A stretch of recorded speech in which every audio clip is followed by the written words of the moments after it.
It's the excitement of West Virginia high school baseball on Talk Radio WRNR and TV10. First pitch to Edwards is hit deep into right center field. Lohr's going back for it. It's a home run!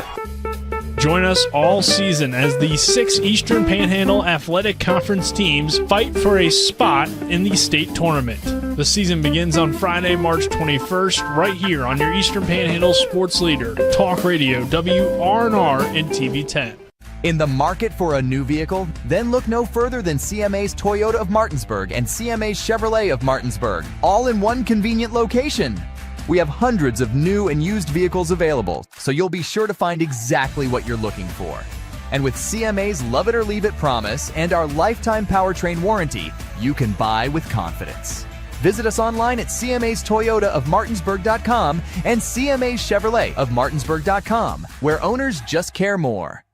I pre-planned my funeral to make it easier on my family. They were relieved to know I'll get just what I want. My family actually thanked me for taking matters into my own hands. Turns out having this awkward conversation wasn't awkward at all. Pre-planning is my choice. There are certain things about me my family may not know. Now they won't need to guess. The choices are yours. The peace of mind is theirs. Pre-plan your funeral with Brown Funeral Homes and everything will be taken care of. Find out more online at brownfuneralhomeswv.com. Brown Funeral Homes, here for you. Join us for the 98th year of the Shenandoah Apple Blossom Festival at the Tolly Dental Zone on the Shenandoah University campus for 2 exciting events on Wednesday, April 30th. Attend the Valley Health Business at the Bloom Luncheon. Featured topic will be artificial intelligence, AI, and its impact on businesses. This event is a premier networking opportunity in the area. That evening, don't miss the Navy Federal Credit Union Veterans Dinner, featuring a missing man ceremony, patriotic reception, dinner, and a world-class performance by Letters from Home. Visit thebloom.com for info. After a car accident, what do you get when you call Mansion Ferretti? You get more experience from a local law firm with over 115 years of combined service. More respect from a team who treats clients like their own family. And more fight, because we want you to get every dollar you deserve. Experience, respect, results. If you've been injured, that's what you want in your lawyer. And that's what you'll get when you call us. Car accident? Get more with Mansion Ferretti. 304-264-8505. Mark Q's Plumbing and HVAC is here to solve your plumbing and heating problems while meeting your renovation needs. Now serving Berkeley, Jefferson, Hampshire, and Mineral counties. We're a family-owned and operated company that's fully licensed and insured. We can do kitchen and bathroom upgrades and remodels, plumbing, HVAC and light excavation, well pumps, water heaters, and drain clearing. Call 304-620-8013. Mark's Q's Plumbing and HVAC. We look forward to working with you. The following is a special sports broadcast presentation of Talk Radio WRNR Martinsburg. Play ball! It's time for the fun and excitement of West Virginia high school baseball. Today's game is being brought to you by Trips Flooring, Parsons Ford of Martinsburg, Burke Schultz Herman and Jenkinson Personal Injury Attorneys, Farmers and Mechanics Insurance Companies, the Larry DeMarco team at Century 21 Modern Realty Results, Cody's Auto Body, Hagerstown Ford, Brown's Funeral Home and Cremations Robert Fields and Sons, the Mansion Ferretti Law Firm, Floor Pools, Smallwood and Small Insurance, CMA Martinsburg and Winchester Dealerships, Skinner Accident and Injury Lawyers, the Palace Lounge, WVU Medicine Berkeley and Jefferson Medical Centers, the Mirius Group Ameriprise Financial Services LLC, and the Berkeley County Health Department. And now for the pregame show. Let's go out to the field and join our Talk Radio WRNR broadcast team.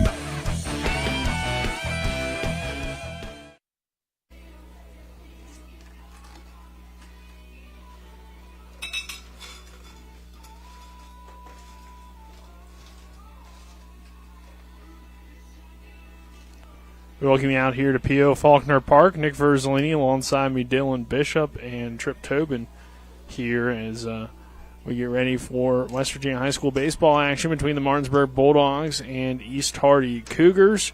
Martinsburg entering today's game 6-4 on the year. East Hardy sits at 1-3. Our pregame show brought to you by Hagerstown Ford, revolutionizing the car buying experience. Go to fordofhagerstown.com. And we'll get into our pregame interviews, which are brought to you by Trish Flooring. Not sure where to go or who to trust for your flooring needs? Call Trish Flooring at 304-229-7009 or online at trishfloorstanding.com. We'll start with the head coach of the Martinsburg Bulldogs, Aaron Byler, and then we will hear from East Hardy head coach Tyler Mongold here on the pregame show. It's a doubleheader today between Martinsburg and East Hardy, with Game 1 starting here around 1 p.m. and Game 2 slated for about 3, maybe 3:34, depending on how long this first game goes. But we'll go ahead and jump into our coaches' interviews.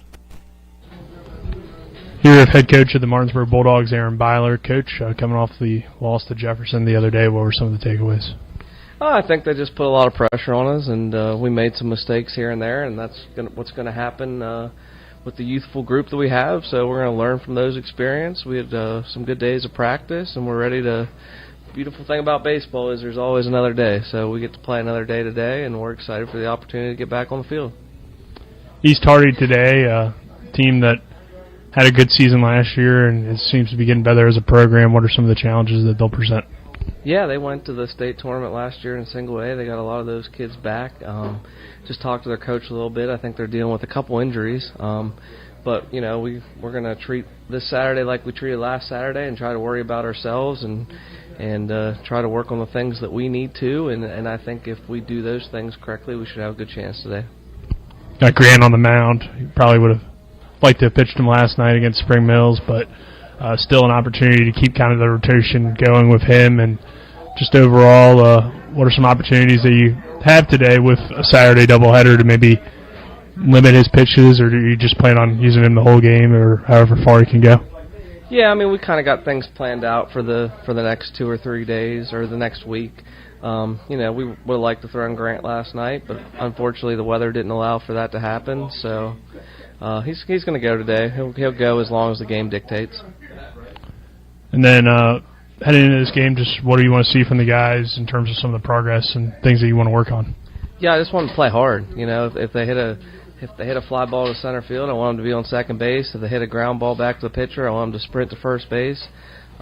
We worked on, you know, we just need to put the ball in play. We got to limit strikeouts and put the ball in play. And in our mental game defensively, we need to be in every pitch and making sure we're pre-pitch smart as to where we know where the baseball needs to go when it's put in play and right at us. So just wanted to play hard and do the right things. You mentioned the rain, obviously postponing last night's game. Field probably wet, but how's the field holding up? Well, the infield's turf, so it'll be fine. It might be a little slick if you slide into second. We want to hold the tag a little longer. The outfield's a little wet, but it'll be fine. I pushed the start time back an hour, and I think it'll be fine. It shouldn't impact anything, and it'll play the same for both teams. All right, Coach. Anything else? Thanks, Nick. Thank you. Here with Coach Mongold of East Hardy. Coach, been a little bit of a slow start to your team season, but coming off a great year last year, and I know you've had some injuries, so just talk about your season so far. I mean, yeah, you said it right there, injuries. I mean, we went down. I was telling Coach Byler that I got the first 4. My first 4 pitchers are either arm trouble or just hurt. So we've been having to throw our younger guys, and they've stepped up, but they're not ready for the varsity competition yet. But they kind of got thrown into the fire, and that's where we are in the start of the season. Obviously, it's not ideal, but to get those young guys some varsity experience can help your program in the long-term side of things. Just what have you seen from those guys in terms of some of their progress early in the year? Yeah, finding those younger guys that I can rely on when it gets crunch time. And we've got, I would say 2 that has stepped up, third strikes, that we could probably rely on down the stretch. Overall, Martinsburg's a very young team this year. They lost a lot from last year's team, so kind of a nice matchup of teams that are young and inexperienced. But just what are some challenges, and what do you like about playing some of the teams up here in the Panhandle? I mean, yeah, you come up here, you're going to, no matter young, experienced, these Eastern Panhandle teams are going to have experience or good competition. I mean, we mostly get them on the schedule just so we can see their pitching. Most of their pitching is going to be faster than what we see when we go back to our competition. How does that help? Today you're going to see Grant Henderson, who's their number 1. So just seeing that level of pitching compared to maybe what you normally see? How does that help you guys throughout the season? I mean, we can go from seeing a little bit faster pitching, and then it's easier to adjust when we go back down to, people throwing 70, around 70, 75. Weather probably not ideal today, but just how does that affect things, and what are some of the challenges dealing with that? The way this season's went, it doesn't matter. As long as we get to play ball, that's all that matters to me. All right, Coach, anything else? That's it. All right, thank you. Good luck. Yeah, thank you. Thank you to both teams' head coaches. We'll go ahead and take a 2-minute break. On the other side of that break, we'll give you starting lineups and continue to get ready here for Martinsburg and East Hardy on this doubleheader on this Saturday. This is West Virginia High School Baseball on Talk Radio WRNR and TV 10. With 4 new car dealerships and 4 used car dealerships in 3 states, Parsons is the largest used car and fastest growing new car dealer in the tri-state area. Take Parsons Ford with huge savings on hundreds of new Fords, financing from 0%. Parsons' goal of financing for all, and Parsons' famous above-market trade-in allowances that help make Parsons #1 for used cars too. See why so many won't buy anywhere but Parsons Ford in Martinsburg. We became #1 by making you #1 first. Parsons. April is National Donate Life Month. WVU Medicine is joining the effort to raise awareness for organ donation. Did you know that more than 100,000 people are waiting for life-saving organ transplants? One donor can save up to 8 people through organ donation, provide sight for 2 people through cornea donation, and restore health for more than 75 people through tissue donation. Join WVU Medicine and help spread awareness about the gift of donation. And if you haven't registered, visit registerme.org. The Palace Lounge in Martinsburg is the place to be. Join us every night to relax and enjoy football or basketball games featuring either the Martinsburg Bulldogs, Shepherd University Rams, or West Virginia Mountaineers. We will have steak night every Wednesday, trip nights every Thursday, and now taco and margarita nights every Tuesday. You can find us on Facebook or call 304-267-7520. The Palace Lounge is located at 1350 Edwin Miller Boulevard in Martinsburg. From breathtaking outdoors to unique local eats, world-class geocaching, and thriving local culture, Martinsburg, Berkeley County, West Virginia is where you can live your adventure. Berkeley County offers fantastic outdoor experiences, from our rugged hiking paths to scenic nature paths, public parks, fishing streams, and nature preserves. Cap off your outdoor adventures with a stroll through historic downtown Martinsburg. Join us and immerse yourself in our rich local history and scenic surroundings. Check out upcoming events and plan your adventure at travelwv.com. Hardy Reserves.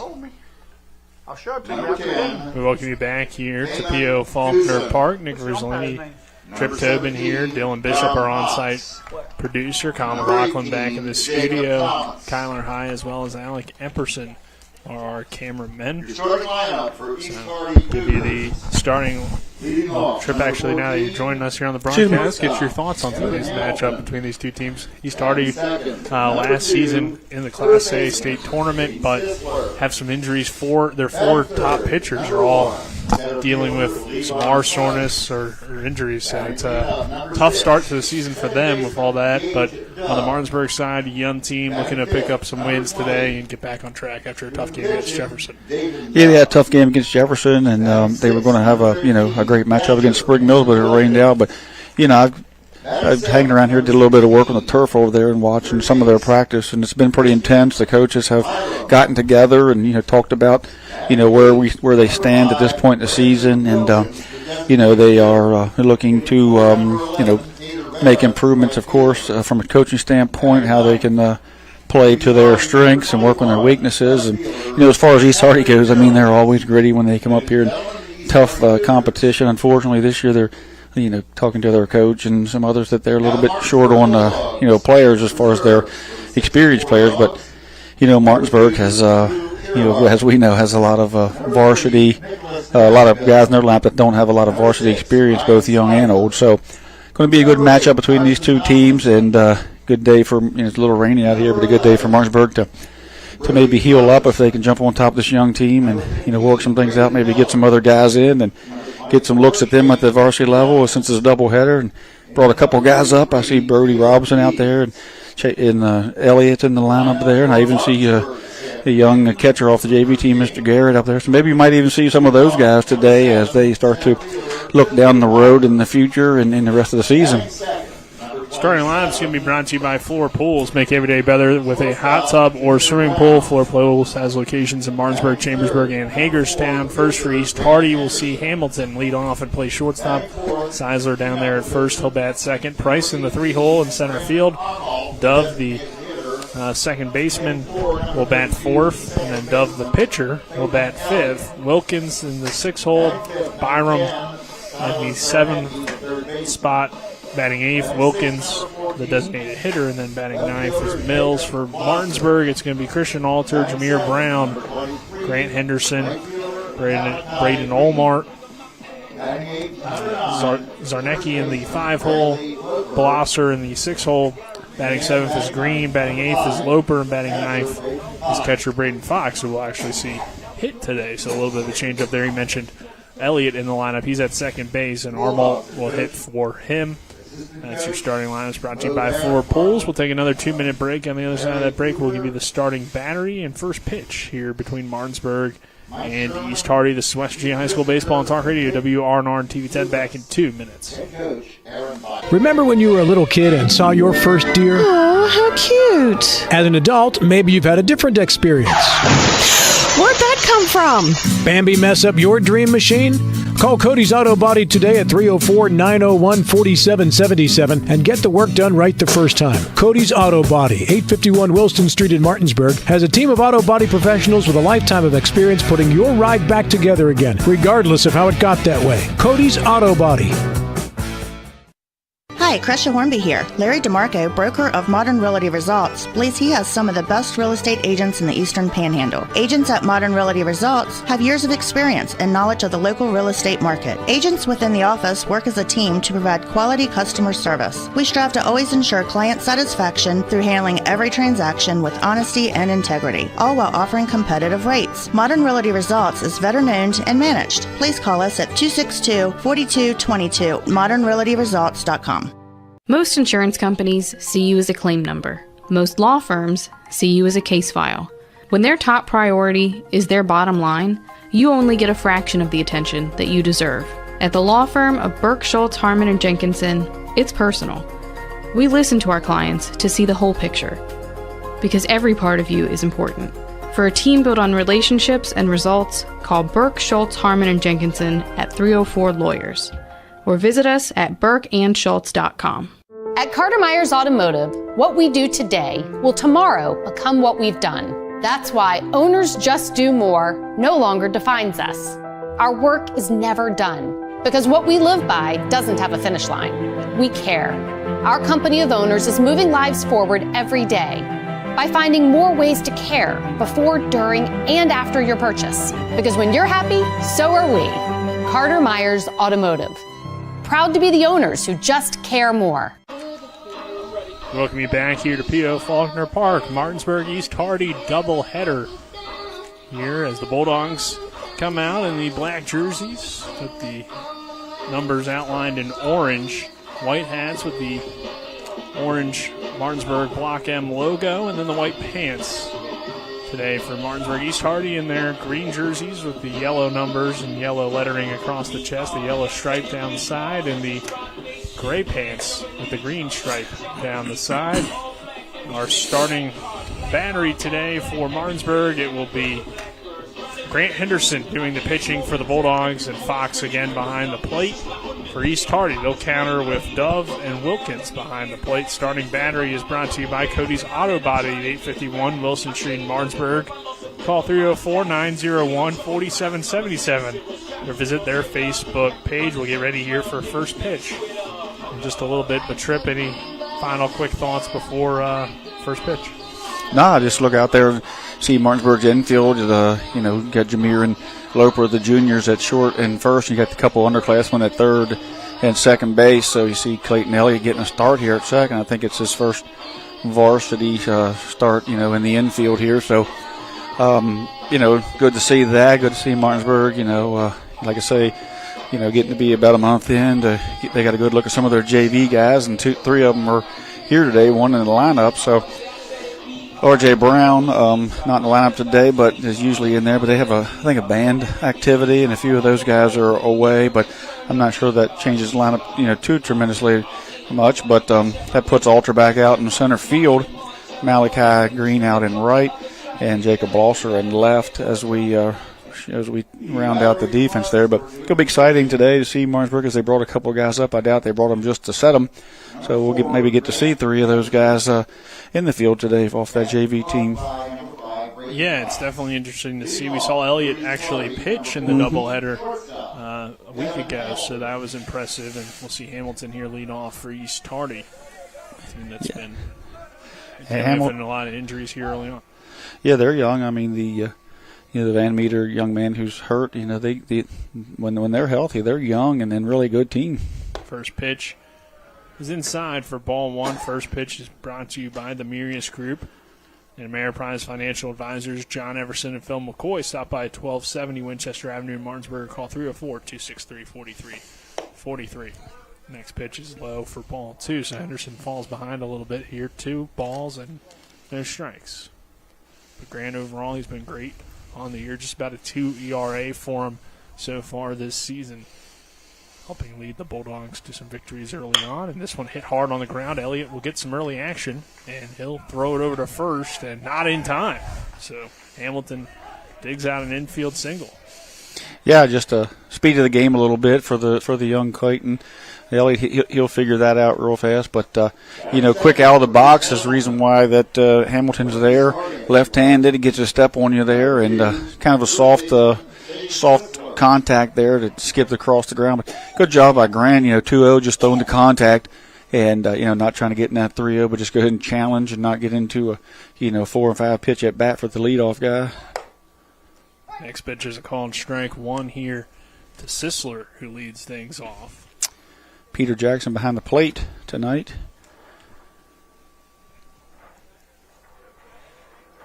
Camera crew's out there with the umbrellas on. Next pitch, a bunt attempt, fouled straight back, so it's an 0-2 count here on Sisler, the first baseman.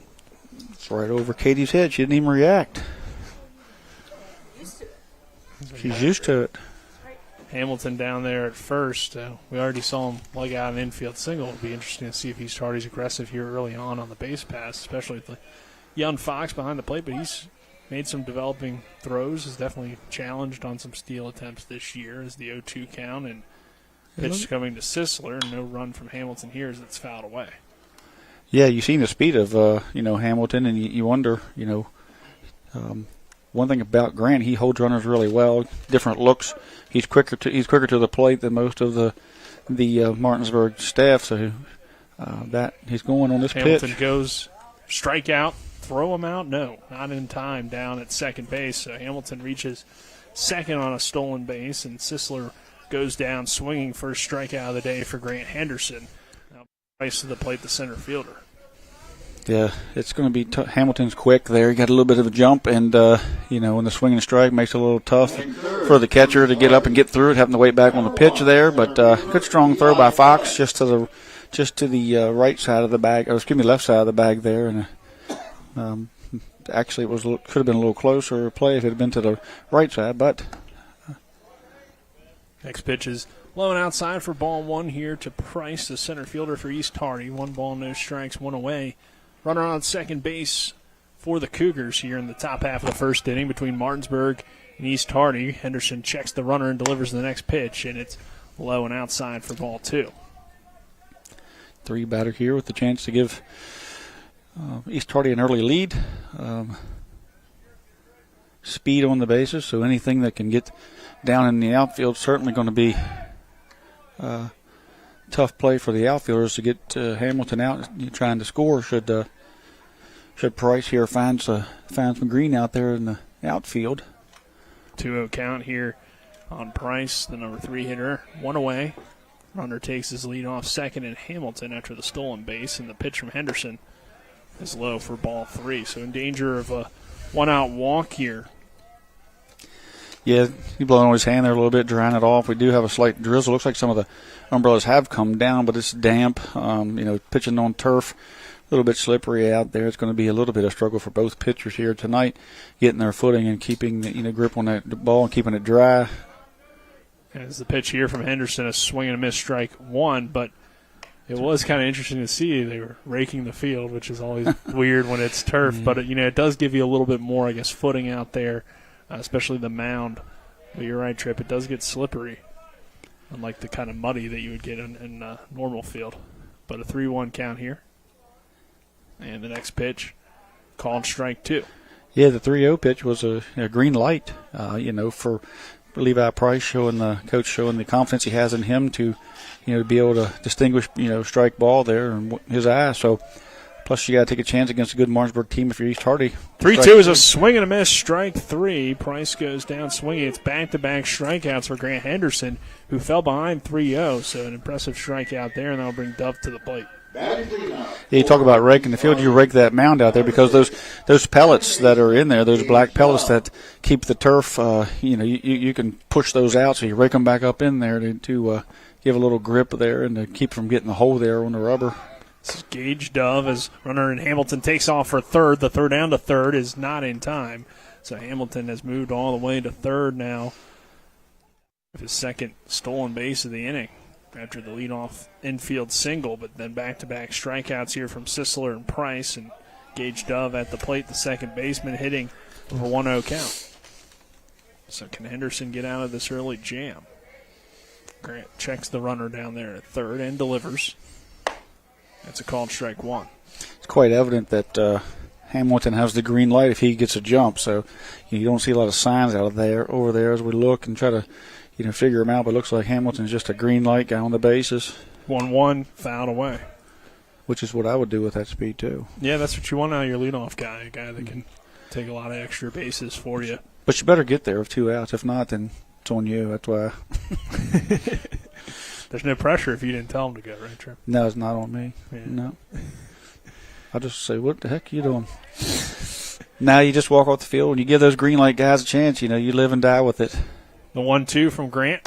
Runs in and got a piece of the bat. So runner will come in the third or first, though, in time for the out. So weird play there, but I think it's knob. Yeah, I thought for a second it hit him, but then it did hit off the knob of the bat. Ground ball to Zarnecki. Zarnecki fires to Loper at first in time for the 5-3 ground out and to end the inning. So at the end of the top of the first, no score between the two teams. Bulldogs coming to the plate. This is West Virginia High School Baseball on Talk Radio WRNR and TV 10. Tubs, hot tubs, hot tubs. The Hot Tub and Pool Expo is at Floor Pools in Martinsburg. This weekend only, truckloads of hot tubs from major brands like Hot Spring Hot Tubs. All discounted. Hot tubs as low as $49 a month. Easy financing. Save thousands. Swim year-round with swim spas up to $10,000 off. Save up to $1,000 on above-ground pools and up to $2,000 on in-ground pools. Hot tub, swim spas, and saunas up to 30% off. This weekend only at Floor Pools in Martinsburg. SpaExpoTristate.com. Providing reliable protection since 1877, we are Farmers and Mechanic Insurance Companies. For over a century, we have been dedicated to provide dependable insurance protection and excellent customer service. We specialize in auto, home, farm, and business insurance. Our products are backed with personal, hands-on service. You can trust us to protect what matters most to you. For all of your insurance needs, there's Farmers and Mechanics Insurance Companies.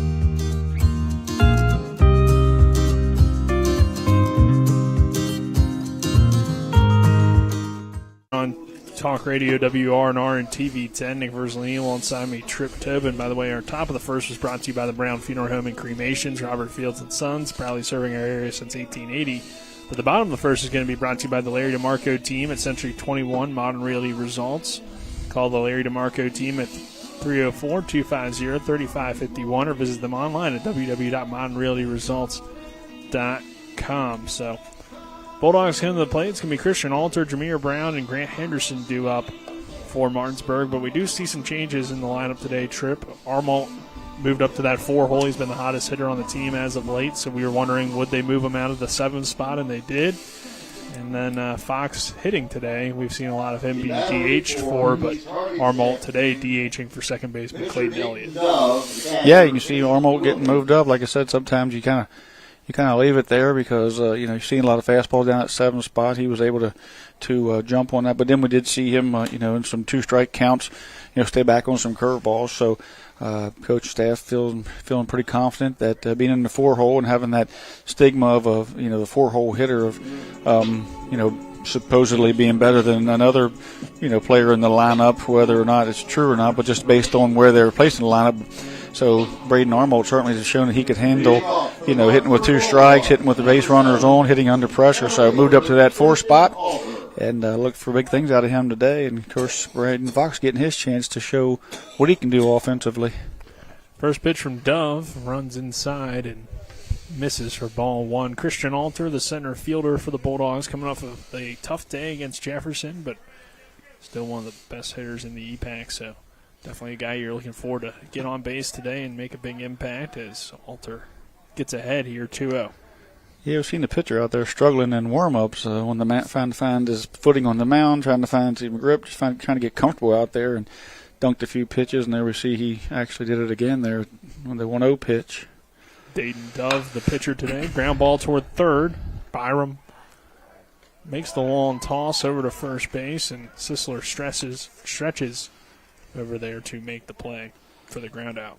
Yeah, you talked about the Alter struggles there in the Jefferson game. I talked to him a little bit after the game. He wasn't feeling real well. He actually didn't practice the next day. He was a little stiff and beat up. Now, he doesn't want any excuses, of course, but certainly not who he had, not feeling how he wanted to feel during that game, and then it just compounded when he had a few non-competitive at bats, and I talked to him a little bit about it, but feeling a lot better today. Both healthy and mentally, both physically and mentally today. But jumped on that 2-0 pitch, just got around it a little bit. He needs to take a little more of the center out of the ball there. So see another ball hit the dirt and making it 1-0 to Jameer. Yeah, so far, like you said, Dayton Dove kind of struggling to find some footing out there on the mound for East Hardy. His pitch here, again, misses well outside for ball 2 and low. Yeah, he's rubbing the ball. He's checking his hands. He's looking down at the mound. He's just not comfortable at the moment. So 2-0 count here on Brown, the shortstop. And the next pitch, slow for ball 3. So Martinsburg should be probably pretty patient here early on. We saw Alter get ahead 2-0 and then 3-0 here to Jameer. Yeah, he was struggling to stay back there on that get-me-over fastball there that young pitcher there, Dayton Dove, threw and just got barreled it, got a top of the barrel on it. The 3-0 is low for ball 4, so it's a 1-out walk for Jameer Brown, and Grant Henderson will come to the plate. Brown, the Bulldog Jr., who's definitely off to a good start again this season, and Henderson, the pitcher today, coming to the plate. This is, he was looking forward to play, pitching against Spring Mills there in his spot in the rotation, I believe, and kind of got rained out on him. And dreary day last night. Hasn't been much better today, but the forecast moving forward looks a lot better than it did going into last night's game. Throw over, not in time. Yeah, it's going to be, or it was supposed to be, I believe, Henderson versus Cumley round 2. So that would have been a fun one, like it was for the Bulldogs opener, which was a 2-1 victory for Martinsburg. But I have to maybe see that at a later date as Jameer takes off towards second. Pretty good throw from the catcher, but it's not in time as Brown slides in safely with the stolen base. So Bulldogs have a runner in scoring position here. I was watching earlier as East Hardy's leadoff batter Hamilton was sliding in there. We've seen so many visitors come here and slide through the bags on this turf when it's wet because you see where Henderson fouls this one off for strike 1. See where Brown, he got that palm up and stopped himself. But you can slide right through these bags on this turf if you're not used to it in this weather. Definitely have seen that a few times over the years. So something you'll have to learn if you're a visitor, and if you're Martinsburg, you might be used to it at this point, but still, I mean, you never know. 1-1 count, a little bit high on the breaking ball for ball 2. So Henderson works ahead, 2 balls and a strike. Armalt sitting there in the on-deck circle. Bulldogs getting ready to try to push across an early lead here for Grant Henderson. He can help himself out on the mound. Dove checks the runner down there at second and delivers the next pitch, and Henderson sends it right back up the middle on kind of a check swing. Throw down to first is in time for the second out. Does advance the runner, and Jameer Brown to third. But there's now 2 gone here for Armalt, who will hit here with the runner on third. Yeah, he kind of check swung it, and ball didn't have a lot of movement, but he he check swung, got back to up the middle, got behind Jameer Brown. He smartly moved up, so Henderson's able to move the runner up, hitting behind the runner there with 2 outs, and giving these Martinsburg's one of the hottest hitters on the team, like you said, a chance to get an RBI here. Plus now the catcher has to be, a wall back there with the speed of Jameer Brown on third, and we've seen the pitcher here dunk a few fastballs. It's true. Already today. Pitch here, fouled away as Armalt swings at the first pitch. And of course, doubleheader. Armalt had the big home run to help propel Martinsburg to the victory in Game 1 last Saturday. So, looking to give them an early lead here as the pitch from Dove. Breaking ball, big swing and a miss for strike 2. Yeah, that one curved in there, up where Armalt wanted it, but when he swung, it just wasn't quite there where he thought it was going to be. Nice little breaking ball there by pitcher from East Hardy, Dayton Dove. 0-2 count, 2 outs. Jameer Brown down there at third base for the Bulldogs. And the next pitch is a swing and a miss, strike 3. So Armalt goes down swinging, and that will do it for the first inning. No score between Martinsburg and East Hardy. This is West Virginia High School Baseball on Talk Radio, WRNR and TV 10. Panhandle Printing and Design is your full-service local print shop. With over 50 years of combined experience, we know how to handle all of your printing and design needs. We can handle anything, from small business cards to wrapping large vehicles. Our in-house design team can do it all. As a staple of this community, we love helping people promote their events, businesses, and anything they're passionate about. Envision, create, and bring your ideas to life with Panhandle Printing and Design. So what? So what? It's not going to be easy. It's going to be really hard. We're going to have to work at it every day, but I want to do that because I want you. I want you and me forever, every day. What do you want? What do you want? Come on, what do you want? What do you want? I want Panhandle dumpsters for the first month free. Use the promo code to get the first month free. Runner on. We're back here at P.O. Faulkner Park. Verzolini alongside me, Trip Tobin. Dylan Bishop, our on-site producer. Back in the studio is Kyle McLaughlin. I thought it was. There's no score here between Martinsburg and East Hardy. And we'll see the Cougars come back to the plate here. It'll be Dove, Wilkins, Byram due up here for East Hardy. For them, they were able to get Hamilton on with the infield single, but then outside of that, Grant Henderson kind of shut it down. 2 strikeouts and then a ground out to end the inning. And, the infield single, too. I mean, it was really just a situation where the ball's hit to Elliott, the young second baseman. Maybe didn't quite get it out of the glove as quickly as he should have, as Hamilton, routine type of play. Just kind of good hustle on that side, and maybe a little bit of inexperience over there at second, but not a bad play from Elliott either. Nah, it was soft contact. He just needs to get out of the glove and get it across the dime a little quicker, and speed of the game's a little different up at the senior level, and especially when you got a guy like Hamilton who can run. As starts off the batter here with a strike. Dayton Dove, the pitcher. Yep, Dove falls behind here, 0-1. Next pitch, fouled away, 0-2. Jefferson in Morgantown able to get a game in last night, beat Spring Valley 9-4, then turned around and took a defeat this morning from Morgantown in a 3-0 loss. 0-2 count here, next pitch. Swing and miss, drop third, though. Fox will have to chase it down. Runner and Dove is on. So a third strikeout of the day for Grant Henderson. But the runner advances on the drop third, leading to Wilkins coming to the plate here. And again, East Hardy has its lead runner on. Yeah, you hate to get that leadoff guy on, especially in that situation. Ball crossed up Fox there a little bit on the outer half. He wasn't able to wrangle it, got by him a little bit, and then once again the speed of East Hardy there gets their leadoff guy on to see what they're going to do. Last time they opted to maybe try to bunt him over and end up stealing second base. So see if they actually stole second and third. So pitcher going to run for himself, going to get a sweatshirt on, no courtesy runner, so must have a little speed as we've seen going down the line there. Yeah, had some good hustle down the line. Base running prowess. Of course, they're short on the roster over there with some guys hurt. And yeah, and plus, already as Henderson misses outside for ball one. In Class A school, so you're probably not going to have as many kids, obviously, as what Martinsburg might have. So maybe we can get Dylan down there to courtesy run for him. Track star, isn't he? Yeah, something like that. Runs from all the girls. Fast as he can. The next pitch hits that's the zone Colin. for strike one. Yep. His girlfriend told him he had to run from him. Henderson again holding here. A 1-1 pitch, swing and a miss, strike two, as Wilkins, the catcher, aggressive with the swing there on the inside part of the plate.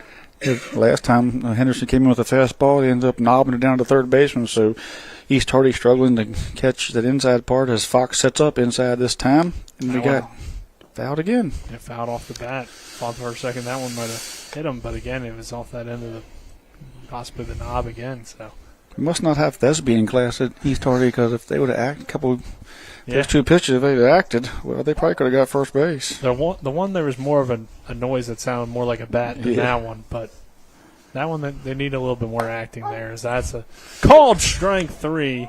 Wilkins goes down looking, and it's the first out after the drop third down there at first. So Byram will come to the plate here for runner on and one away. Yeah, when Henderson comes in, he's throwing up air in the high to mid 80s, and it's hard to get out of the way quick, especially when he has that curveball you have to stay in with, so you got to read him early. But both times they've struggled with that pitch in. This one low and outside for ball one. Near the third baseman. So one out.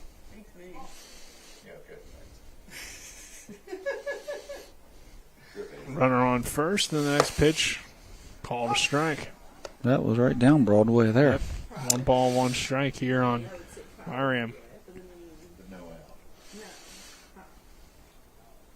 Runner and Dove takes his lead. The 1-1 called a strike again, as Henderson just throwing it right down Broadway, like you said, Trip. Yeah, that was just challenge. Like, hit it as far as you can. It's right down the middle. 1-2. The next one from Henderson, a little bit high this time.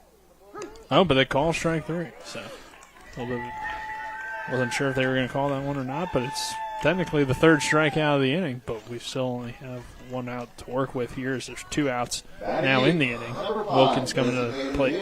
Peter Jackson with a little delay called there. Got you. Caught you off guard, didn't it, Nick? It was up in the strike zone a bit. It was certainly the top of the zone. This one misses for ball one. You got to wonder now. Here to the plate. I wonder if 2 outs, if they're going to try to make something happen here at the bottom of the lineup. Looks like Henderson's starting to find his groove. There's a call and strike. Yeah, Coach Mongol was excited to see some faster pitching. Some velo. Help his team, he believes, when they head back down and play some more single-A competition. And he certainly got a good matchup here for Grant Henderson, one of the top pitchers here in the Panhandle. 1-2 count on Wilkins as he takes that one for strike two. And the 1-2. Chopper hit towards second base. Elliott this time fields it cleanly, throws the first in time for the final out of the inning. So it's a 1-2-3. Well, not a 1-2-3, but a good inning of work for Grant Henderson. 1-2-3-4 inning. In some ways, yeah. As we'll head to the bottom half of the second, still no score between the Bulldogs and the East Hardy Cougars. This is West Virginia High School Baseball and Talk Radio, WRNR and TV10.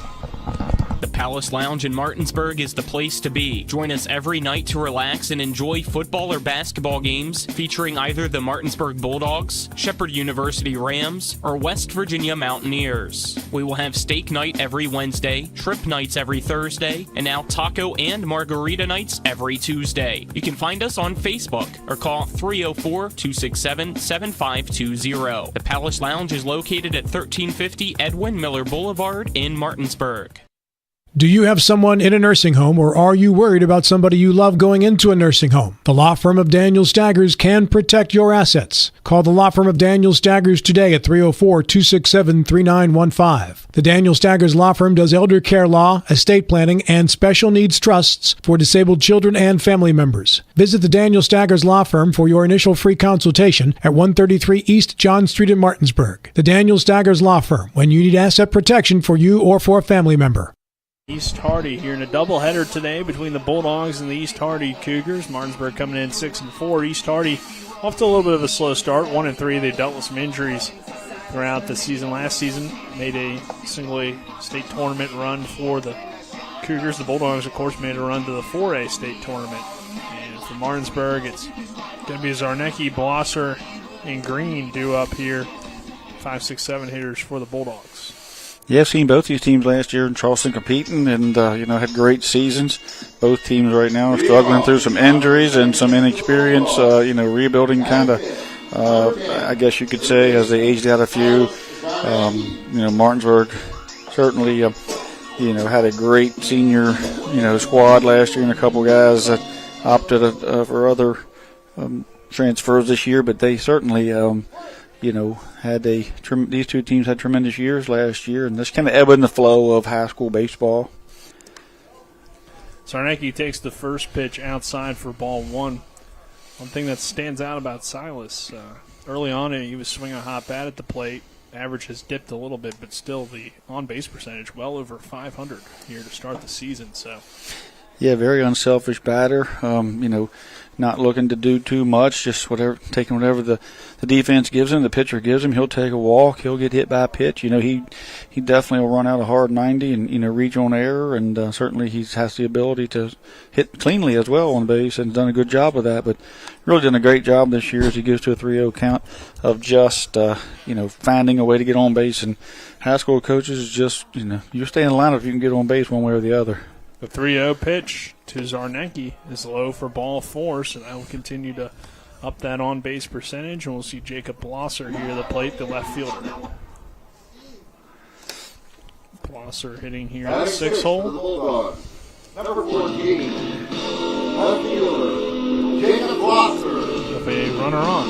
We know Blosser's got power, so see if he can deliver something here for the Bulldogs, who looking to get the offense going after getting a runner over to third base and Jameer Brown in that first inning, but couldn't do any damage. Despite some wild pitching from Dove at times, he was able to get out of the jam. He starts him with an off-speed pitch here for ball 1. Yeah, you got to see if Martinsburg's going to run, here. The nothing ball game. Home field. Good speed with Zarnecki. He's got a few stolen bases to his credit, but he's a great base runner. We've seen him make some good reads, too, on dirt balls and, things like that. So, see if Blosser can see if he can get over and get himself in scoring position for Blosser, or if Martinsburg's opting to maybe bunt him over. But, yeah, 1-1 count here, and see what the two teams opt to do. 1-1. Runner and Zarnecki takes off for second. The throw down, not in time. Zarnecki nearly slides past the bag with the wet infield, but he's able to hold on for the stolen base. Got to reach back with the hook and keep yourself from going by. Yeah, you got to be careful out there. Now Blosser's in a situation where he can, move a runner up with a ball in. I mean, with the ball on the right side, or 2-1 here or 3-1. He's going to have the 20-31 green light to cut loose on something.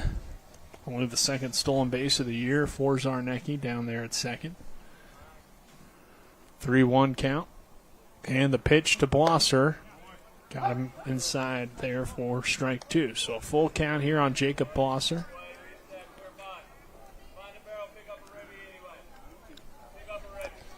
3-2 count. Blosser looking to pull something here for his team. And the pitch from Dove. This one fouled the opposite way and dipping out of play.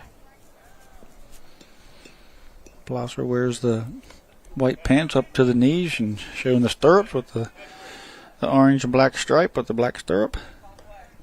Okay. Mimics his coach Zeke over there slightly. Yeah, a little bit. Sits in here on a full count.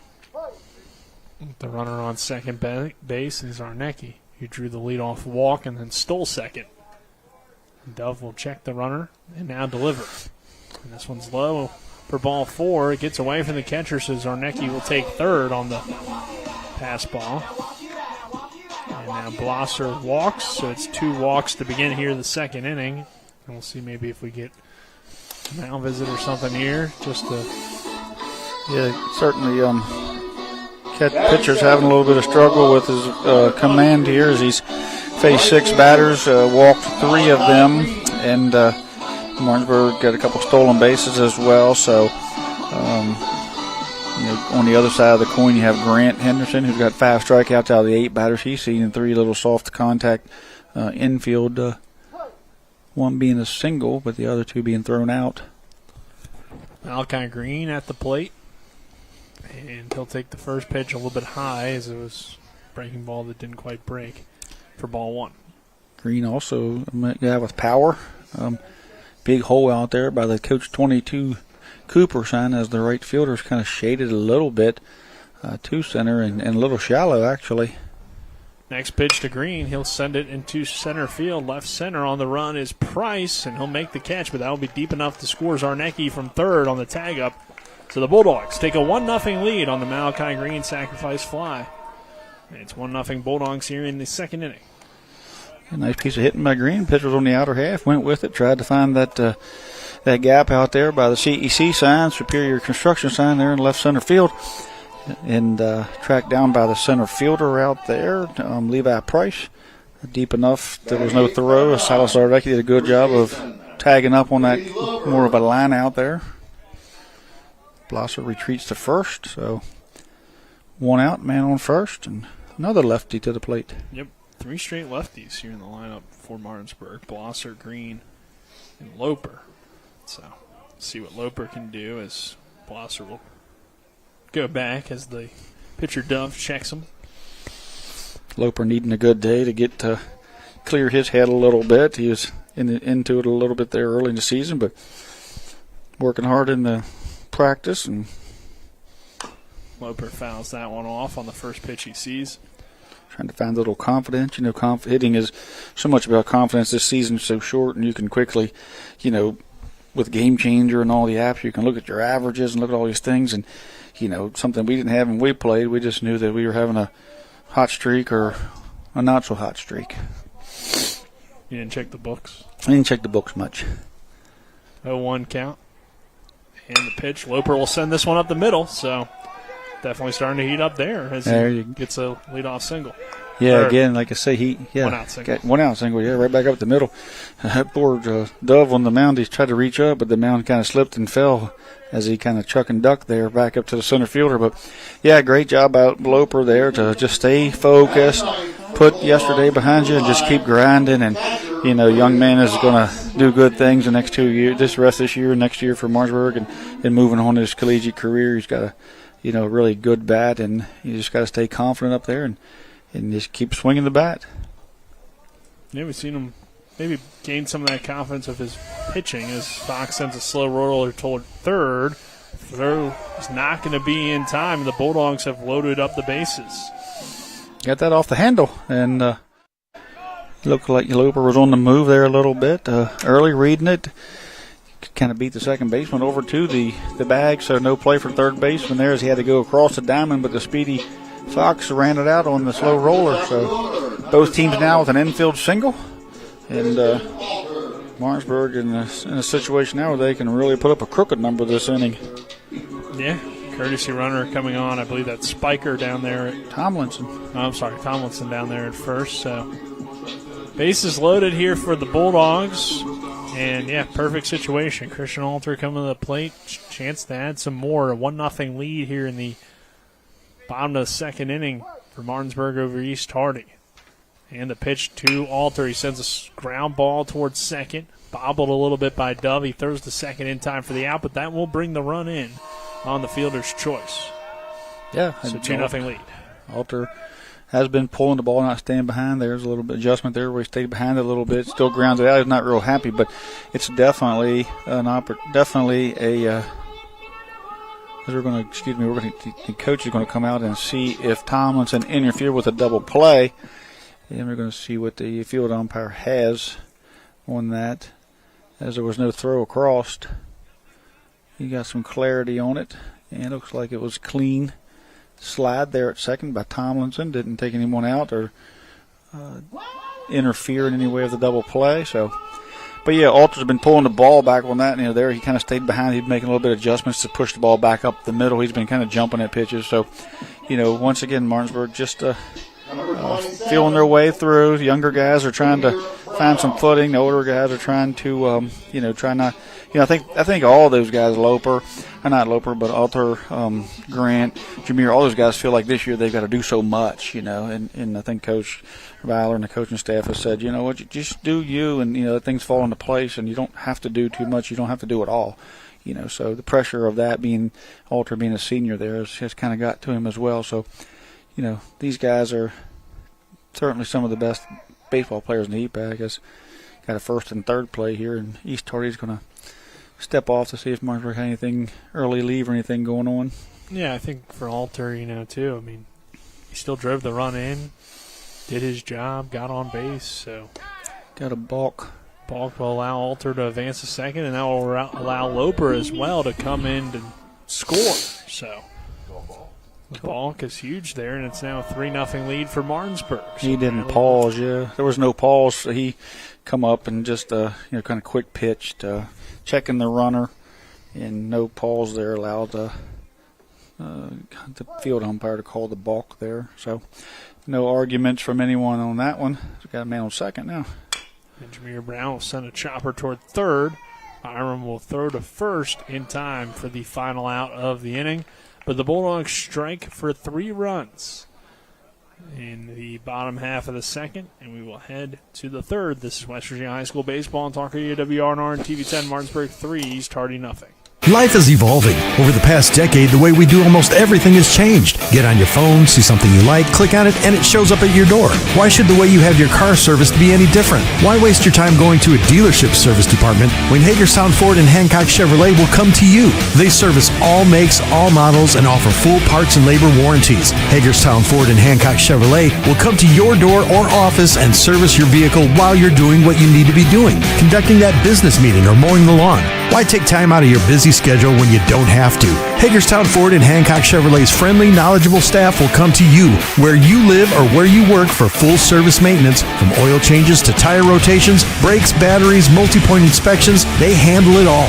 Hagerstown Ford and Hancock Chevrolet is committed to delivering the best of the best to their customers. Trust them to service your vehicle where you're at home or at work. Skip the time-consuming and terminal wait at the dealership. Schedule your appointment at fordofhagerstown.com or HancockChevy.com. Some of the stats from the Jefferson games?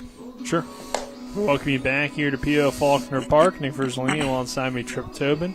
Dylan Bishop, our on-site producer. Alec Everson and Kyler High, our cameramen. And Trip, you have an update there from Jefferson and Morgantown and some of their games over the weekend. Yeah, they were able to get a game in last night at Morgantown. They actually played at WVU's Mon Park down there, so all turf, and the rain let up enough for them to get a game in as they defeated number 4 Spring Valley 9-4. Oviedo had a couple of base hits, a couple of RBIs. Chet Gross had a couple of RBIs in the base hit, as well as Dominguez. Hefner had a double. Liam Healy and Dominguez had triples, and the pitcher Liam Sager went 4 innings, 2 hits, give up 2 hits, 4 runs, 3 earned, struck out 3, and then he was relieved for 2 innings by Tegan Moulton, and who gave up no runs, and Surf Guerra as Jefferson defeats Spring Valley 9-4. This morning, they ended up taking a loss to Morgantown, even after Andrew Engel gave them a great pitching performance, going the distance, 6 innings, only give up 2 hits, 3 runs, 2 of them were earned. He struck out 8, only walked 4. As Henderson starts off the inning with a strike there, and the only hits for Jefferson in that game coming from one from Liam Healy and a double and a single from Surf Guerra. So Morgantown's pitcher was able to shut down that offensive juggernaut of Jefferson and get the victory. 0-1 is fouled away here by Mills, so 2 count here on him. Yeah, I mean, for Jefferson, too, though, it's a good opportunity to see a lot of different teams. And Morgantown usually has a pretty good program. Of course, Spring Valley will bring you some challenges as well. So, and they're going to play Bridgeport at 4 o'clock today, so they're going to be battle-tested when they get back here. This one fouled away here by Mills. 9-1-2 due up for East Hardy. As Grant Henderson, 5 strikeouts here through this first 2 innings of work for him. And he's got ahead here 0-2 with a 9-hole hitter. The next pitch, ground ball hit toward 5-6 hole, coming over Zarnecki from third base, and he throws in time for the out. And that will be how we lead off the third. Good job by Zarnecki cutting that off and making a strong throw across the diamond. And, he's as we went through this year, there's been a lot of those for young Zarnecki over there at short. That's kind of in betweeners, where as his arm develops and his strength develops, he'll be able to, turn some of those infield singles into, 5-3 putouts as he did there. But getting stronger, getting better by the day, getting that experience, and that's going to be translated into nothing but good things as the season moves on, his career at high school moves on. Another chopper, another for Zarnecki, and this time he'll throw in time to get Hamilton, the speedy Hamilton, with the 5-3 groundouts. It's the third put out of the day for Zarnecki as well. Yeah, Hamilton puts pressure on you on the defense. You don't want a double clutch or miss the transfer there, or he's going to be there. He's one of the fastest we've seen there. Yeah, for sure. Him and Hefner from Jefferson, both lefties coming out of that box and can run. Swing and a miss here to Sisler, who struck out his first time. Range baseman. let up. Yeah, it seems like the sun's trying to break through. All we see now is hoodies up. And the next pitch is low for ball one. 1 ball, 1 strike here on Sisler. Hoodies and toboggans up. Umbrellas down. I do see one umbrella still up. Maybe they're just not aware yet of the rain. 2-1 count. Just don't want to be bothered. Yeah. I mean, they figure it might come back. It's been raining pretty much off and on over the last 3 days. So. Yeah, we got the lights on here set, Kenny, that you hadn't, the overcast it is. Yeah, this one low for ball 3. So 3-1 count here on Sisler, the first baseman. No runners on, 2 outs here in this quick-moving top half of the third inning. And Grant Henderson kicks, deals, and delivers. And misses for ball 4, so the walk there. Just missed there. That's Henderson's first walk, and outside of an infield single, it's and a drop third strike. It's the third runner on here for East Hardy today. Number 1, Levi Price. Price coming to the plate. He struck out his first time, center fielder. You can hear in the background that we're joined here in the booth by the man and the myth, the legend, Johnny G. Grossinger here on the call there on the mic, doing the public announcements for the Bulldogs today. Zeke's pops over there. 1-0 stepping in. pitch. Low for ball 2. And Coach Zarnecki's going to come out and speak with Grant Henderson here, who's fallen behind a little bit. 2-0 count, just walked a batter. So, see, what do you tell him here, Tripp? Well, I think Grant has been, from the stretch he slows down. He kind of loses the flow of the game, which is not good for him.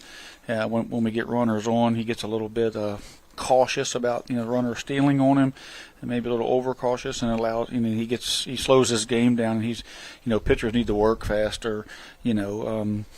They do need to get to the plate quick. Certainly need to hold runners, but they also need to keep the flow of the game going, not slow it down to the point where batters freeze you or call you timeout. So that's something they've been working on with the young catcher back there, Fox. It's certainly something that's in the back of his head that, they've been stolen on a few times. So I think he just went out and told him, hey, they may not steal, but you have to keep the flow of the game going, keep moving.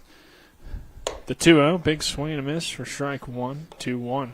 Yeah. Give the guy Henderson. Yeah, give the guy a check, hold him. Try not to let him get a jump on you, and then let the cards fall where they may, but move. I mean, this one fouled back. You already see he's moving a little bit quicker.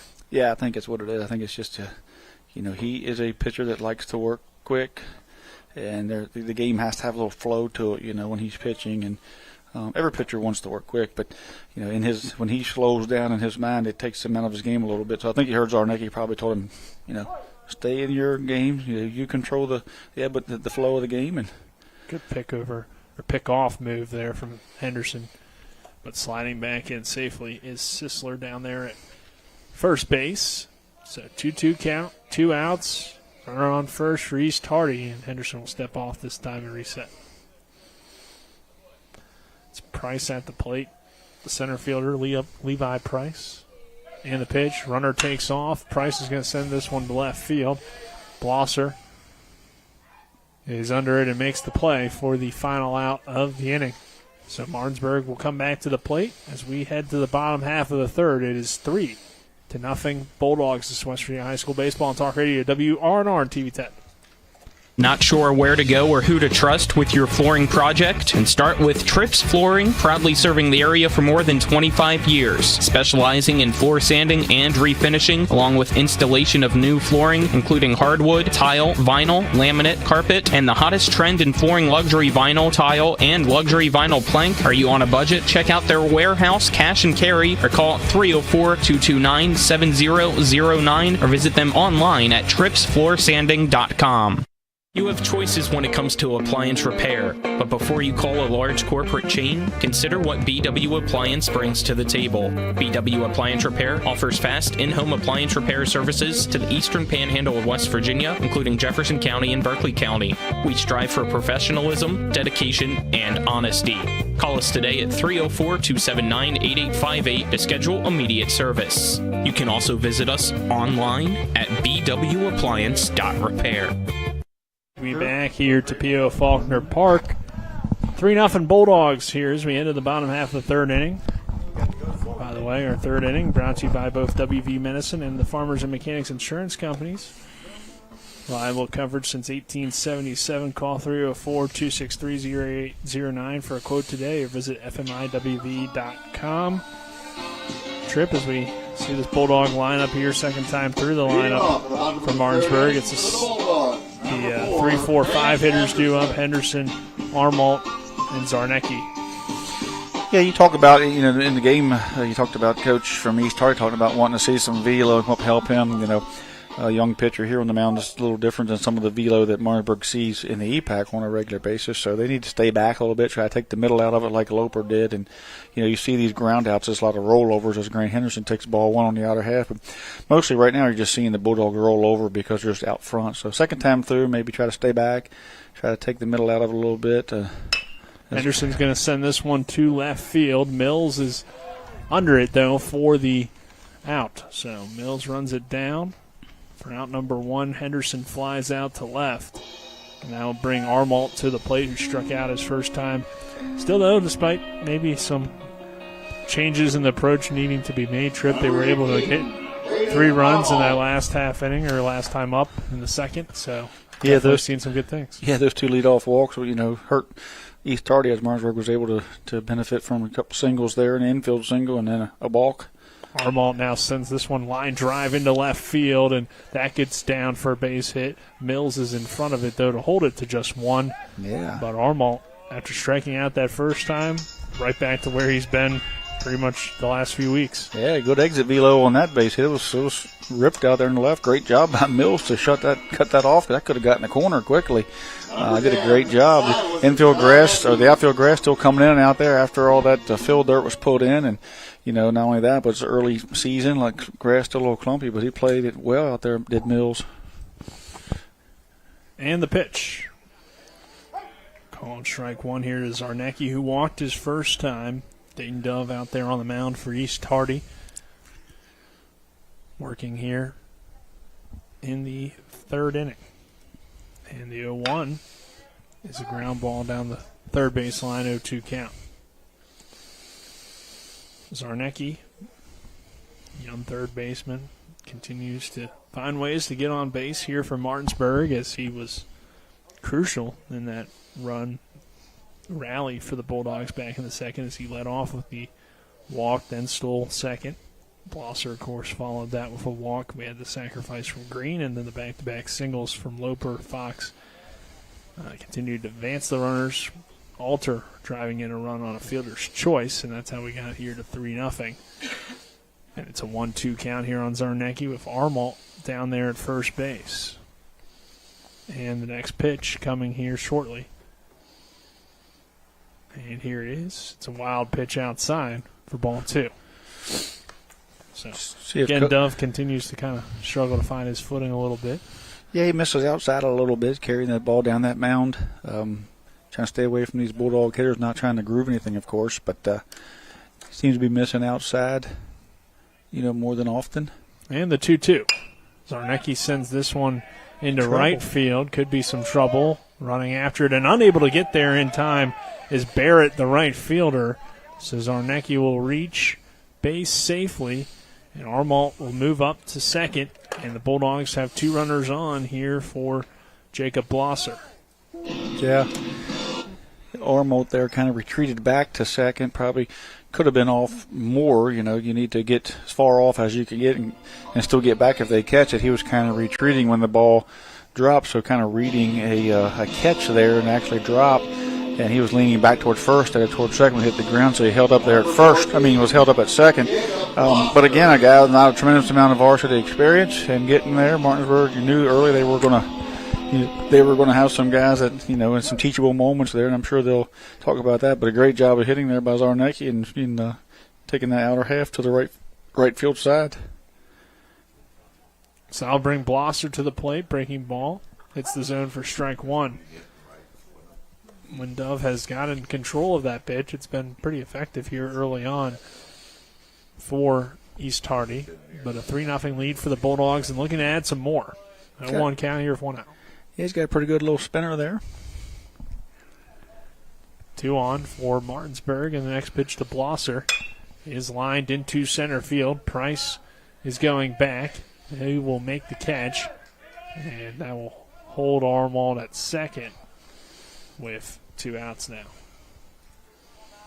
So Price with the quick throw in doesn't allow any runners to advance. And Blosser flies out to center field. That will bring Malachi Green to the plate, who reached base safely on a sacrifice and brought in a run as well his last time up. I'm sorry, didn't reach on a sacrifice. He sent it to left field, but the sac fly was able to bring in the first run of the game for the Bulldogs. And with 2 on here, 2 out, the lefty Green steps in and takes that curve ball a little bit high this time for ball 1.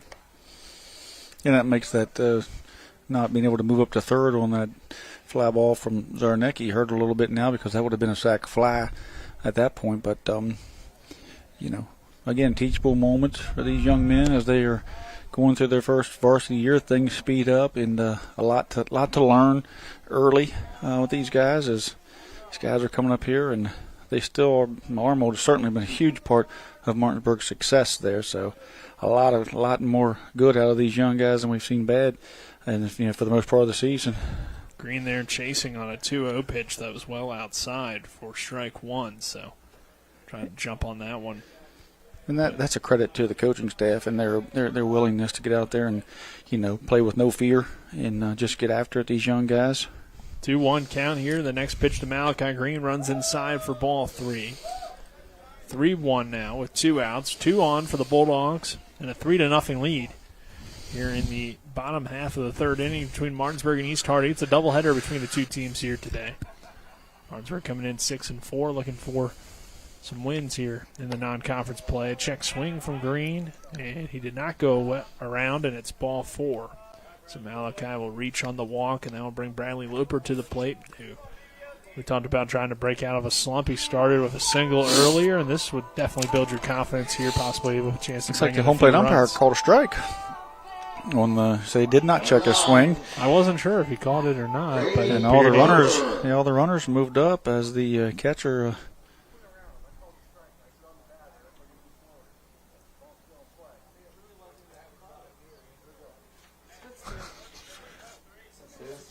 could be wrong, but I thought for a second Coach Byler said it wasn't very close. John Boy reading his lips, wasn't it? Yeah, that's what it sounded like he said from up here. At least. Really wasn't even close, he said. But Peter Jackson, the umpire, said I called strike 3. I don't know why he went down the line and called strike 2. Or excuse me, strike 2. So Green will send it down the third baseline.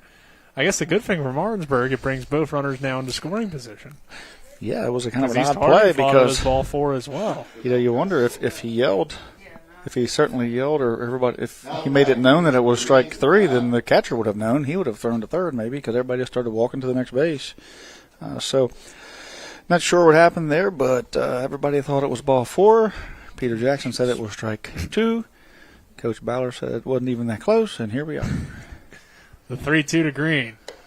This is that time well outside for ball 4, so Green still ends up drawing the walk, and it's the bases loaded here for Loper. And as I said, was trying to break out of the slump a little bit, got a single his last time, and want to build some confidence, a 2 RBI single or something like that here would certainly do it. Number 9, Bradley Loper. So we'll see what Loper can do.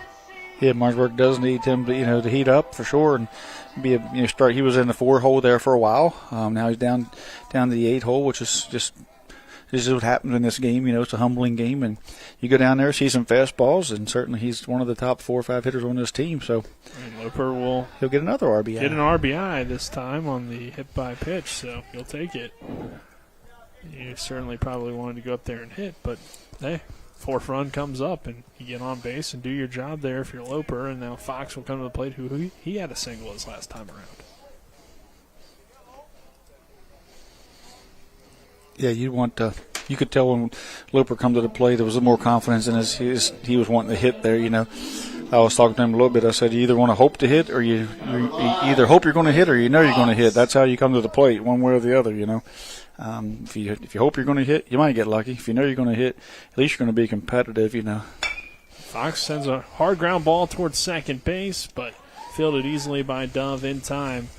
Is the third of first for the final out of the inning, but the Bulldogs do add a run. It's 4-0 Martinsburg as we head to the 4th. This is West Virginia High School Baseball on Talk Radio, WRNR and TV 10. When will I be able to retire? How do I make the most of the money I have? How do I leave a lasting legacy to my loved ones? I'm Philip McCoy, financial advisor with the Mirius Group, a private wealth advisory practice of Ameriprise Financial Services Incorporated. Call us today at 304-263-4343 to help you make the most of your financial future. Our office is located at 1270 Winchester Avenue, Martinsburg, West Virginia. Ameriprise Financial Services Incorporated, member FINRA and SIPC. At Carter Myers Automotive, what we do today will tomorrow become what we've done. That's why Owners Just Do More no longer defines us. Our work is never done because what we live by doesn't have a finish line. We care. Our company of owners is moving lives forward every day by finding more ways to care before, during, and after your purchase. Because when you're happy, so are we. Carter Myers Automotive. Proud to be the owners who just care more. To you by the Skinner Accident Injury Lawyers, representing accident injury claims for over 50 years. Go to SkinnerWins.com. Nick Verzolini alongside me, Trip Tobin, Dylan Bishop, our executive producer. Back in the studio, Colin McLaughlin, Alec Epperson, Kyler High on camera here tonight. Trip, how you feeling here for the Bulldogs? That's a big title. Yeah, I don't know where I came up with that one. Executive producer? That's what I came up with today for him. That means he's going to get hot dogs for us? Or what does that Sounds mean? like he's guarding the door? He needs a pay raise or something. He's the executive producer. But executive producer on site. He's just the on-site producer. But, on-site producer. Give him a big title for the day, I guess. Okay. Good. Well, they say the easiest job in the world is vice president of anything, so we're just making him vice president of today's broadcast. Vice president producer. Yeah, I think, you're going to see Grant, heat up here as, the weather's kind of starting to break a little bit, and he's warming up. They got a 4-0 lead, and, when you pitch with a lead, you've been pretty dominant the first time through. Your confidence is soaring a little bit. Like to see Martinsburg's young guys, Arneke Loper, Braden Armold, Braden Fox, those guys getting on the stats offensively and playing well defensively. So, good day for the Bulldogs so far. Coach Bauer talks about winning the free base game right now. They're winning free base game. I think they're up 8-4. Stolen bases being this big part of the free base game for East Hardy, and Martinsburg taking advantage of a lot of walks and a couple hit by pitches and a balk there. So, and stealing some bases. So.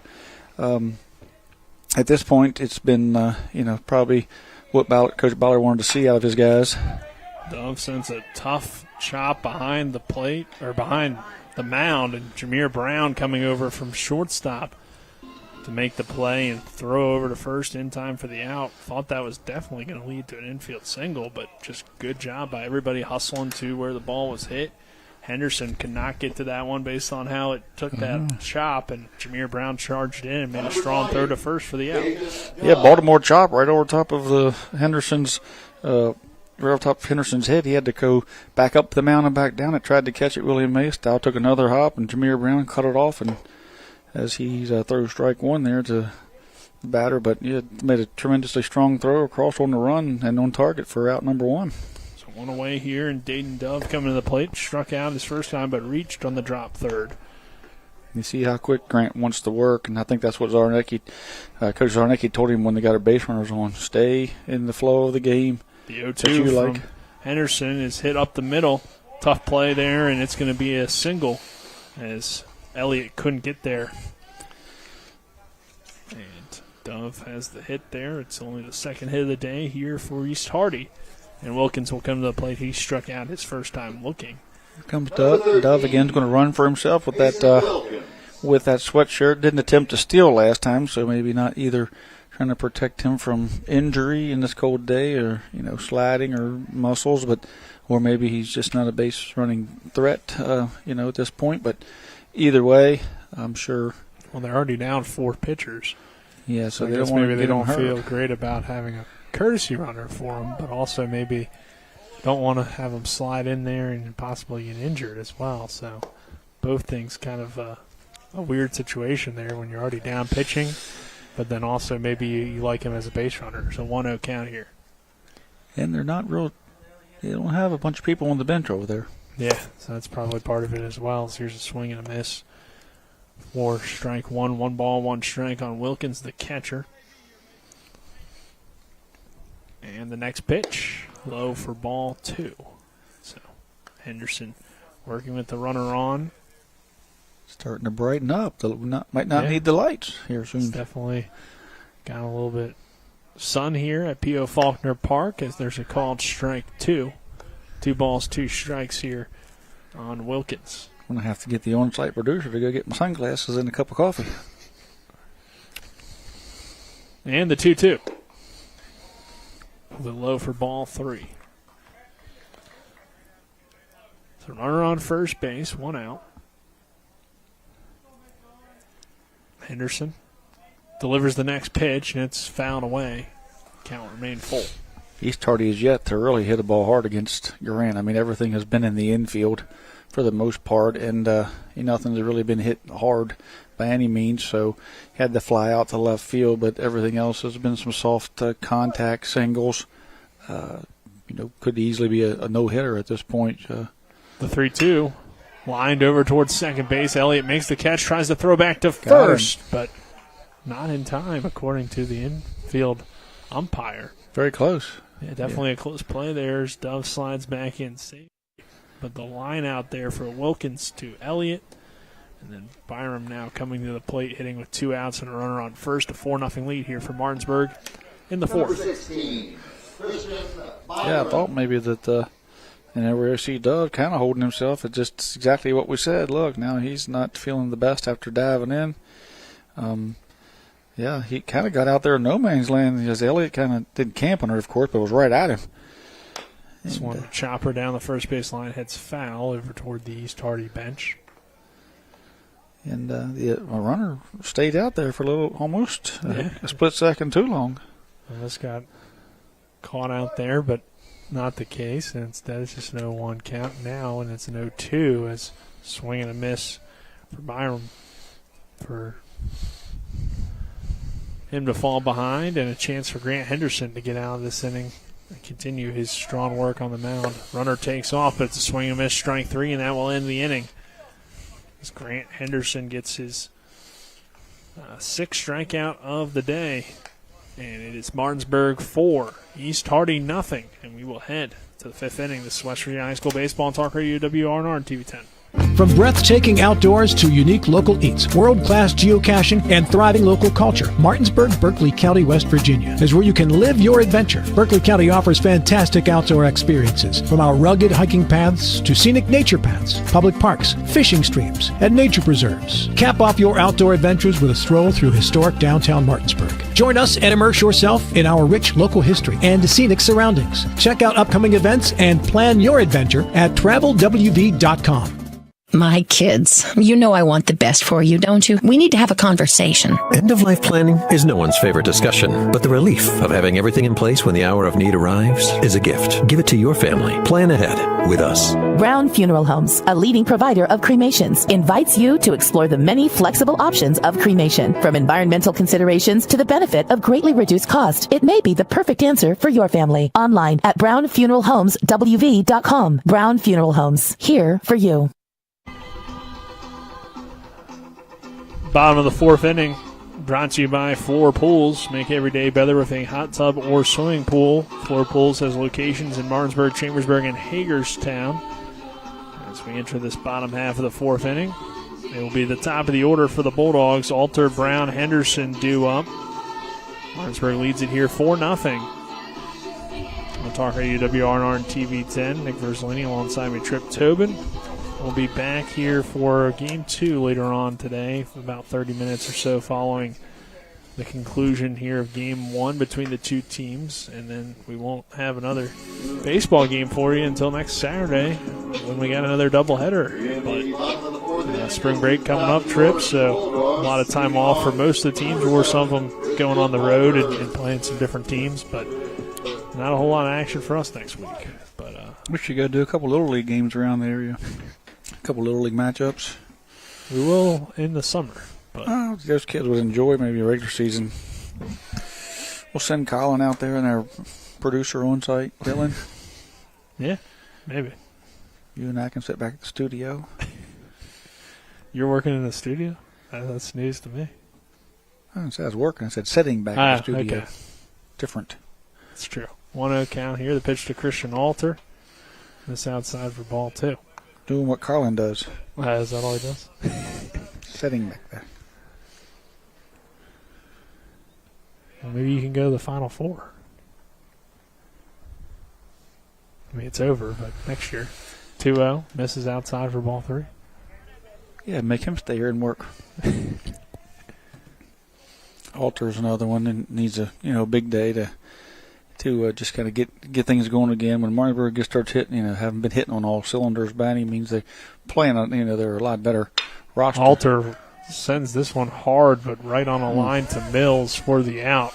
Seemed like that was going to be what possibly got Alter out of a little bit of a slump here. Hit the ball well, but right to Mills. Yeah, that's what happens when when things aren't going well. Even the hard hit balls don't fall, and that's.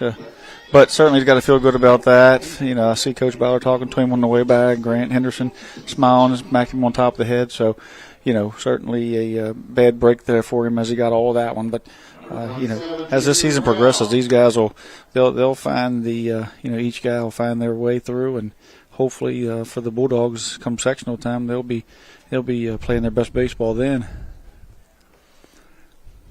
1-0 count here on Jameer Brown, and the pitch hits the zone for strike 1. 1 ball, 1 strike here on Jameer. Shortstop today, saw him pitch the other night against Jefferson, and while the final score didn't necessarily impress if you just looked at that, but Brown was impressive. He got behind early in the game and really battled throughout to get himself, or keep his team, I guess, in the game as long as he could. So. Yeah, he battled through a Murphy's Law first inning where anything that could go wrong did go wrong, and never lost his mound presence. And it was just very impressive to see, him stand out there and just continue to battle under those situations. Brown here sends this one the opposite way into right field. That's out of the reach of Barrett, and that will get down. And Brown, with his speed, may have a triple. He's headed into third, and it's a stand-up triple for Jameer Brown, as Barrett couldn't reach it out there and right.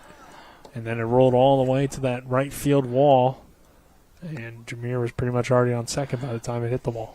Yeah, he got up and tailing away from the right fielder. Wind's blowing just a slightly bit that way. You see the flag pushing the ball towards the parking lot there, and he got up and just kept blowing away from the right fielder. Couldn't come down with it, and Jameer with them long, lanky legs and speed just walked into third base basically. Has seen now 2 hard hit balls by Martinsburg this inning. And he hasn't been, he's been playing more toward right center, so Zarnecki had one that was a tough one for Barrett to get to as well, and that fell in. And then this time, Brown even tougher with how the wind was blowing, like you said, for Barrett to get to it. So, as a coach, when you come here and you play a 4A team, and the velocity's down a little bit, you expect them to pull, but Martinsburg's done a good job staying behind it here now. So, going with outside pitches. Henderson takes this one for ball 2. So 2-0 count here on Grant Henderson, the pitcher, who's 0 for 2 today. He's grounded out and flown out so far. Runner on third base with 1 out in the inning and looking to add some more runs to his lead and help himself get a victory here today out there on the mound. And Henderson sends this one through the 5-6 hole into left field for an RBI single. Yeah, just with the doctor order for Grant as well as, another one who batting in the 2-hole, has strikeout numbers weren't where he wanted them to be, up a little bit more than he had hoped for. But, part of that is that talked to Coach Byler. You heard him say something one of his interviews about having a target on their back from last year. There you have seen everyone's ace. So, that's one of the reasons why we talk about, Loper needs a good day, Ultra needs a good day, Grant. I mean, we can say that across the board, but remember now, the pitching that they have been hitting against is basically everyone's number one for the most part, especially in the EPAC, when they've seen Jet and they've seen, they've seen, McGill, Crumley. I mean, those are tough guys to hit. So, let's not pull credit, take any credit, anything from those guys. But when you look at the records of these teams and you look at who Martinsburg has played and who's been thrown against them, it's not records, but batting averages, things like that. Certainly, you got to tip their hat to some of those guys, especially early in the season when they generally have the advantage. So, Martinsburg has seen some great pitching. And, that's what's makes it a little nice to play out of conference sometimes. Looks like Deeds is going to courtesy run for Henderson as this one misses low and outside for ball one. And I believe the issue that the umpires had is that you can only courtesy run for the same person that you courtesy ran for earlier. Is that what it was? Tomlinson tried to courtesy run for the pitcher, and he had ran for Fox earlier? Yeah, the catcher. So you can't have a different courtesy runner. And as an Armalt half swing here, and it's going to basically be a swinging bunt. Does advance the runner over, but probably not what you wanted if you're Armalt or the Bulldogs necessarily. But a runner now on second as Armalt will ground out and Zarnecki will come to the plate. Yeah, check swing got in on him. You see him shaking his head a little bit. Runner took off, left the gap open there, maybe trying to push something that way, and then the ball run in. He's kind of thinking maybe right side, and then the ball run in. They didn't want to swing an inside pitch with the right side open, not sure, but either way, ended up with a check swing right back to the pitcher, like you say, a swinging bunt. So, does move the runner over for Zarnecki and the Bulldogs, both 2 outs now in the inning. See if East Hardy can keep it to just a 5-run deficit, or if Martinsburg can add some more here in the bottom half of the 4th inning.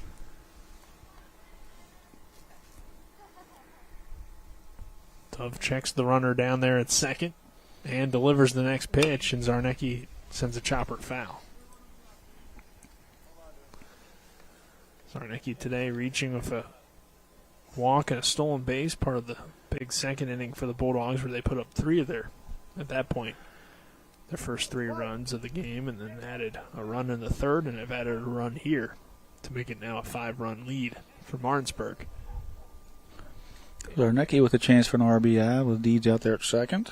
And the pitch hit hard up the middle, and that's going to get to Hamilton, who slides in and makes the throw at first. So, Tripp, I guess you spoke a little bit too early. I thought for sure Hamilton wasn't going to get to that one as well, but he made a heck of a diving play and threw by about a half step. So yeah, it was a heck of a play there. It looked like a base hit all the way off the bat, and next thing you know, he come out of nowhere and sliding on his belly, keeping that thing on the infield. Then I just thought maybe he would just, hold Martinsburg to an infield single and hold Deeds at third by having, a great belly play there, or keeping the ball in the infield. But he come up and threw across the diamond, and it was this phenomenal run-saving play there for the shortstop there at East Hardy. Hamilton's already been a star of his speed on the base paths and showing some defense there. But we will head to the top of the 5th. As our score, Martinsburg does add a run, 5-0 Bulldogs. This is West Virginia High School Baseball on Talk Radio WRNR and TV 10.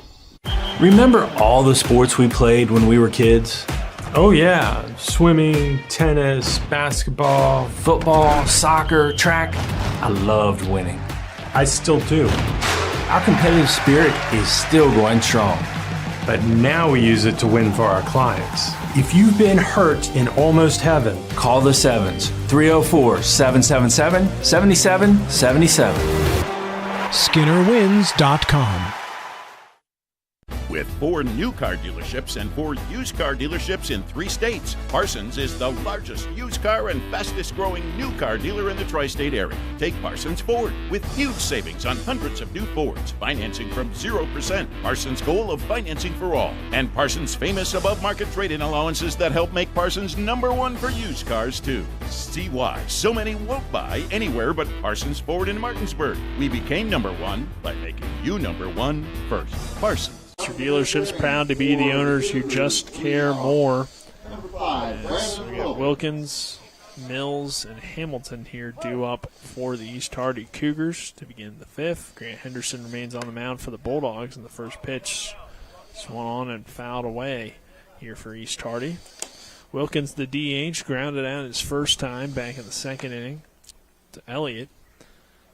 Mills, he also grounded out his first time up, and then it will be back to the top in Hamilton. If I remember right, he was opening for Delaney and Bonnie and Friends. 0-1 count here. After 5 innings here, looks like that, after 4 complete, Martinsburg's got 5 hits with Jameer Brown with the triple.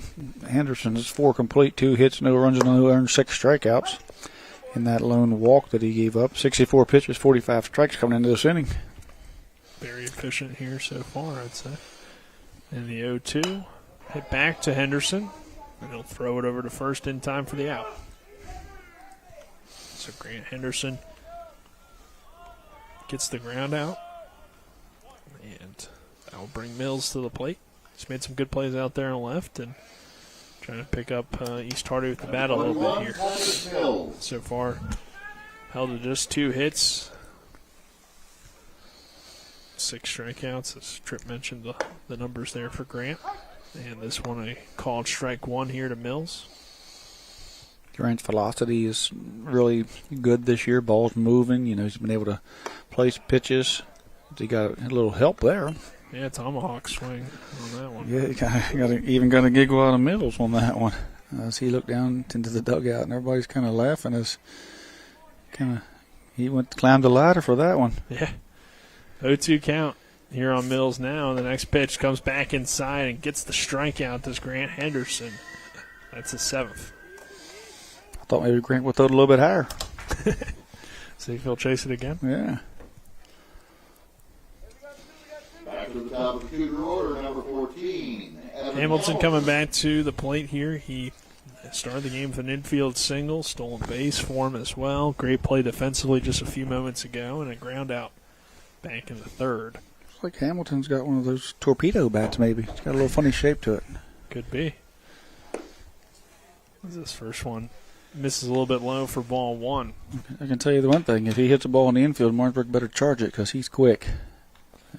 He comes out of that box hard with a hard 90. They had to do that when Zarnecki fielded one, as this one's hit well, though, into left center field. Blosser, though, will chase it down and make the play for the final out of the inning. So it's 1-2-3, top half of the 5th.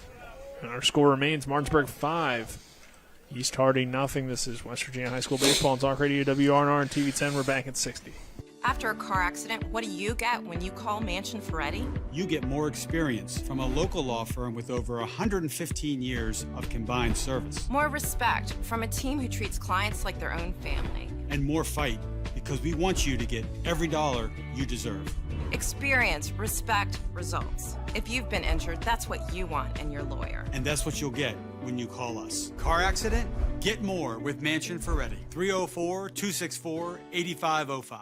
Tubs, hot tubs, hot tubs. The Hot Tub and Pool Expo is at Floor Pools in Martinsburg. This weekend only. Truckloads of hot tubs from major brands like Hot Spring Hot Tubs. All discounted. Hot tubs as low as $49 a month. Easy financing. Save thousands. Swim year-round with swim spas up to $10,000 off. Save up to $1,000 on above-ground pools and up to $2,000 on in-ground pool. Hot tub, swim spas, and saunas up to 30% off. This weekend only at Floor Pools in Martinsburg. SpaExpoTristate.com. Signed by Tripp Tobin, Dylan Bishop, our on-site producer, Kyle McLaughlin back in the studio, Kyler High and Alec Everson, our cameraman, as bringing it back here to the bottom half of the 5th inning, which is brought to you by Tripp's Flooring. Not sure where to go or who to trust for your flooring needs? Then call Tripp's Flooring at 304-229-7009 or online at trippsfloorsanding.com.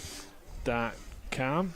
And we will see the Bulldogs here hitting with Jacob Blosser, 6, 7, 8 hitters due up here for Martinsburg. Number 14, Jacob Blosser. Blosser, his first 2 at-bats, a walk and a fly out here for him.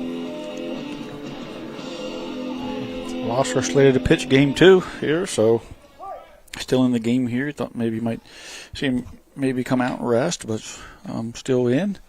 Nice and cool day, so not burning too much energy. As he hits one hard off the mound, but it will go right to the second baseman, Dove, and Dove will throw over in time for the out. So that was a base hit for Blosser. It caught the right side of that mound, and it actually, instead of going up the middle where it was headed, it kicked to the right to second baseman. Another bad luck out there for Martinsburg, but the ball was hit hard and just caught that lip on that mound and kicked it right over to the second baseman. Who, when it left the bat, it was going up the middle for a one-hop base hit.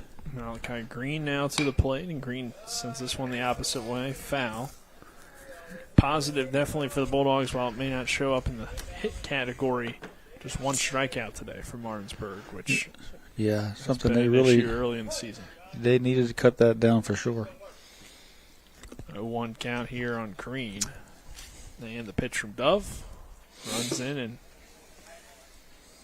thought for a second it hit Green, but I guess it didn't. I did too. He made it seem like it did at least. How did it miss him? I don't know. It went right through him. Yeah, the strikeout numbers were a lot, but again, credit to some of the pitching they saw. Yeah. But that's not an excuse that coaching staff at Martinsburg is going to want to hear, but they certainly did see some good pitching early. The 1-1 here to Green, big swing and a miss for strike 2. Green has the sacrifice and a walk so far.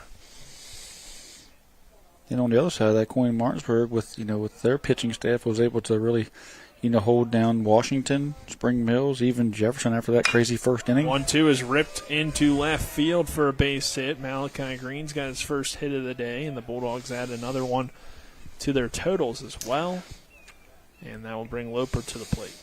They've hit the ball hard out there a couple of times, including that one. And Mills out there has done a great job of squaring it up. That time you see him kind of put his hand in front of his face, and the ball did come up heavy, so come up quickly on him. And he's done a great job of keeping that ball from getting by him and keeping Martinsburg to singles out there. Loper got hit the last time. Yep, Loper did get hit, and it brought in a run. So, single for him as well. Been able to get on in both of his plate appearances. Green takes his lead, and the next pitch from Dove is outside for ball 1. Martinsburg's got a game Tuesday against Millbrook, and then they have 4 games in 2 days. Next Saturday over at Mountain Ridge in Allegheny, and then they're here back at home on Saturday, and then an EPAC game on Tuesday. So as Loper takes one in, so they have to start setting up that pitching rotation for that. So we wonder if that plays into today's game at all with Grant. If he comes out, at 70 at the moment. Don't see anybody warming up, so I expect he's going the distance here. Yeah, Coach. This one runs inside for ball 3. Green will take it on the pass ball easily down there at second. But yeah, Coach Byler said pretty much that Grant's going to go as long as he can. So, or whatever. There's no pitch limit. So. Might throw 200. Yeah, well, SSAC might come down on him, but he gets suspension or something a day. I don't know that rule, but don't think it's a great idea. This is ball 4, and again it gets away from the catcher. So runners on the corners here for Martinsburg with Loper on first and Green on third. And it's a walk here for Loper. So a single, hit by pitch, a walk. It's not the cycle, but what do you call that? Young man is coming out of the game here. He did kind of rub his arm a little bit there. So pitcher there, Dove, is going to be removed there either by check his pitch count. He was at 74, but he's holding that arm a little bit up by the bicep, which is, if you're going to see a young man hold his arm, you'd like to see him holding that muscle, not that shoulder or elbow. So I think he just got a little muscle soreness. Going to move over to second base. I'm going to bring in, I believe, still a Dove. Number 6. And we're going Dove for Dove. Dove for Dove. Yeah, so the Doves are going to switch positions. Yeah, makes it easy for us. But in terms of which Dove we now see out there, that's now number 6. I think he might be the younger Dove. Which is Gage Dove, after we already saw Dayton Dove get the start out there on the mound for East Hardy. So Gage Dove will move from second to the mound. Dayton Dove will move to second base from the mound, and we'll take a 30-second break. This is West Virginia High School Baseball on Talk Radio WRNR and TU10. Celebrate Apple Blossom's 98th Festival at one of many athletic events. April 25th features the Honeyway Golf Classic. Seeking competition? Register for the Stonebrook Club Tennis Tournament or join the WVU Medicine Pickleball Tournament. The Partlow Insurance Sports Breakfast will celebrate local and national athletes with motivational speeches from this year's sports marshal, Washington Nationals soon-to-be Baseball Hall of Famer, Ryan Zimmerman. Special guest for Washington National Racing President, sponsored by Rubbermaid Commercial Products and Hall of Famers. Visit thebloom.com. Here at P.O. Faulkner Park, Nick Verzolini alongside me, Trip Tobin, Dylan Bishop, our producer, back in the studio, Kyle McLaughlin, Alec Epperson, Kyler High, our cameraman, and Fox here at the plate for Martinsburg with one out, and Loper and Green on the corners. Fox lays down the bunt, and Dove can't flip to home, bobbles it, and then tries to come up and throw to first, but it won't be in time. So Fox does his job, drives in a run, and it's 6-0 Bulldogs. Yeah, Fox, if the young Dove comes up with that Gage, comes up with that bunt cleanly, he's going to have a good shot at getting Malachi Green at home, because he had time. Just the pressure and putting the pressure on the defense there, Martinsburg did, cause him to bobble. He turns and throws the first, but Fox was giving a hard 90 up the baseline. He's safe, but Dayton Dove, his sibling there, finished today 4 1/3, 6 hits for earned runs. 6 runs, 4 earned runs, 1 strikeout, and 5 walks. Alter's going to send this one into right field, opposite field power for Christian Alter. And now speeding around the base pass is Bradley Loper to make it 7-0 Bulldogs, and that's something you saw from Christian a lot last year, that opposite field single. Yeah, he needed to stay behind the baseball a little more instead of he continued to roll over, was out in front of all-speed pitches. Actually, was out in front of a lot of fastballs. He was just out in his front foot a little bit, but he'd been working on it. But the biggest undoing there to finish the stat line for Dove was 74 pitches, only 37 for strikes. So that's gonna cause you some troubles when you're only 50% strike to ball ratio, or total pitch to strike ratio. Alter gets the hit there. Runners on first and second for the Bulldogs, and Jameer Brown at the plate, and definitely what's turning into a big inning, for Martinsburg, as they've got up to a 7-0 lead. 2 runs have come across, and we're at the top of the order, and just 1 out. So 7-run lead here. Men on first and second. Tomlinson at second. Alter at first. Tomlinson running for the catcher Fox. I mentioned this, I believe, last week, but Christian Alter hit .412 a season ago. He had 47 hits, 35 of them were singles. So he definitely did his work with not necessarily a ton of power, but always found a way to contribute to the lineup. And that was a very similar hit to what we saw last year. Brown sends a hard ground ball towards second. Dove goes to second for 1 and gets the double play. 4-6-3. Dayton Dove to Hamilton to Sisler to end the inning. So it looked like Martinsburg had a chance to add some more and possibly get into run roll territory, but instead the 4-6-3 double play gets East Hardy out of the inning. And we will head to the 6th. Our score: Martinsburg 7, East Hardy 0. It's West Virginia High School Baseball on Talk Radio WRNR and TV10. WVU Medicine introduces Walk-In Wednesdays. The Human Resources Department at the WVU Medicine Corporate Center in Martinsburg will host Walk-In Wednesdays every Wednesday in April. A WVU Medicine recruiter will be on site 10 a.m. to 2 p.m. to answer questions about positions that are available and assist those who submit applications via Workday. The WVU Medicine Corporate Center is located at 121 Administrative Drive in Martinsburg. Stop by to learn why employees who work here thrive here. Insurance companies like to play games. They say they're on your side, but they aren't. We have a team that can handle any curveball they throw. At Burke, Schultz, Harmon & Jenkinson, you get a dedicated lawyer, and every case gets a team effort. So you get nearly 150 combined years of experience going to bat for you. And we like to win. Join the team that takes your personal injury case seriously. Burke, Schultz, Harmon, and Jenkinson. We play hardball. Back here to P.O. Faulkner Park. 7-0. Bulldogs leading the East Hardy Cougars here. Game 1 of the doubleheader. We still got another one after this as we head to the 6th inning. Our top of the 6th is brought to you by Parsons Ford, located at 1400 Shepherdstown Road and online at parsonsford.com. They became number 1 by making you number 1 first. Parsons. It's the 2-3-4 hitters due up here for East Hardy. Bulldogs adding some more runs to that last inning. 2 of them come across the score, 7-0 Bulldogs. And see some East Hardy hitters, but I mean, at this point, the way Grant Henderson's pitching, you'd be pretty surprised to see East Hardy get back into it. Yeah, seemed like a pretty unsurmountable lead there for ground ball toward second. Looks like we have a new second baseman out there as well, and throw over is in time for the out. Brody Robinson. Okay, so we got Robinson now down there at second. Elliott Stay done. Brody Robinson going to get a little time in there as Coach Bowler and the coach of Martinsburg staff is going to look at some of these young guys, searching for some answers. You know, in a certain couple spots that they're a little shallow in or haven't gotten a lot of contribution out of maybe. Number 1, Levi Price. Price sends a fly ball over towards short. And making the catch there is the shortstop. As again, we have a new shortstop, it looks like, as well. That's the same. Oh, no, I'm sorry, that's Shamir. Guess we got another big, tall, slender guy in there. Yeah, not that I know of. But yeah, 1 pitch. Yeah,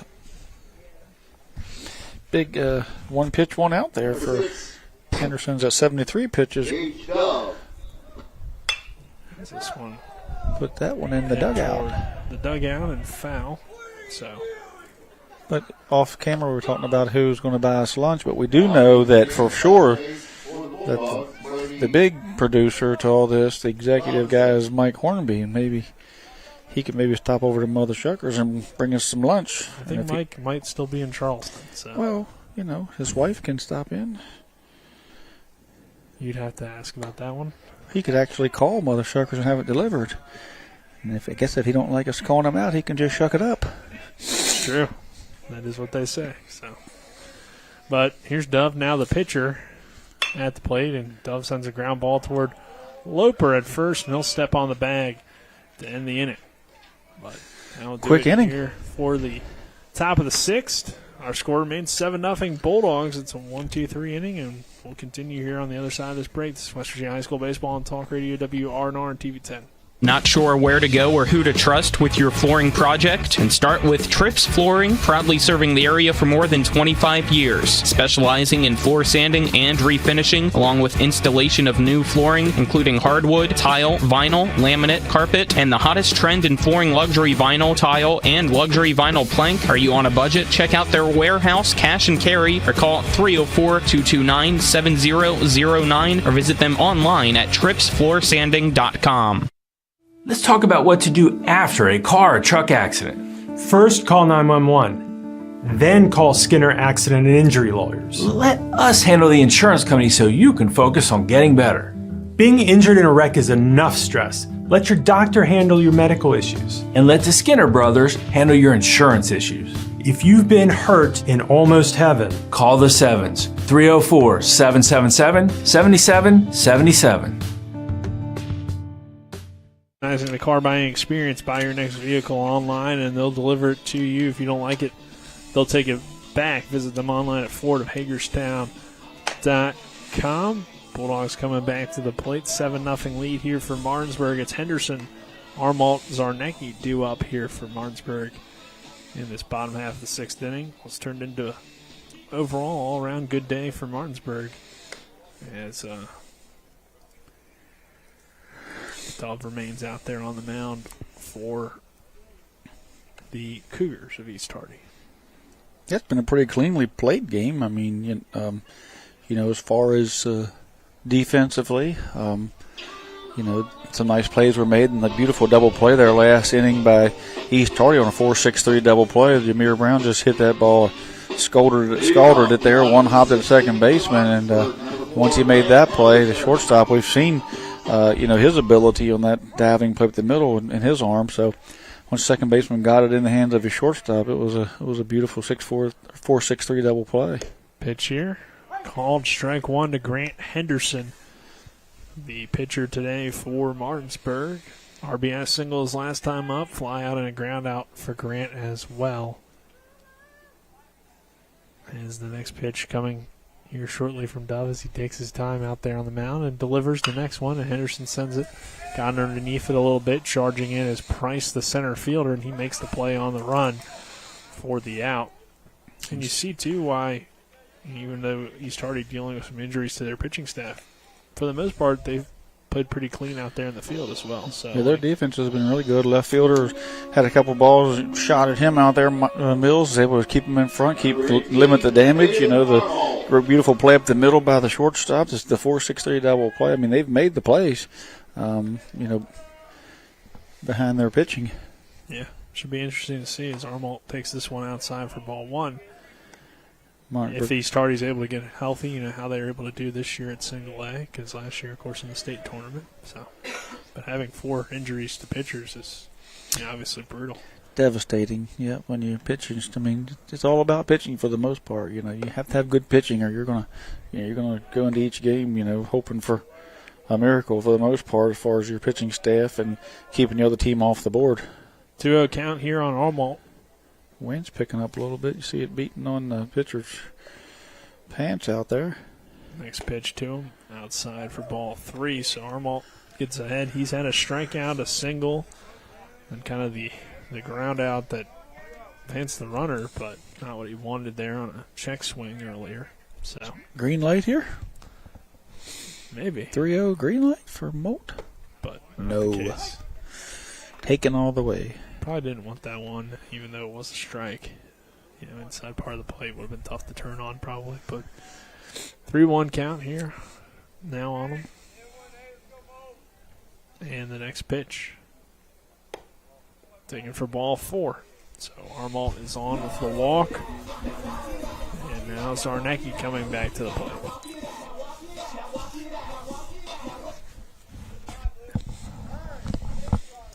Looks like they're going to bring on a pinch runner here, as they tend to do late in the game for Armalt. Armalt's going to get run for by number 6. I think that's Spiker. Ryan Spiker. So Spiker comes on. Armalt heads to the bench for now, but should probably check in to play defense in the 7th. A lot of guys have made appearances today. You're not going to see Drew Earhart, Nick Domenico, or Braden Miller, all who are injured. Talking to them before the game, Miller pretty much out for the season with that shoulder surgery. At this point, Drew Earhart's under physician's care for a shoulder injury from the wrestling season, and return is unknown at this point. Nicholas Domenico, 2 weeks into his surgery on his knee, and still has 4 to 6 weeks of time there. So other than that, Martinsburg has pretty much used up the majority of their bench in this game. First pitch here to Zarnecki is high for ball 1, 1-0 count on Silas. And then when you look at some of the guys that are away with Kaufman and R.J. Brown and, at the band activity. This one a called strike. 1 ball, 1 strike. Yeah, kind of a limited roster for Martinsburg from that perspective. Still got a lot of guys, but a few guys out. Runner takes off here and should have an easy stolen base as the throw was well up the line into second. Or toward the second baseman, I should say, not necessarily towards second. If it was towards second, it would have been an accurate throw. But 2-1 count here on Zarnecki. And Dove checks the runner at second base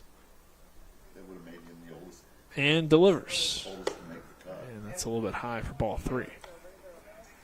So Zarnecki's already had 1 walk, trying to get another one here, possibly, and continue. It's been a good inning for Martinsburg. Martinsburg's looking for 3 runs and to finish this thing off and save pitches for Henderson.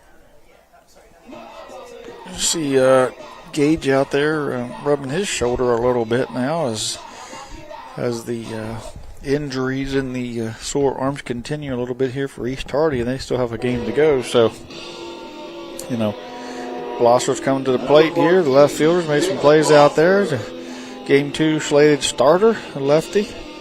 Yeah, kind of got robbed last time. Did Blosser. He had the ball hit hard, but it hit off the mound and took a weird bounce right to the second baseman, and he ends up grounding out. But Blosser here trying to pick up an RBI. This one misses well outside for ball 1. After the fly out from Henderson, got 2 back-to-back walks here. The actual winning runs at the plate. Should Martinsburg be able to push these guys around? East Hardy's going to do all they can to extend this game, of course. 1-0. This one misses low and inside for ball 2. Yeah, I mean, you have that perspective, but also, like you said, they're kind of limited in pitching. So gonna have a little time out here as the young man keeps rubbing his arm. They're going to check on him. Good here with Dove. We saw the other Dove, Dayton, kind of having some looked like shoulder soreness possibly, but he appears to be okay at second. And those 2 guys are going to have to push through this season. They can't be injured as well. So you have to, and even though you're limited, you still have to protect your arms and your staff that's left. So you're really in a tough spot for the coach here as he's going to come out there and check on this young man. Doesn't look like there's going to be any changes. Still has the ball in his hand there, so he's going to continue on here. Yep, so 2-0 count, 1 out. Blosser at the plate, 2 on for the Bulldogs here in the bottom of the 6th inning, who lead it 7-0 over East Hardy in game 1 of the doubleheader. And went up about 30, 40 minutes after this one, depending on how long they want. We'll have game 2 between these 2 schools. Long enough for Colin to bring us over a sandwich. You must be hungry, Trip. As Blosser sends a good ride into right field. That's over the head of the right fielder, Barrett, and going to roll all the way to the wall. Blosser has a double. Barrett got to it pretty quickly, though, and that's only going to bring in 1 run. So Martinsburg extends its lead to 8-0 for Malachi Green to come to the plate, and Blosser got a good piece of that one. Yeah, he jumped on that, and it got over the right fielder's head quickly. Of course, the 33 going to enter the game. Caleb Deeds will enter the game here for Jacob Blosser. Yep. Probably see him finish out the game in the outfield should that run not score, because if Zarnecki from third scores and Deeds scores from second, that'll put an end to this contest. Yep, Malachi Green at the plate here. He did single his last time up, and a well-hit single could end the game here. So we'll see. And, of course, Blosser, like you said, scheduled to go in game 2 for Martinsburg. So that is probably the end of his day. No reason to run him out there in the field again for another inning. But he got his double, and that was a well-hit ball. We'll see what Malachi Green can do here against Dove. Yeah, good way to end the day, too, if you're a Blosser, but you feel good about his day there. Gives you a good mindset as you head into the next game, as Malachi took strike 1 there on a curveball. Yep, breaking ball catches the zone. And the 0-1 here to Malachi Green is a big swing and a big miss. Big swing. 2. Blosser hit that ball over the right fielder's head and smacked it off the dump and junk sign out there. Looks like the catcher wants the ball up as he's standing up. Yeah, a little bit weird there, but the 0-2 is he got taken it up for ball 1. He hit his spot, just didn't get Malachi to offer.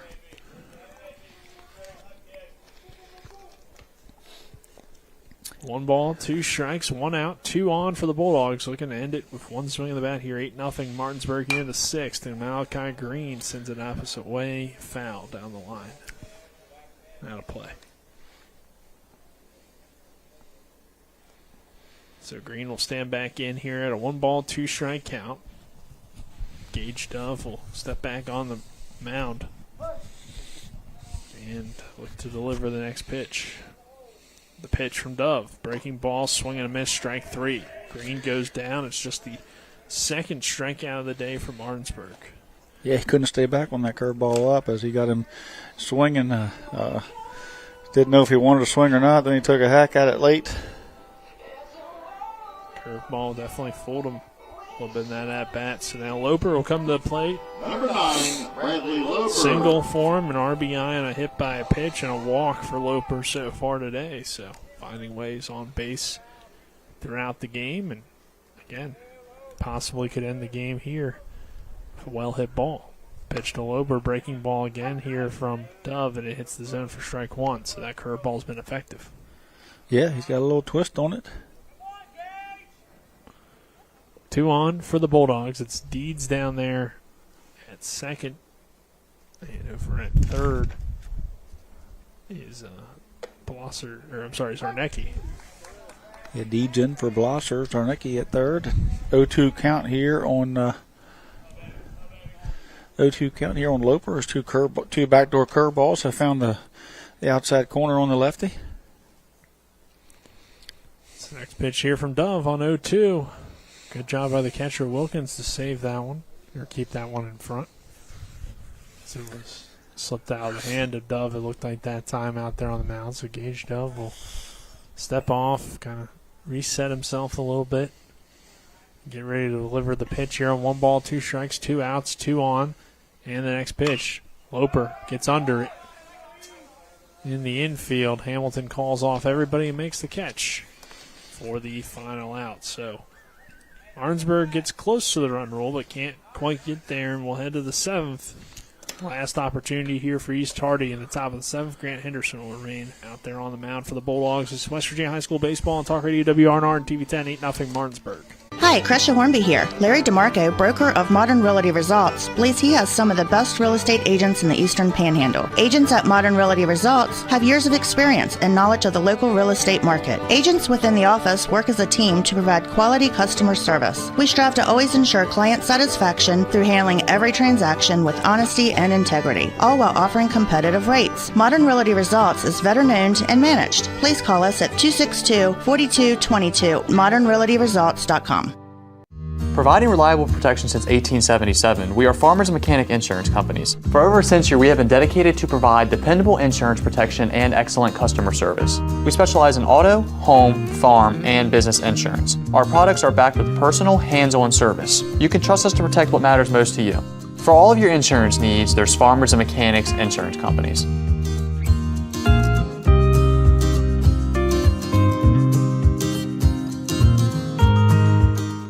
Here to P.O. Faulkner Park. Nick Verzolini alongside me, Trip Tobin. Trip, as we head to this top of the 7th inning, it's brought to you by Smallwood and Small Insurance and Martinsburg, your total insurance solution, located at 1250 Edwin Miller Boulevard, Suite 301. Call 304-263-3361. Grant Henderson remains out there for the Bulldogs, and he's been cruising so far. Yep, and looks like Garrett Thomas is going to take over behind the plate, the freshman.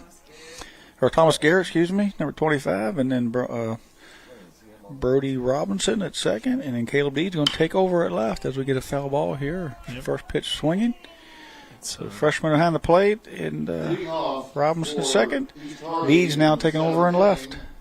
It's Dove, Wilkins, Byram due up here for East Hardy.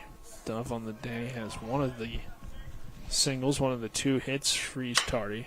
And he's going to send a pretty good ride into this one, but it's going to go foul into the bullpen down there and right. Yeah, it would have been a strike if you had a bullpen catcher down there. Well, it was a strike, but strike in the bullpen. Looking. Gotcha. That was a swinging foul ball strike. 0-2 count. Get the first look at Thomas Garrett here for some varsity experience.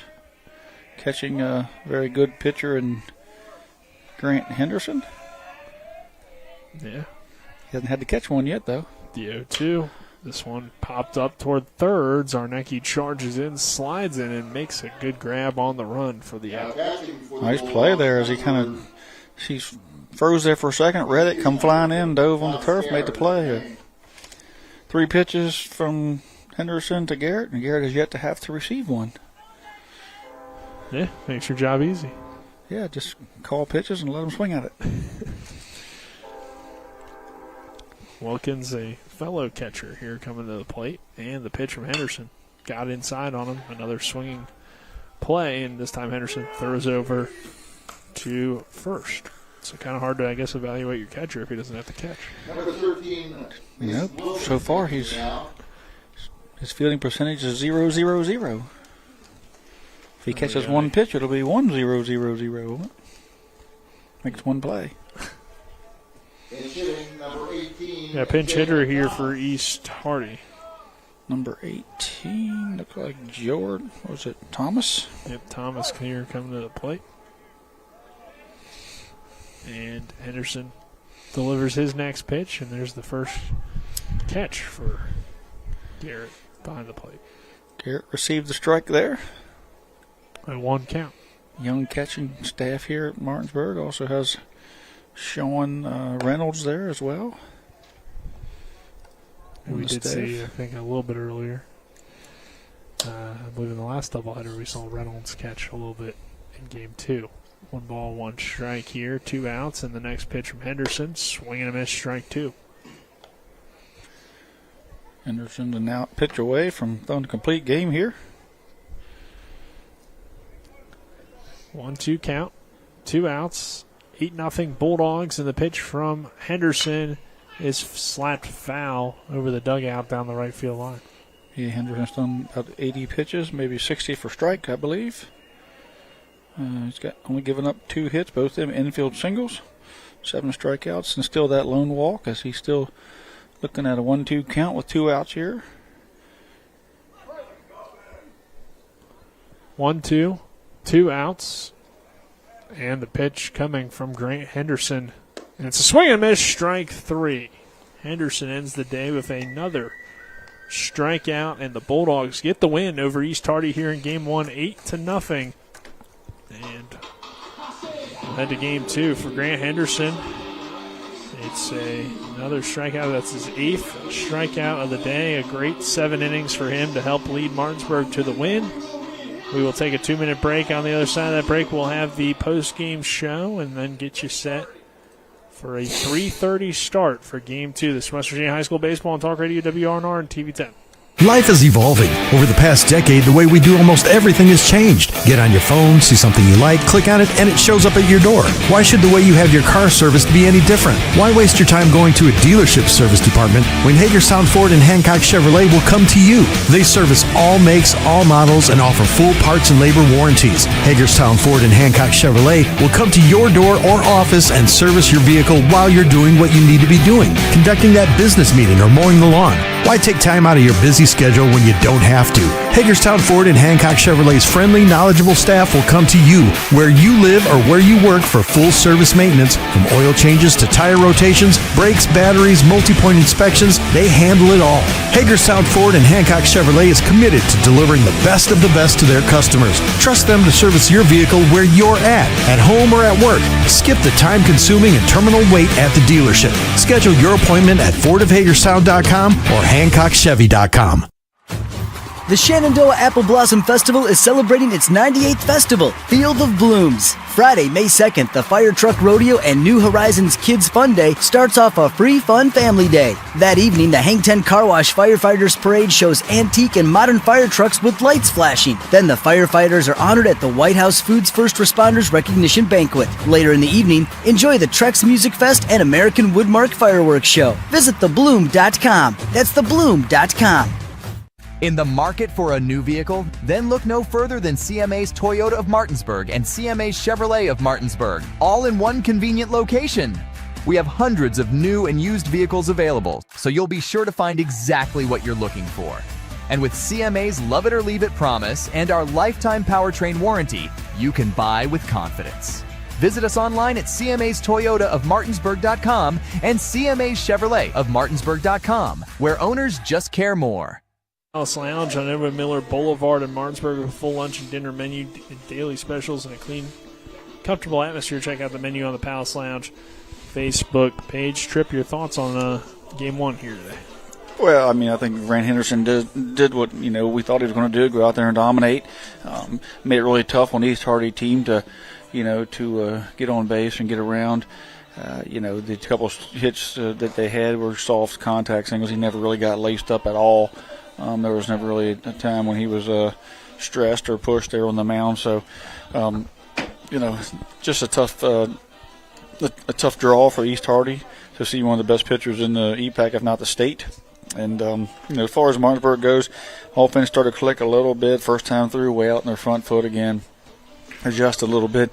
Seen Alter, kind of revert back to what made him successful, staying behind the baseball, getting out in the right field. Jameer, staying behind the baseball, getting that nice big triple there. Loper, Malachi, Armold got, staying hot. Salazar, Nicky with an infield single there. So, up and down the lineup, they stole the bases. They took the walks that were given to them. They were patient for the most part, and had a couple of opportunities to break the game wide open, but some really nice plays by East Hardy, kept them in the game, because Martinsburg did have their foot on the throat a few times, and they were able to keep this game going for the duration and not get run ruled. So hats off to them for what they were able to do against a very tough Martinsburg pitcher and an offense that really had them on the ropes a few times. Yeah, so definitely, I think East Hardy getting what it wanted out of this game, a challenge going up against some tougher pitching. And we'll see here in Game 2 how things go between these two teams. But our game scoring summary is going to be brought to you by the Manchester Law Firm in Martinsburg. It's about seeking justice for you. To go to wvjusticelawyers.com. For the Bulldogs, 3 runs in the second gave them the early lead, and then they continued to add throughout. They got a run in the third, a run in the fourth, 2 in the fifth, and 1 in the sixth. The total there for them, 8 runs on 9 hits, no errors. For East Hardy, no runs on 2 hits, 1 error. Some game stats are going to be brought to you by CMA's Martinsburg and Winchester dealerships. Proud to be the owners who just care more. For the Bulldogs, Christian Alter has a hit and 2 RBIs. Jameer Brown with a hit. Henderson with a hit and an RBI. Armalt with a hit and a run scored.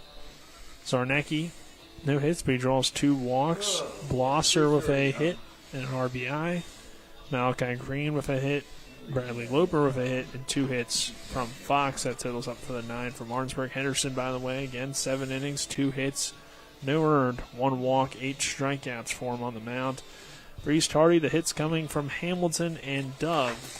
Dayton Dove, that is. And then pitching-wise, 4 1/3 for Dayton Dove on the mound. 6 hits, 7 runs, 6 earned, 5 walks, 1 strikeout. And then for Gage Dove, 1 2/3, 3 hits, 1 earned, 2 walks, and 1 strikeout. Finally, Tripp here, our player of the game, brought to you by Parsons Ford, located at 1400 Shepherdstown Road and online at parsonsford.com. They became number 1 by making you number 1 first, Parsons. Yeah, I mean, you got to give it to Grant. He just was dominant out there. He throws a shutout. You start to become the norm with him, but you can't not overlook the fact that he was around the strike zone, still back in that 70+% strike ratio, and able to, a couple of times, they did have runners at second and at third in the scoring position, shut that down, and when he had to, he got the strikeout that he needed. And for the most part, East Hardy never really put the ball in play with any exit velo at all, never really squared him up. So, just a dominant performance by him as well. And offense gave him some run support there, and he helped himself at the plate. So, once again, Grant Henderson is going to go out there and take the player of the game, and he deserves it. All right, we'll take a break. On the other side of that break, we will come back here around 3:30, I guess I should say, and we'll have Game 2. So take a little bit of a break here, put some alternative programming on for you, and then join us for Game 2. Dylan and Tripp will have the call here from P.O. Faulkner Park. But once again, your final score here for Game 1. Martinsburg gets the win 8-0 over East Hardy. This is West Virginia High School Baseball on Talk Radio WRNR and TV 10.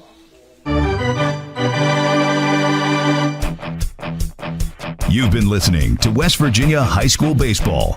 Today's game broadcast has been brought to you by Tripp's Flooring, Parsons Ford of Martinsburg, Burke, Schultz, Herman, and Jenkinson Personal Injury Attorneys, Farmers and Mechanics Insurance Companies, the Larry DeMarco Team at Century 21 Modern Realty Results, Cody's Auto Body, Hagerstown Ford, Brown's Funeral Home and Cremations Robert Fields & Sons, The Mansion Ferretti Law Firm, Floor Pools, Smallwood and Small Insurance, CMA Martinsburg and Winchester Dealerships, Skinner Accident and Injury Lawyers, The Palace Lounge, WVU Medicine Berkeley and Jefferson Medical Centers, the Mirius Group Ameriprise Financial Services LLC, and the Berkeley County Health Department. For the continued excitement of high school, college, and Major League Baseball, keep it tuned to FM 106.5, AM 740, Comcast Cable Channel 10, and online talk radio WRNR.com. All rights reserved.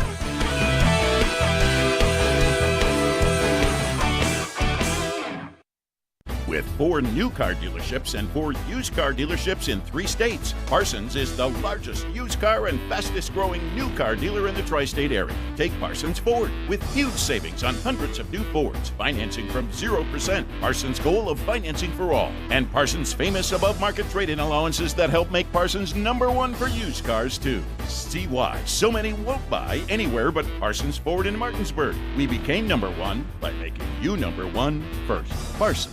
Tubs, hot tubs, hot tubs. The Hot Tub and Pool Expo is at Floor Pools in Martinsburg. This weekend only. Truckloads of hot tubs from major brands like Hot Spring Hot Tubs. All discounted. Hot tubs as low as $49 a month. Easy financing. Save thousands. Swim year-round with swim spas up to $10,000 off. Save up to $1,000 on above-ground pools and up to $2,000 on in-ground pool. Hot tub, swim spas, and saunas up to 30% off. This weekend only at Floor Pools in Martinsburg. SpaExpoTristate.com.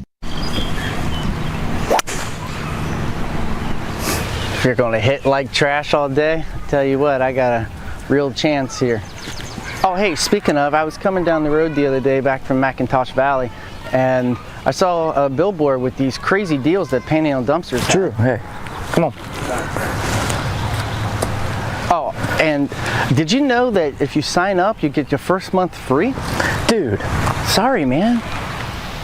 But I just wish somebody would have told me about these crazy deals that Panhandle Dumpsters has. Drew, how many times have I told you to sign up for Panhandle Dumpsters? They give away discounts for first responders, veterans, and seniors. If you pay for a whole year, you get the 13th month free. Now shut up and watch me hit this drive.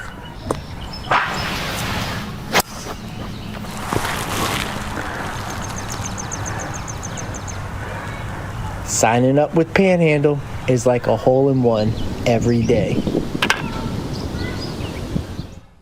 At Carter Myers Automotive, what we do today will tomorrow become what we've done. That's why Owners Just Do More no longer defines us.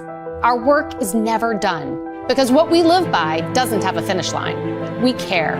Our company of owners is moving lives forward every day by finding more ways to care before, during, and after your purchase. Because when you're happy, so are we. Carter Myers Automotive. Proud to be the owners who just care more. Celebrate Apple Blossom's 98th Festival at one of many athletic events. April 25th features the Honeyway Golf Classic. Seeking competition? Register for the Stonebrook Club Tennis Tournament or join the WVU Medicine Pickleball Tournament. The Partlow Insurance Sports Breakfast will celebrate local and national athletes with motivational speeches from this year's sports marshal, Washington Nationals soon-to-be Baseball Hall of Famer, Ryan Zimmerman. Special guest for Washington National Racing President, sponsored by Rubbermaid Commercial Products and Hall of Famers. Visit thebloom.com.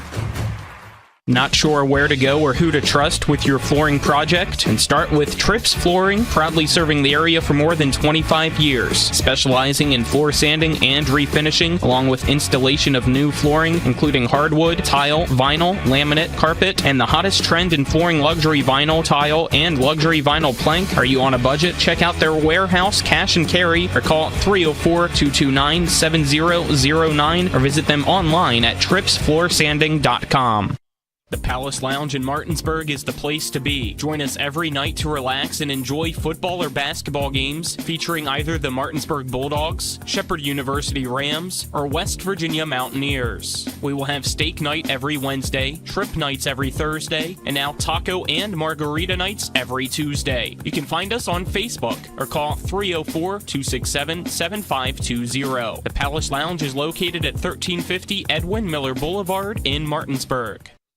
Did you know a fully loaded truck weighs 80,000 pounds? I do know that they can cause a lot of damage in a wreck. Over 40,000 people die every year in crashes. and distracted driving is getting even worse. I wish we had better ways to prevent distracted driving. Me too. But one thing we can do is help people who've been injured in car and truck accidents.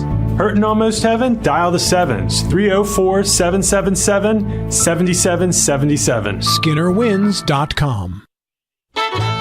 Mark Q's Plumbing and HVAC is here to solve your plumbing and heating problems while meeting your renovation needs. Now serving Berkeley, Jefferson, Hampshire, and Mineral counties. We're a family-owned and operated company that's fully licensed and insured. We can do kitchen and bathroom upgrades and remodels, plumbing, HVAC and light excavation, well pumps, water heaters, and drain clearing. Call 304-620-8013. Mark's Q's Plumbing and HVAC. We look forward to working with you. Panhandle Printing and Design is your full-service local print shop. With over 50 years of combined experience, we know how to handle all of your printing and design needs. We can handle anything, from small business cards to wrapping large vehicles. Our in-house design team can do it all. As a staple of this community, we love helping people promote their events, businesses, and anything they're passionate about. Envision, create, and bring your ideas to life with Panhandle Printing and Design. Tubs, hot tubs, hot tubs. The Hot Tub and Pool Expo is at Floor Pools in Martinsburg. This weekend only. Truckloads of hot tubs from major brands like Hot Spring Hot Tubs. All discounted. Hot tubs as low as $49 a month. Easy financing. Save thousands. Swim year-round with swim spas up to $10,000 off. Save up to $1,000 on above-ground pools and up to $2,000 on in-ground pool. Hot tub, swim spas, and saunas up to 30% off. This weekend only at Floor Pools in Martinsburg. SpaExpoTristate.com. Tomorrow's success begins with today's preparation. Give your child a pathway to flourish and thrive with a well-rounded education. Enrollment is now open at the Classical Christian Academy in Martinsburg. Visit tcca.life/information. Tomorrow's success begins with today's preparation. Give your child a pathway to flourish and thrive with a well-rounded education. Enrollment is now open at the Classical Christian Academy in Martinsburg. Visit tcca.life/information. Do you have someone in a nursing home, or are you worried about somebody you love going into a nursing home? The law firm of Daniel Staggers can protect your assets. Call the law firm of Daniel Staggers today at 304-267-3915. The Daniel Staggers Law Firm does elder care law, estate planning, and special needs trusts for disabled children and family members. Visit the Daniel Staggers Law Firm for your initial free consultation at 133 East John Street in Martinsburg. The Daniel Staggers Law Firm, when you need asset protection for you or for a family member. When it comes to surgery, experience and innovation matter. At WVU Medicine, our board-certified surgeons use the latest robotic and minimally invasive techniques to provide better outcomes and faster recoveries. We offer a full range of procedures including advanced hernia repair, anti-reflux surgery, breast cancer surgery, colon resection, gallbladder removal, skin cancer, and lesion removal. Trust the region's leader in advanced surgical care. Call WVU Medicine Surgery today at 304-596-2150. Most insurance companies see you as a claim number. Most law firms see you as a case file. When their top priority is their bottom line, you only get a fraction of the attention that you deserve. At the law firm of Burke, Schultz, Harmon, and Jenkinson, it's personal. We listen to our clients to see the whole picture, because every part of you is important. For a team built on relationships and results, call Burke, Schultz, Harmon, and Jenkinson at 304-LAWYERS. Or visit us at burkeandschultz.com. Life is evolving. Over the past decade, the way we do almost everything has changed. Get on your phone, see something you like, click on it, and it shows up at your door. Why should the way you have your car serviced be any different? Why waste your time going to a dealership service department when Hagerstown Ford and Hancock Chevrolet will come to you? They service all makes, all models, and offer full parts and labor warranties. Hagerstown Ford and Hancock Chevrolet will come to your door or office and service your vehicle while you're doing what you need to be doing, conducting that business meeting or mowing the lawn. Why take time out of your busy schedule when you don't have to? Hagerstown Ford and Hancock Chevrolet's friendly, knowledgeable staff will come to you where you live or where you work for full service maintenance, from oil changes to tire rotations, brakes, batteries, multi-point inspections. They handle it all. Hagerstown Ford and Hancock Chevrolet is committed to delivering the best of the best to their customers. Trust them to service your vehicle where you're at home or at work. Skip the time-consuming and terminal wait at the dealership. Schedule your appointment at fordofhagerstown.com or hancockchevy.com. Join us for the 98th year of the Shenandoah Apple Blossom Festival at the Tolly Dental Zone on the Shenandoah University campus for 2 exciting events on Wednesday, April 30th. Attend the Valley Health Business at the Bloom Luncheon. Featured topic will be artificial intelligence, AI, and its impact on businesses. This event is a premier networking opportunity in the area. That evening, don't miss the Navy Federal Credit Union Veterans Dinner, featuring a missing man ceremony, patriotic reception, dinner, and a world-class performance by Letters from Home. Visit thebloom.com for info. With a great selection comes great possibilities. And at CMA's CDJR of Martinsburg, the possibilities are endless. Shop our amazing selection of new vehicles like the Ram 1500. And right now, save on new Jeeps like the Wrangler and Grand Cherokee models. Plus, every Jeep purchase comes with our Jeep Wave program. So wherever your possibilities take you, you'll be connected. Shop CMA's CDJR of Martinsburg today. Owners just care more. After a car accident, what do you get when you call Mansion Ferretti? You get more experience from a local law firm with over 115 years of combined service. More respect from a team who treats clients like their own family. And more fight, because we want you to get every dollar you deserve. Experience, respect, results. If you've been injured, that's what you want in your lawyer. And that's what you'll get when you call us. Car accident? Get more with Mansion Ferretti. 304-264-8505. With 4 new car dealerships and 4 used car dealerships in 3 states, Parsons is the largest used car and fastest growing new car dealer in the tri-state area. Take Parsons Ford with huge savings on hundreds of new Fords, financing from 0%, Parsons' goal of financing for all, and Parsons' famous above-market trade-in allowances that help make Parsons #1 for used cars too. See why so many won't buy anywhere but Parsons Ford in Martinsburg. We became #1 by making you #1 first. Parsons. Panhandle Printing and Design is your full-service local print shop. With over 50 years of combined experience, we know how to handle all of your printing and design needs. We can handle anything, from small business cards to wrapping large vehicles. Our in-house design team can do it all. As a staple of this community, we love helping people promote their events, businesses, and anything they're passionate about. Envision, create, and bring your ideas to life with Panhandle Printing and Design.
Life is evolving. Over the past decade, the way we do almost everything has changed. Get on your phone, see something you like, click on it, and it shows up at your door. Why should the way you have your car serviced be any different? Why waste your time going to a dealership service department when Hagerstown Ford and Hancock Chevrolet will come to you? They service all makes, all models, and offer full parts and labor warranties. Hagerstown Ford and Hancock Chevrolet will come to your door or office and service your vehicle while you're doing what you need to be doing, conducting that business meeting or mowing the lawn. Why take time out of your busy schedule when you don't have to?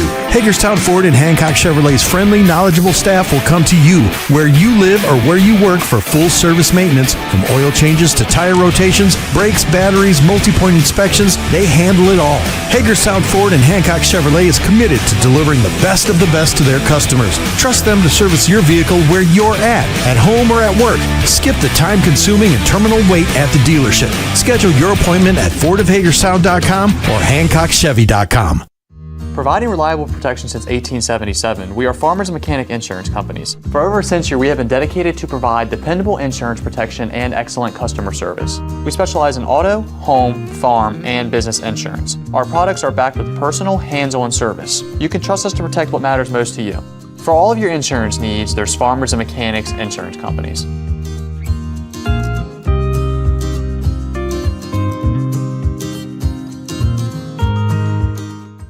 I pre-planned my funeral to make it easier on my family. They were relieved to know I'll get just what I want. My family actually thanked me for taking matters into my own hands. Turns out having this awkward conversation wasn't awkward at all. Pre-planning is my choice. There are certain things about me my family may not know. Now they won't need to guess. The choices are yours. The peace of mind is theirs. Pre-plan your funeral with Brown Funeral Homes and everything will be taken care of. Find out more online at brownfuneralhomeswv.com. Brown Funeral Homes, here for you.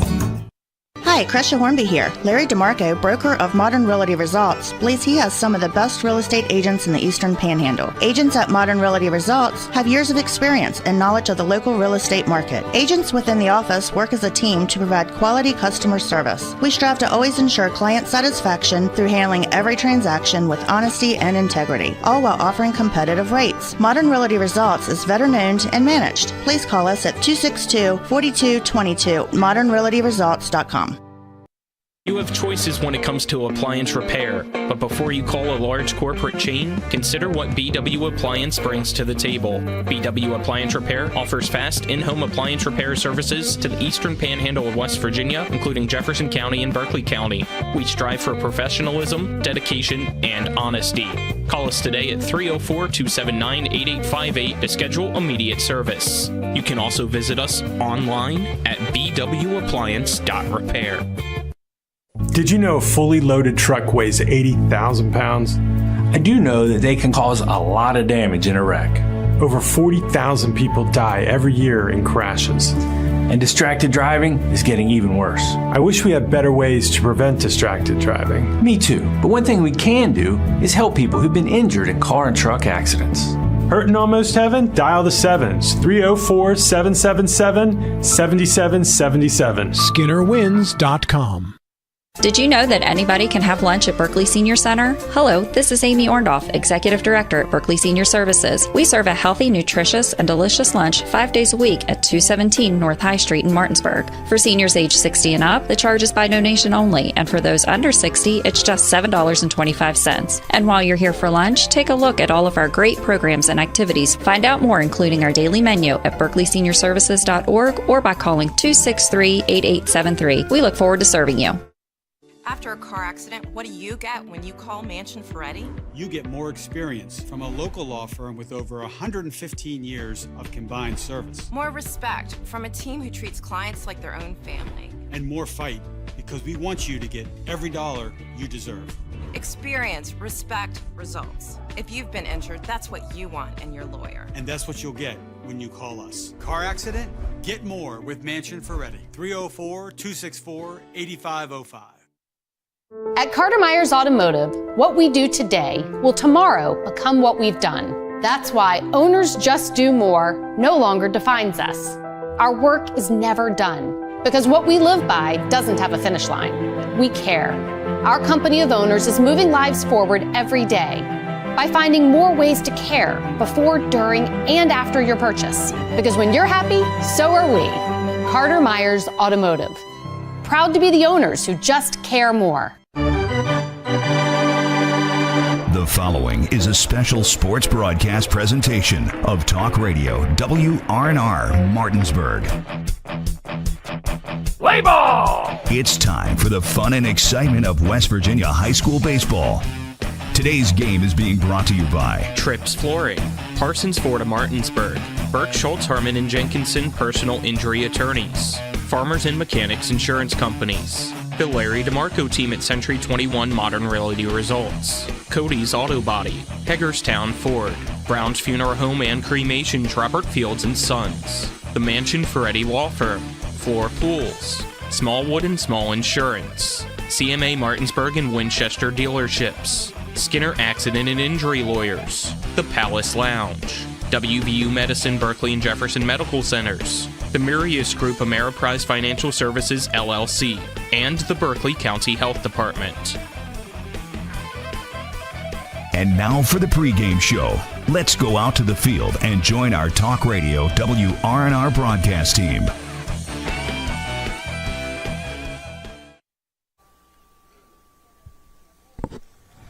Welcome back out to P.O. Faulkner Park, here for Game 2 of this doubleheader between the Bulldogs and the Cougars of East Hardy. Dylan Bishop and Tripp Tobin with you on the call. They got started a little early here, and we are currently seeing the first batter of the contest here for East Hardy in the shortstop, Evan Hamilton. He's hit by a pitch on the 1-2 from Jacob Blosser. He'll go down to first. Better check that helmet as he caught him right on the head. I heard that thing clank. Scary. 1-2 pitch ahead of the batter there. The last thing you want to do is hit a guy when you're in ad counts for you as a pitcher. But Blosser's left-handed. Ball hung up on him there. Hit the left-handed batter up high in the head there. So as we've seen the last game, Hamilton has that speed over there, and he got a lefty up here now. So on the mound, see if he's going to try to take off on the left-handed Blosser. Is he going to throw over? He does. Yep, Shane Sisler up in the number 2 spot, first baseman for East Hardy. It was Evan Hamilton to lead off. Got a bunt attempt. He's going to pull it back. Catches the zone, though. Yeah, pitch bit down inside on him. Hamilton's got that body squared like he wants to run, but he's got a short lead over there. I'm not sure he's going here. I think they're going to try to bunt him across with the lefty. They will take another one, but this is fouled off behind the catcher for strike 2. Full lineup for East Hardy. Batting third next up will be Levi Price in center field, and it's Gage Dove hitting cleanup at second base. Dayton Dove at third base hitting fifth. Mason Wilkins in the 6th spot behind the plate. Then it's Christian Byram, the pitcher, in the 7th spot. Brandon Wilkins, the DH, hitting 8th, and Patrick Mills, the left fielder, to round things out. Next pitch here is in for ball 1.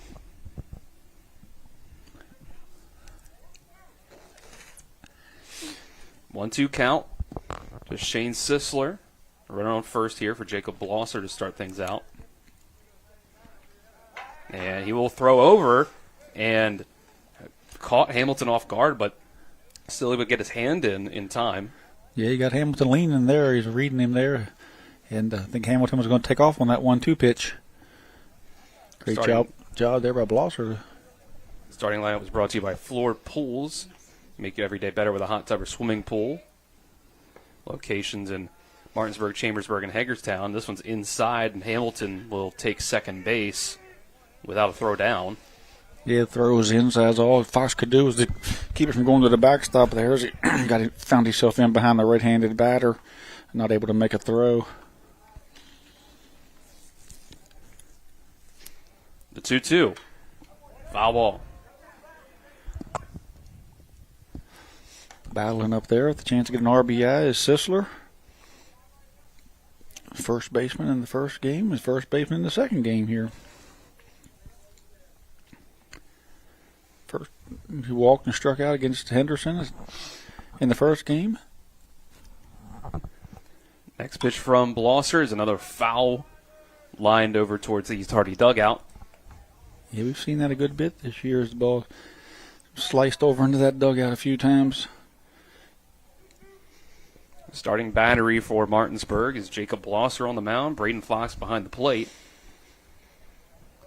Here goes another 2-2 from Blosser. This is a swinging strike 3 for the first out of the game. Our starting battery brought to you by Cody's Auto Body at 851 Wilson Street in Martinsburg. Call them at 304-901-4777 or visit their Facebook page. Levi Price will come up next for East Hardy. Levi Price also a strikeout victim in the first game to Grant Anderson and flew out to left field. A chance here to give his team an early lead. First pitch comes in low. Ball popped out of Fox's glove there for a moment. Hamilton thought about it but then retreated. Blosser gives a look back to Hamilton now. And he'll step off. 1-0 count here in the top of the first, which is brought to you by Brown Funeral Homes and Cremations, Robert Fields and Sons, proudly serving our area since 1880. Here's a pitch from Blosser, and it'll be inside for ball 2. Blosser behind the number 3 batter here, 2-0. He'll be sitting dead red here. Chance for Price here to get an RBI. Should Blosser find the zone here. And could have to be a spot pitch, as certainly Price going to be setting. Runner will go for third. Catches the outside corner. Fox does not throw down to third, so Hamilton with 2 stolen bases. Again. Yeah, again. Same as the start to the last game, as he reached and stole second and stole third. And with 1 out only, let's see if Price can at least get a sacrifice to get this runner in for the Cougars. Here's a soft grounder to shortstop. Looks like he will be able to on the throw over to first by Brown. And coming off of the base was Loper. And Loper had to make the tag onto Price. They'll say that he did get it in time before Price stepped on the bag for the second out. Yeah, the throw drew him, it pulled him off there, but Loper did a nice job of tagging him on the helmet on the way by, but the ball was hit soft enough to the shortstop. Hamilton had a good read after the 2 stolen bases, and he comes in to score. That's where being aggressive on the bases can get you. Yeah, the 3, 1-0 lead. You hear Coach Bauer talk about the free bases. You get hit by pitch and 2 stolen bases, 3 free bases, and all you need is a ground ball to get in there, and a little soft contact off of Blosser, and you're able to score the run. Brings up Gage Dove, who's going to hit one into left field for a base hit here with 2 outs. It's fumbled around a little bit by Deeds out in left, but able to keep the 1 base. The defense for Martinsburg in this one, same infield. Sarnecki at third, Brown at short, Henderson at second, Loper at first, Fox behind the plate, Blosser on the mound, and the outfield Deeds, Alter, and Green from left to right.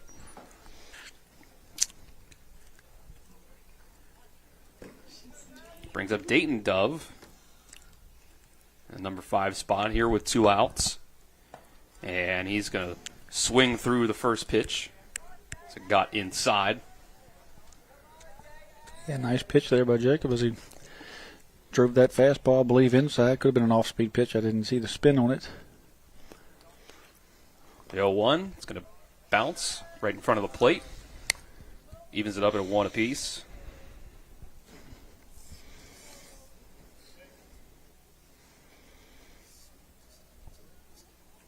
Blosser gives a look over to first. Now to the plate.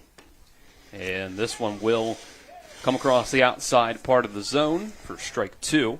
Good backdoor curveball to the righty from the lefty. From the lefty to the righty, excuse me. Blosser, 1 strike away from getting out of the inning. Here's the 1-2, and that is strike 3 swinging. Dayton Dove goes down, second strikeout of the first inning for East Hardy. They will go down, but they do open things up with a 1-0 lead on the RBI ground out after 2 stolen bases from Evan Hamilton. Get him to third with 1 out. So the Bulldogs will come up trailing for the first time today in the bottom of the first. We'll take a 60-second break and be back With more West Virginia High School baseball on Talk Radio, WRNR and TV 10. Insurance companies like to play games. They say they're on your side, but they aren't. We have a team that can handle any curveball they throw. At Burke, Schultz, Harmon, and Jenkinson, you get a dedicated lawyer, and every case gets a team effort. So you get nearly 150 combined years of experience going to bat for you. And we like to win. Join the team that takes your personal injury case seriously. Burke, Schultz, Harmon, and Jenkinson. We play hardball. April is National Donate Life Month. WVU Medicine is joining the effort to raise awareness for organ donation. Did you know that more than 100,000 people are waiting for life-saving organ transplants? One donor can save up to 8 people through organ donation, provide sight for 2 people through cornea donation, and restore health for more than 75 people through tissue donation. Join WVU Medicine and help spread awareness about the gift of donation. And if you haven't registered, visit registerme.org.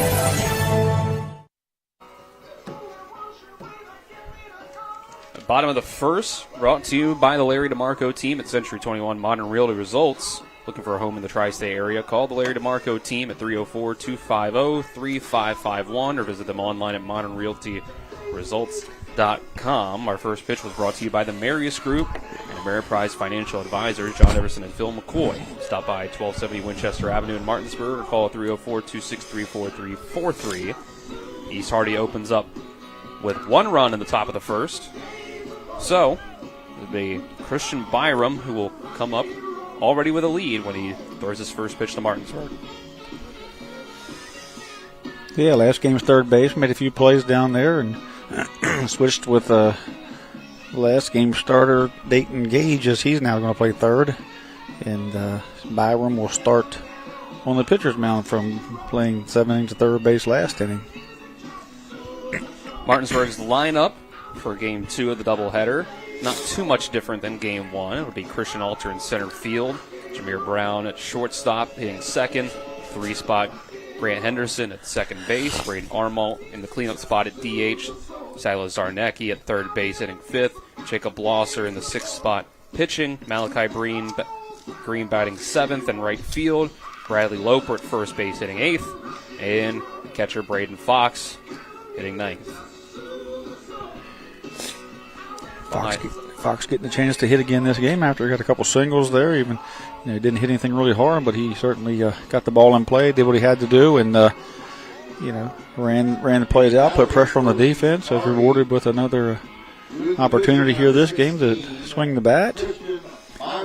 This game, East Hardy remaining in their gray pants with their Oakland A's green and yellow colors. Green jerseys with yellow piping, yellow numbers. Martinsburg opted to go with the Relay for Life purple jerseys in this particular game with the orange numbers and white pants. Looks like they stayed in their first game pants but changed their jerseys over and went to the white hats. Bulldog across the front, Relay for Life on the shoulder. Friday. Orange state outline on the other sleeve. Byram's first pitch comes in high and inside.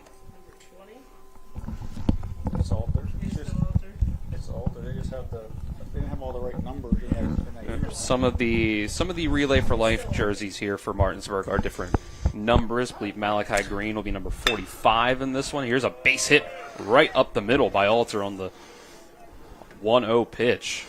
The second base hit for Alter today, lined out earlier as well, so starting to heat that bat back up and just being patient, not trying to do too much. Like I told you last outing there, he was talking about how he felt like he had to do this and had to do that, and I think the coaching staff got with him and told him he can only do so much to do what he does, and that's why he's in the leadoff role to get on base, and he can't control the rest of the roster, but he needs to do what he needs to be what he is and not try to do too much. I think that's what you've seen there on that one. First pitch to Jameer Brown is way outside, gets past the catcher Wilkins behind the plate. So a wild pitch will move Alter up to second base.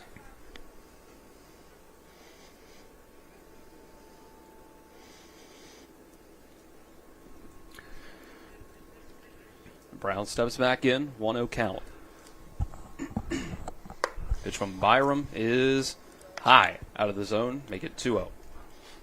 Yeah, the velo from the East Hardy pitchers isn't quite what they're used to in the E-Pack, so Martinsburg's got to stay back, not roll over. But I think ultimately it does help you, though. Even when you see velo, it helps you to stay back, as you can get on your front foot even on lots of velo. So this forces you to kind of stay back, hit the ball in the gap, and there you see one going into the right center field gap. Brown gets one down. It's going to roll all the way to the wall. Alter's going to score. Brown rounding second, heading for third. He's going to go for an RBI triple as he slides in head first. And the score is evened up at 1. Second triple of the day for Jameer Browns. He tripled in the first game, and over in the gap there. This one here got down by the Faith Christian Athlete sign down there, and the Heidi Crawford sign just beside the Food for Fire sign. So we got to get in all the small businesses when we get one to the wall. Right, so 1-1, just like that. 2 batters up and 1 run in. And single and a triple, and Martinsburg has quickly tied this thing right back up. And with no outs and a runner on third, they have a quick chance to take the lead back. Grant Henderson's going to hook first pitch of the at-bat out to foul territory and left. Martinsburg sticking with not basically, but the same hitting lineup as the last game. This time, Armolt will hit for Deeds in right field and not the second baseman. Next pitch, it bounces, gets to the backstop. Here comes Jameer Brown across to score. Just like that, Martinsburg's back in front. That didn't take long. 2 batters and a few pitches, and Martinsburg back on top. It'll be a 1-1 count to Grant Henderson. Martinsburg, 2 runs across. Pitch makes that earned run. 1-1. Byron's pick is outside. Ball 2. Same here with Henderson. Base hit last time through the 5-6 hole, and he's looking to maybe find a gap here himself. Byron winds and fires. Hits off the glove of the catcher and rolls back, but it's just outside of the zone. Ball 3. Wilkins, catcher last game, catching the second game as well. Martinsburg's catcher did get a slight reprieve there, but actually Wilkins only had to catch 6 innings since Martinsburg didn't come to bat in the bottom of the 7th. Byram comes to the plate, and taking a big swing at this one as it breaks out of the zone is Henderson. Count runs full. I don't think he did want to walk there, so he just took a swing at it. Said, ball 4, I'll just take a hack. Yeah. I want to hit. Here comes the payoff pitch. See if he gets something in the zone this time he can hit. And he does get this one. Deep to left field and diving and off the glove of Patrick Mills in left. Henderson's going to go for 2, and he's going to come in as the throw is a little off target. May have come in a little late either way. Yeah. So there you go. The ball's hit, had some top spin on it. The left fielder he's had a great day out there in left field. Has Mills, but he couldn't track this one down as that ball had that top spin and dove. Found some grass out there as he dove for it, wasn't able to get to it. So good contact also for Grant. 3 straight batters for Martinsburg, 3 straight balls that have been laced into the outfield. And now you bring the hot-hitting Armolt to the plate with a chance for another RBI. Another Martinsburg run. Braden Armolt, DH, hit himself a home run in last Saturday's doubleheader, Game 1, that gave Martinsburg the win. Take strike 1 to start. Zarnecki on deck.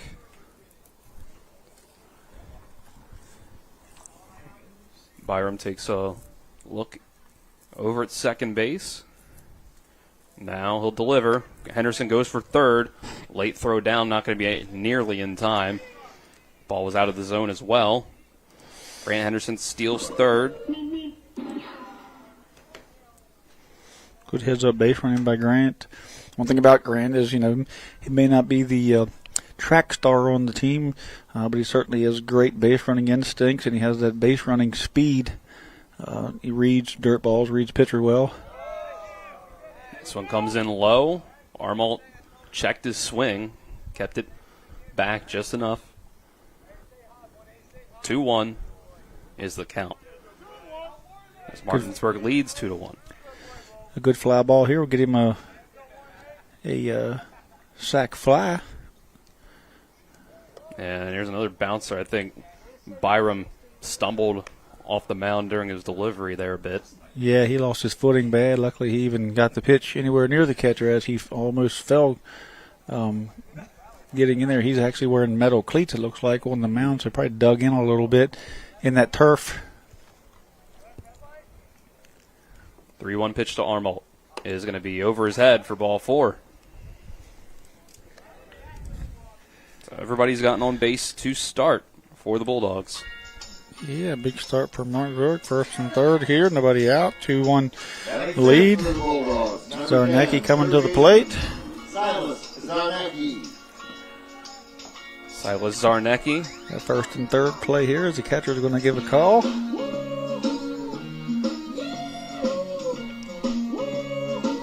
Zarnecki has been able to reach base a lot this season. Continued it in game 1 here today.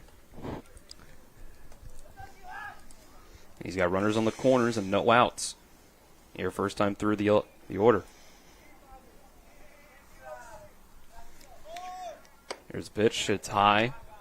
Armolt took a bit of a jump off of first, like he might go down. Tried to maybe pull a throw out there. Coach Ballard down there is not giving too many signals, so it's predetermined whether or not he'll go, or if he's just getting the read, or if he's just having him sit still and see what the pitcher does. And here's another wild pitch. Grant Henderson coming to the plate. He will score. Armolt goes up to second. The second wild pitch that's driven in a run for Martinsburg so far in the inning. A little activity in the Martinsburg dugout. They're enjoying themselves here on a Saturday afternoon. Yeah. 2-0 count to Zarnecki now, working with runner at second base. Byram will step off and got to keep the speedy Armolt on the base. Yep, got to watch him out there.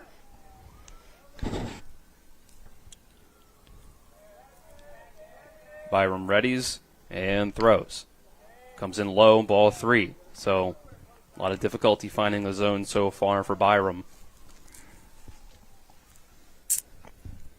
The pitches he has gotten across the plate have been put in play for hits.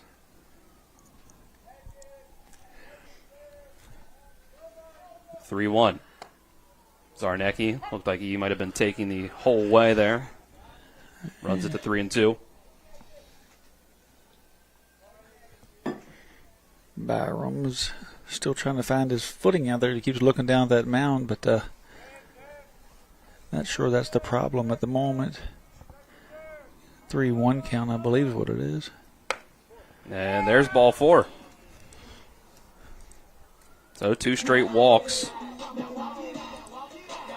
Runners on first and second now with no outs. There's a timeout here, but the coach got and talked to him. This game started a little bit early at 3:28. We're at 3:51, which is about 23 minutes in, and we're only a third of an inning, or only a half of an inning complete. So a lengthy first inning here for East Hardy already, and still don't have any outs with the bases loaded as Martinsburg looking to really jump on top early. Blosser coming to the plate, able to double last game. Looking to big hit here could really send this team set their sails for the victory. And we saw East Hardy come up in the top of the inning and get one run across, mostly on the back of 2 stolen bases after an opening hit by pitch by the leadoff hitter Hamilton. Defense for East Hardy, Wilkins behind the plate, Mason Wilkins.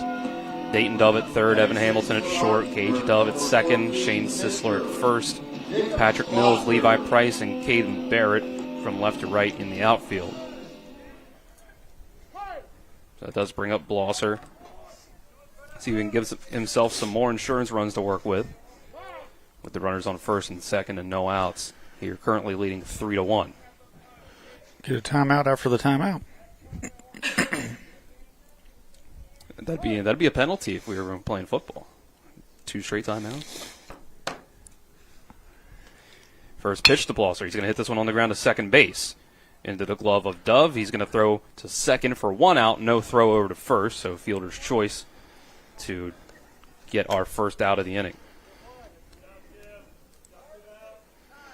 He just did what he had to do, get the ball on the ground, run it out, gets himself an RBI there, extends the lead, and pushes another run across. So a good at bat there for Blosser. Is he going to get a courtesy runner and Tomlinson to go over and rest a little bit and do his duties on the mound as we're back to a first and third situation once again.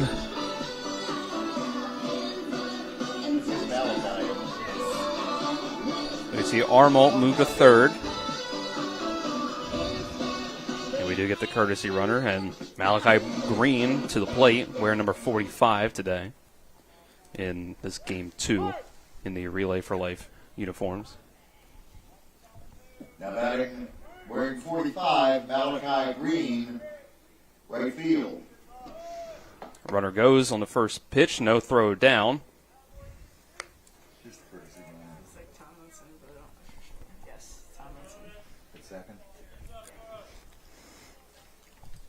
Stolen base for Carson Tomlinson.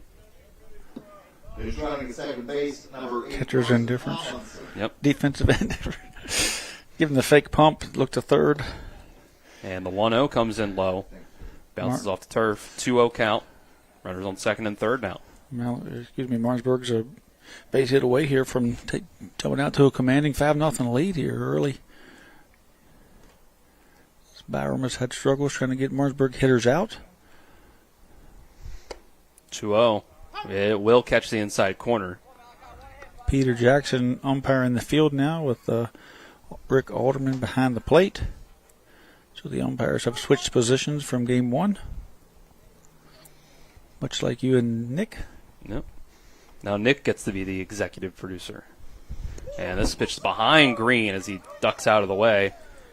Heads to the backstop, but Armalt will stay at third. That's the second time today the Green's done some matrix moves to make. Yeah. Earlier in the game, I thought one went through him. It brings the count to 3-1. First base open for Byram. Pretty spry for a big guy.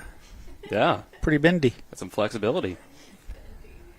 Put him on the offensive line. And this 3-1 pitch is outside. It'll send Green down to first and load the bases.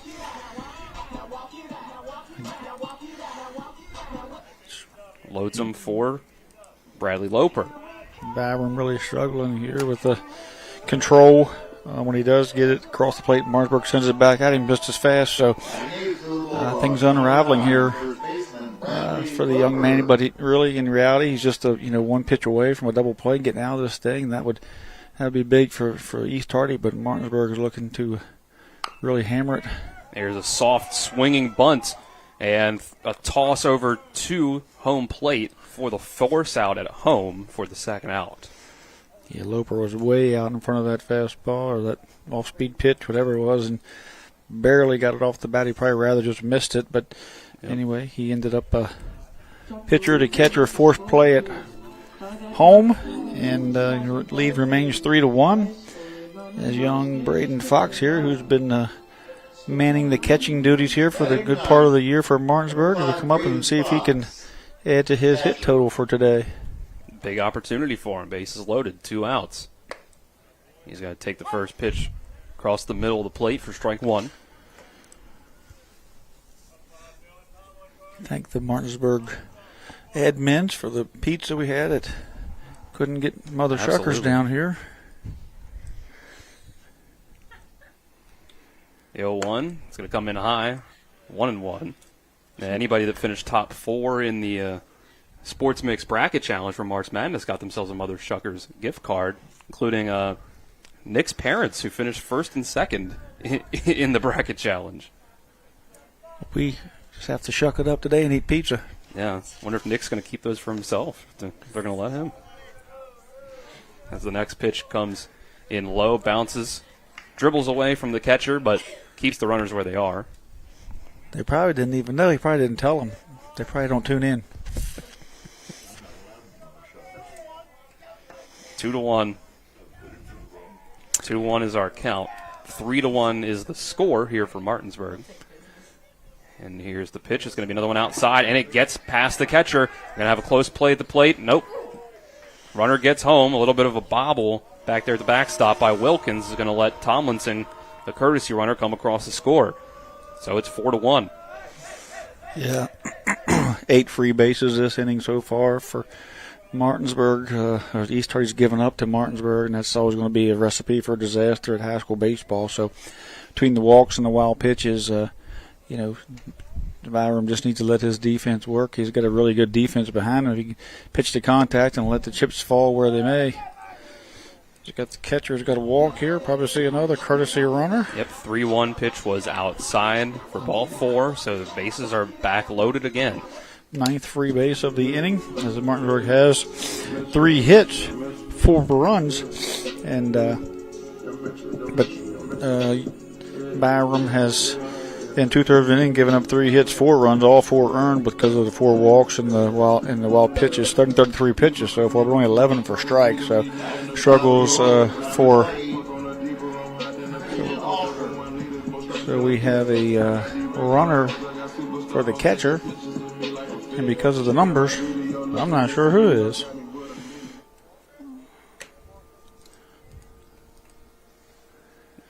Yeah, that's a good point there. It could be Spiker, I believe.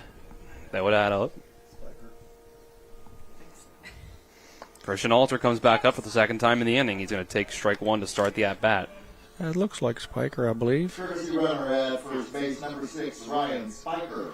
According to the legend Johnny G, it's Ryan Spiker. According to the legend Katie. Alter started off the inning with a base hit right up the middle. You could drive in a run or 2 if he does it again. 0-1 pitch outside. Johnny G's paired up with his partner Katie up here, just keeps him straight. Either that or she has better eyes than everybody. We're all just trying to figure it out together here. These jerseys, these Relay for Life jerseys, the numbers are a little, so we apologize if we get the names wrong. Yep. Ball 2 comes in. If we get it wrong, just call Katie Myers. She says that Spiker's on first, but we know Alter's hitting, and Loper's on second, and Malachi's on third. It's a 2-1 count now to Alter.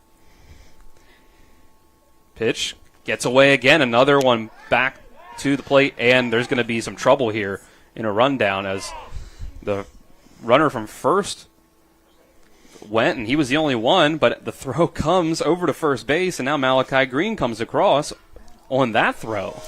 He didn't go with the initial ball back to the backstop, as it looked like Spiker was reading everyone moving up, so he took off for second, and the catcher threw back to the pitcher who threw to first, and when all that went down, Malachi decided, I'll go ahead and go now, as Spiker slid back into first safely, so first and second now with a 5-1 lead. Alter's going to hit this one into left center field. Mills going back for it and makes the catch to finally end the inning. And it's still 5 runs up on the board for Martinsburg in the end. Yeah. So we'll go to the second inning. They're already up by 4 runs. About a 35-minute inning. Right. So we'll take a 60-second break. And when we come back, Martinsburg with a 5-1 lead for the top of the second. This is West Virginia High School Baseball on Talk Radio WRNR and TV 10. With a great selection comes great possibilities. And at CNA's CDJR of Martinsburg, the possibilities are endless. Shop our amazing selection of new vehicles like the Ram 1500. And right now, save on new Jeeps like the Wrangler and Grand Cherokee models. Plus, every Jeep purchase comes with our Jeep Wave program. So wherever your possibilities take you, you'll be connected. Shop CMA's CDJR of Martinsburg today. Owners just care more. So what? So what? It's not going to be easy. It's going to be really hard. We're going to have to work at it every day, but I want to do that because I want you. I want you and me forever, every day. What do you want? What do you want? Come on, what do you want? What do you want? I want Panhandle dumpsters for the first month free. Use the promo code to get the first month free.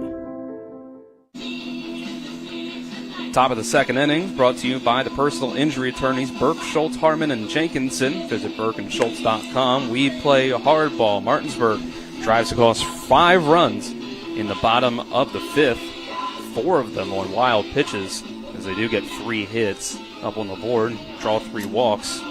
Overall, 5 runs up. So Jacob Blosser comes to the mound for the second inning with 4 runs of run support to work with. 4-run lead. East Hardy does have someone out in the bullpen throwing, but they have their sweatshirts on, so we can't see numbers. But they are looking ahead. Big swing and miss by Mason Wilkins, the catcher, to start the inning. Yeah, based on what we saw with East Hardy's defense last game, I mean, of course, Margaret's going to get some hits, but this ball is looped over It's out hit of play. into foul territory, and Loper makes a run for it, as does Henderson, but out of play. And draws our attention to who is going to be number 18 down there warming for East Hardy, which I believe is Thomas. So they do have a pitcher warming up here is Jacoby Thomas, yes. Blosser works the 0-2 count for strike 3. Yep, got him swinging as they check down the first base and say that he went around. 3rd strikeout for Blosser in an inning and a 3rd. Mason was a strikeout victim for Henderson, as was most of the East Hardy lineup against the great pitching performance of Henderson. And now Blosser's picked up where Henderson left off. He struck out 3 of the 6 batters he's faced. Swinging strike 1 to Byram as he comes to the plate to hit for himself. We'll see Brandon Wilkins on deck. Patrick Mills in the 9th spot if it gets there, as this is a foul ball straight back.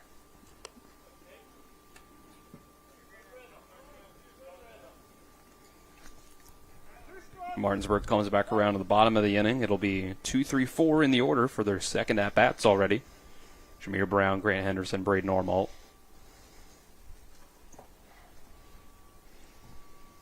Blosser winds. 0-2. Got away from him a little bit as it comes into the other batter's box.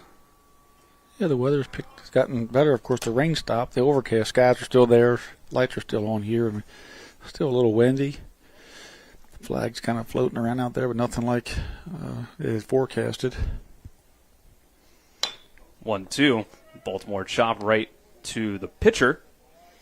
And he's going to throw it to first for the second out. Definitely Martinsburg out there with Blosser on the mound. That's one of their best defenses in the field here with Sarnecki, Brown, Anderson, and Loper around the infield. And left to right with Deeds, Alter, and Malachi Green in the outfield. Brandon Wilkins, designated hitter, will swing at strike 1 and miss it.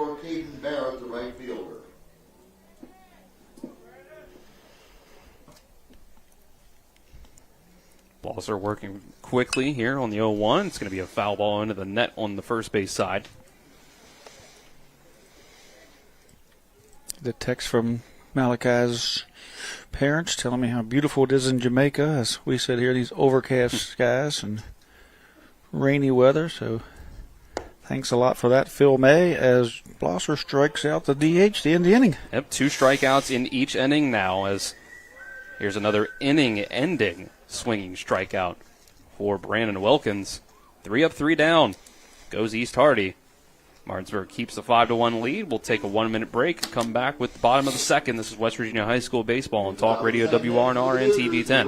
Tomorrow's success begins with today's preparation. Give your child a pathway to flourish and thrive with a well-rounded education. Enrollment is now open at the Classical Christian Academy in Martinsburg. Visit tcca.life/information. Tomorrow's success begins with today's preparation. Give your child a pathway to flourish and thrive with a well-rounded education. Enrollment is now open at the Classical Christian Academy in Martinsburg. Visit tcca.life/information. Tubs, hot tubs, hot tubs. The Hot Tub and Pool Expo is at Floor Pools in Martinsburg. This weekend only. Truckloads of hot tubs from major brands like Hot Spring Hot Tubs. All discounted. Hot tubs as low as $49 a month. Easy financing. Save thousands. Swim year-round with swim spas up to $10,000 off. Save up to $1,000 on above-ground pools and up to $2,000 on in-ground pools. Hot tub, swim spas, and saunas up to 30% off. This weekend only at Floor Pools in Martinsburg. SpaExpoTristate.com.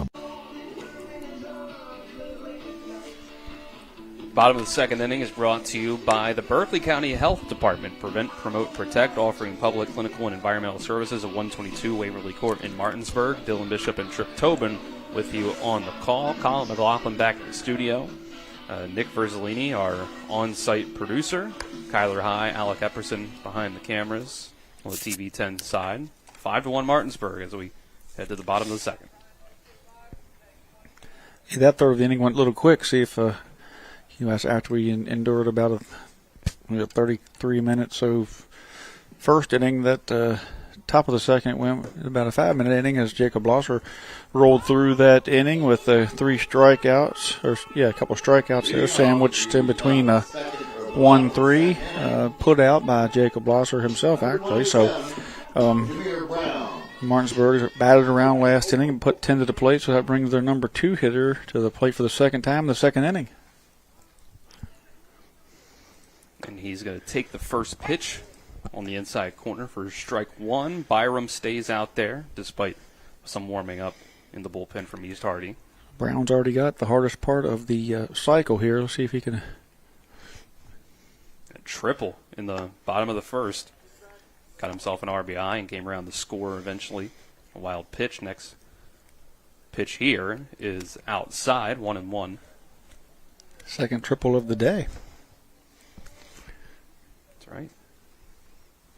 Pitch comes in from Byram, low, bounces away, ball 2. So the bet is that Colin can strike out Nick in 3 pitches. Is that a Little League mound we're talking about? I think you'd have to ask Colin what the rules of that were. Okay. I think that was his Hot Take Tuesday here, not this past Tuesday, but the one before. I got my money on Nick. I would too. I think Nick will lean into it. He'll take the hit by pitch for the money. I wouldn't doubt it. I could see it. 3-1 now as this 2-1 pitches inside.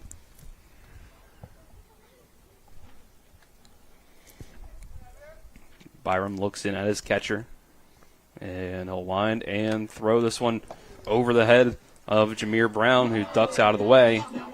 So 5th walk for Byram. Yeah, the walks have killed him, and then the wild pitches and the stolen bases that have, willed the Martinsburg batters around the bases, got him in scoring position, is what's caused this 5-run lead with the 3 extra base hits that the top of the order was able to do. Was able to get. He had 3 base hits to lead the game off, and then walk, another walk, a fielder's choice, a walk, and then Loper's ground out to the pitcher, then a walk, and now you see another walk. So nobody out, man, on first. Look for Jameer to move up at some point here. Probably won't bunt as he's taking off now. Yep. First pitch he goes. No throw down from Wilkins. Easy stolen base for Jameer Brown. Pitch came in for a ball as well. Martinsburg's in double digits in free bases already. We're even 2 innings in. And Brown takes a big jump off of second base, but he'll go back 2-0 after that second pitch of the at-bat. Henderson with the double in his first at-bat last inning. stole third, then eventually scored on a wild pitch.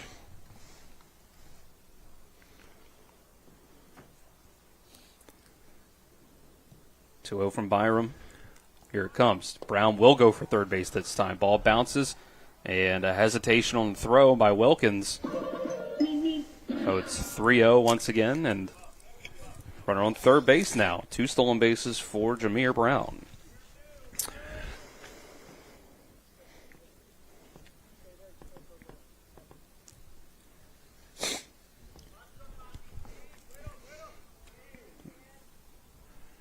It was Jacoby Thomas that was warming up for East Hardy. We'll see if we see him in this inning or if Armalt can get back on track. It won't be in this at-bat, though. 4-pitch walk will send Henderson down to first. Yeah, it's just a young man can't limit the walk here. We're going to see. I think that might be Jacoby. It for him. Yep. Jacoby Thomas coming to the mound in relief. Yep, he'll hand it off. And it will be Jacoby Thomas. Someone will have to leave the game, it looks like, as we are maybe seeing a glove change here as someone from the outfield's coming in.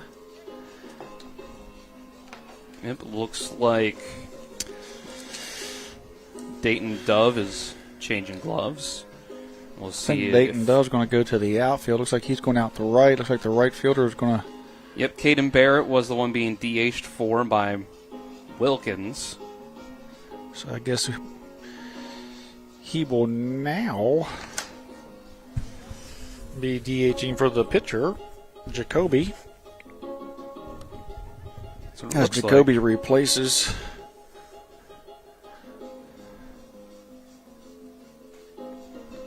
Barrett. Yeah, it looks like it'll be Byram back to third base. Yep, Dove out to the outfield. We can take a 30-second break while the pitching change takes place, and we'll come back with more West Virginia High School baseball on Talk Radio WRNR and TV 10. The 98th Apple Blossom Festival is full of exciting interactive events. On April 25th and 26th, taste local wines and ciders at the United Bank Bloomin' Wine Fest in Old Town Winchester. The Flying Circus Air Show presented by Om's Funeral Home, a sure way to wow the entire family with aerial stunts. For gamers, register for the McDonald's Esports Tournament for a chance at great prizes. End the weekend at a great family-friendly event, the Fiesta Latina, with music, dancing, food, kids' activities, and vendors at the Sportsplex Sunday, April 27th. Visit thebloom.com. Pitching changes. A call to the bullpen brought to you by Smallwood Small Insurance in Martinsburg, your total insurance solution. Located at 1250 Edwin Miller Boulevard, Suite 301 in Martinsburg. Call 304-263-3361. Jacoby Thomas is our new pitcher. So, again, it looks like Byram went from pitcher to third base. Dayton Dove goes from third base to right field. Caden Barrett checks out of the game. Or Dove actually over to left field. Yeah, Dove went to left. And Mills from left to right. Yep. The departed pitcher, Christian Byram, moving to third base. Out of the game is the right fielder, Caden Barrett. So it'll be Braden Armalt, who will be the first batter to face our new pitcher, Jacoby Thomas. Number 18 versus number 18.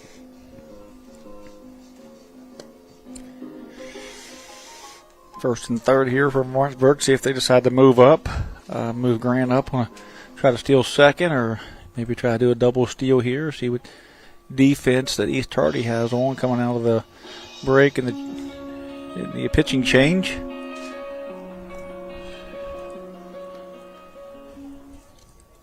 Now batting for Martinsburg, number 18. Arnold drew a walk in the first inning. Byram goes back to third. Hamilton at short on that side of the field. First pitch, runner from first base goes, no throw down. Catcher's indifference. Strike one called on the outside part of the plate, so it's another stolen base for Henderson. Yeah, so you got Byram at third, Hamilton at short. Back to Gage Dove at second. Sisler remains at first.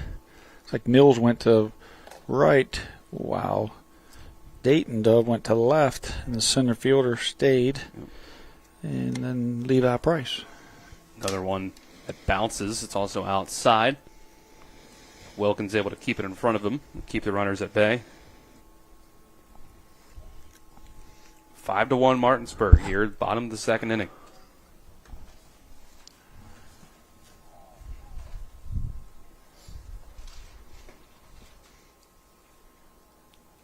Thomas readies and throws. This is going to be one hit softly off the bat and foul by Armolt.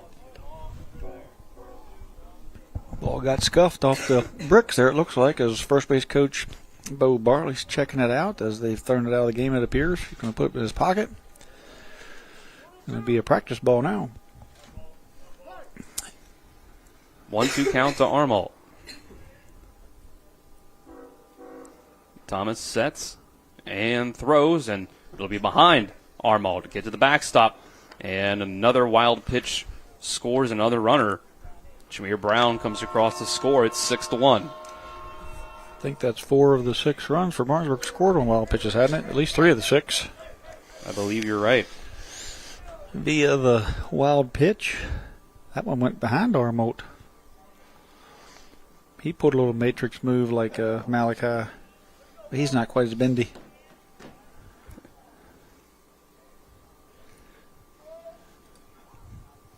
Here's the pitch. Armolt's going to hit this one on a line to center field. It's going to drop in front of Levi Price out there and allow Grant Henderson to come and score.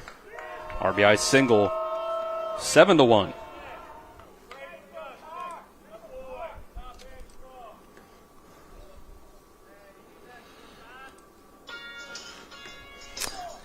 Braden Armolt staying hot in that Martinsburg lineup as he's got a walk this game and a base hit. Last game he had a struck out the first time through, then got a base hit and a walk and kind of check swing out to the pitcher, but still a good day for Braden.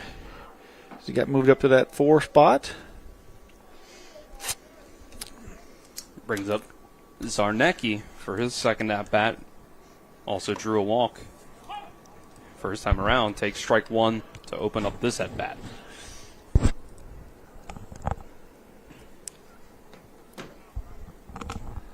Martinsburg is still no outs here in the second as they once again are putting together a long inning. Thomas, 0-1, gets Zarnecki to chase outside of the zone. Strike 2.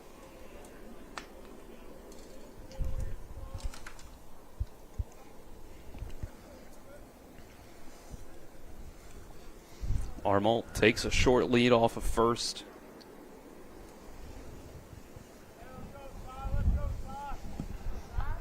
Thomas with the 0-2 inside for a ball. Looked like he was going to hit Zarnecki. He was going to take it. Close, yeah. But it just bent around the telephone pole right there at the end. It didn't catch him. There's a little spin on it.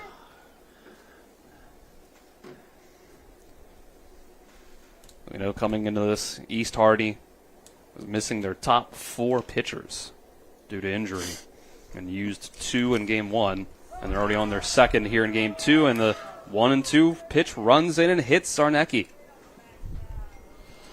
Yeah, the free bases game here is that East Hardy's given up is certainly just going to equal more and more runs on the board for Martinsburg if they can't stop, you know, with the walks and hit by pitches and the wild pitches. Martinsburg doesn't even have to put the ball in play at this point.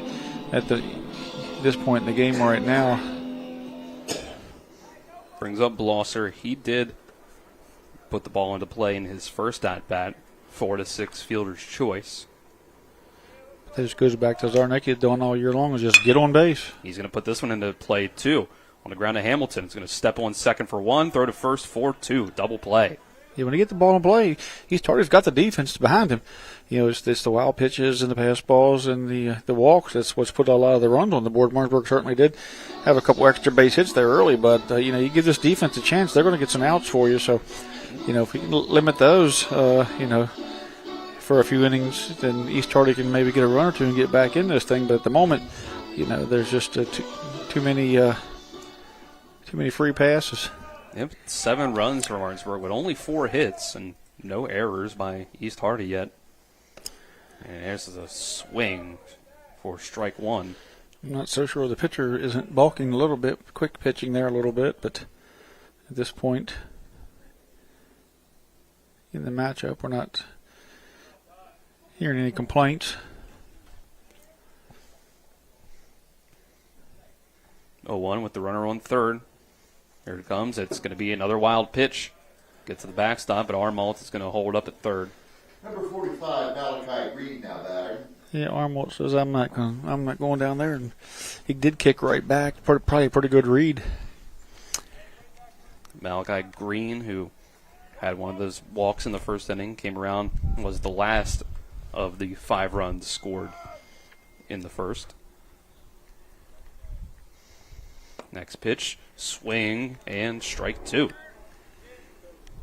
Pulled off of that one a bit there as he kind of stepped in the bucket a bit. His pitch was on the outer half, stayed away from him, and he wasn't able to make contact here. He had a 1-2 count here. Just trying to stay back on some of the lower velo. Thomas Reddies comes to the plate, and he got him to chase again. Strike 3, foul tip into the glove. Tag just to make sure, and that'll end the inning with a strikeout for Thomas. Martinsburg gets 2 more runs up on the board. Makes it 7-1. We'll take a 60-second break. Come back with the third. This is West Virginia High School Baseball on Talk Radio WRNR and TV 10.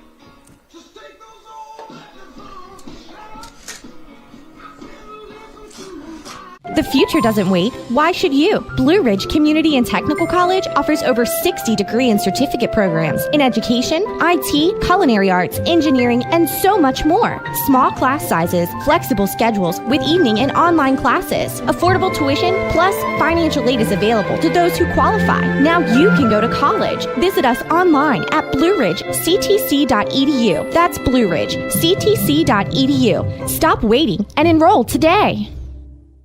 Remember when you were a little kid and saw your first deer? Oh, how cute. As an adult, maybe you've had a different experience. Where'd that come from? Bambi mess up your dream machine? Call Cody's Auto Body today at 304-901-4777 and get the work done right the first time. Cody's Auto Body, 851 Wilston Street in Martinsburg, has a team of auto body professionals with a lifetime of experience putting your ride back together again, regardless of how it got that way. Cody's Auto Body. Medical centers, leading healthcare here and everywhere. Jacob Blosser comes out for a third inning of work, having so far only given up 1 run on 1 hit. And has struck out 4 and now has a 7-1 lead to work with. Third, number 21, Patrick Mills. Number 9 hitter in the East Hardy lineup starts off. Patrick Mills, first pitch grounds over to first base, and stepping on the bag is Loper for the first out. So that'll send down Patty Mills and bring up the top of the order. 1 pitch, 1 out. Wake up, Nick. Stay awake here with the rest of us. I know there's a couple long innings, but that pizza's got you. Good thing it wasn't turkey. He'd be out. For the Cougars, number 14, Evan Hamilton. I don't know how much tryptophan they put in pizza, but I wouldn't doubt if it's some, you know. 2 pitches, 2 outs. Yep. First pitch, ground ball over to second base. Grant Henderson throws and gets out the leadoff hitter, Evan Hamilton. And that's a big key for Martinsburg, considering if you put Hamilton on first, you've multiple times in this game basically put him on third. Number 2, Shane Sisler. Sisler comes up, 2 pitches, 2 outs for Blosser. I think Sisler would take a pitch. You would think, wouldn't you? But here's another grounder over to third base. Sarnecki with the throw. 3 pitches, 3 outs. Pretty good inning. Can't get much better than that. Nice play by Zarnecki there on the run, and 3 pitches, 3 outs, and we are into the bottom of the third after Martinsburg takes I guess Martinsburg uses it up all the time in the innings, so they like 20, 25-minute innings. I'd like to see a pitcher try to do better than that. 3 pitches, 3 outs. So, go to the bottom of the third just like that. East Hardy, nothing doing. In the top of the third, still 7-1 Martinsburg after the 60-second break. This is West Virginia High School Baseball on Talk Radio, WRNR and TV 10. Life is evolving. Over the past decade, the way we do almost everything has changed. Get on your phone, see something you like, click on it, and it shows up at your door. Why should the way you have your car serviced be any different? Why waste your time going to a dealership service department when Hagerstown Ford and Hancock Chevrolet will come to you? They service all makes, all models, and offer full parts and labor warranties. Hagerstown Ford and Hancock Chevrolet will come to your door or office and service your vehicle while you're doing what you need to be doing, conducting that business meeting or mowing the lawn. Why take time out of your busy schedule when you don't have to? Hagerstown Ford and Hancock Chevrolet's friendly, knowledgeable staff will come to you where you live or where you work for full service maintenance, from oil changes to tire rotations, brakes, batteries, multi-point inspections. They handle it all. Hagerstown Ford and Hancock Chevrolet is committed to delivering the best of the best to their customers. Trust them to service your vehicle where you're at home or at work. Skip the time-consuming and terminal wait at the dealership. Schedule your appointment at fordofhagerstown.com or hancockchevy.com. Bottom of the third inning on Talk Radio, WRNR and TV 10, brought to you by the Farmers and Mechanics Insurance Company. Reliable coverage since 1877. Call 304-263-0809 for a quote today or visit fmiwv.com. 3-pitch inning for East Hardy as they come up to bat in the top of the third. So we move to the bottom of the third. They still trail 7-1. Martinsburg will have 8, 9, and 1 in the order due up to see if they can extend their lead against Jacoby Thomas in his first full inning of work. He did come in the bottom of the second with no outs, but he gets to have a regular start to this third inning.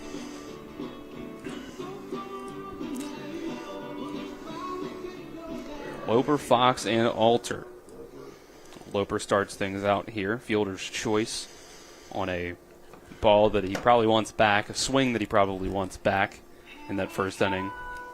Turned into a swinging bunt off the end of the bat.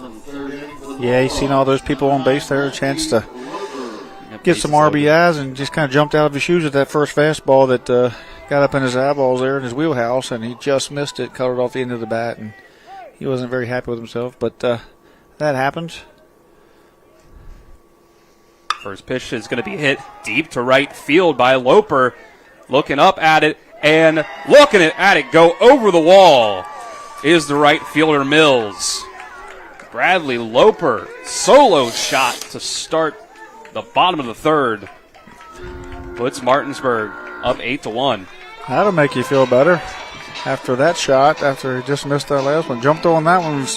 Got it in around the pole, hit it out. It was almost a no-doubter there as it got over to Coach Cooper's sign out there. And just beyond the post-14 state championship baseball logo out there as it went into the parking lot, into the stormwater pond.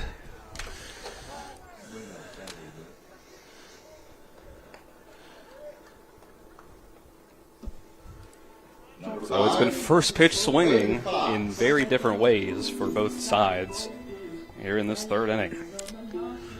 Is that Martinsburg? Oh no, Braden Armolds had a home run, but be only the second one of the year, isn't it, for Martinsburg as a team? I think you're right. That's the only two that I know of as well. Here's a first pitch way inside, I guess, or behind Braden Fox by Thomas. See if he can get back on track after letting up the home run. Fox walked in his first at-bat. That's what he wanted to do the last time the base was loaded, and he called it off into the bat, wasn't it, Loper? Wasn't it bases loaded? Because he got the back to the pitcher and back near the force out at the plate. Thomas winds and fires. Fox going to hit this one on the ground, one hop, and off the glove of the third baseman Byram. No play over at first. Yeah, Fox is quick. You're not going to bobble and get him out. He's pretty nimble. I'll get a courtesy runner, I assume, for the catcher, as it looks like Spiker's coming back, maybe. That is what it looks like. These numbers, we can't go by the number anymore. Yeah. We have to go on Katie's eyes. It looks like, I think Coach Byler at the bottom of the lineup sheet that we have here tried to make some changes, because I see that the change in number for Malachi Green on there. Spiker is number 6, and that's number 6, so his number's right. Green has been changed Thomas 25, Elliott 32. So, yeah, looks like, not sure. That's the only change he has listed on there, it looks like. But we know Alter's also wearing a different number. He comes up right now. Looking at the first pitch for a ball. He listed him on the lineup card as number 7. We'll have to get on him. He's number 20. Right. 8-1 Martinsburg. Run on first. No outs. If he knows that, he'll want the card back because he's a stickler for details. Thomas readies. And comes to the plate. Alter's going to pop this one up. Got under it. And underneath it in right field is Mills for the first out. Alter got under that one, scattered out the right field.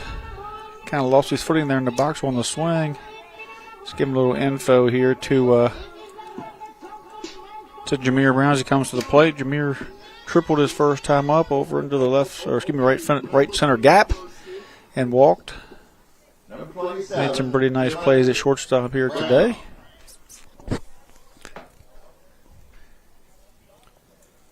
Thomas works with 1 out in the inning now. First pitch, swinging is Brown. Going to hit it out to center field. And an easy play for Price for out number 2. Yeah, I mean, East Hardy's defense, they make plays. So when you get the ball, you got to get a solid base hit off of them. They'll boot one here and there like any high school team, but they're pretty solid on defense when you don't give, when they don't give up free passes. Number 4, Grant Henderson. Fox stays at first.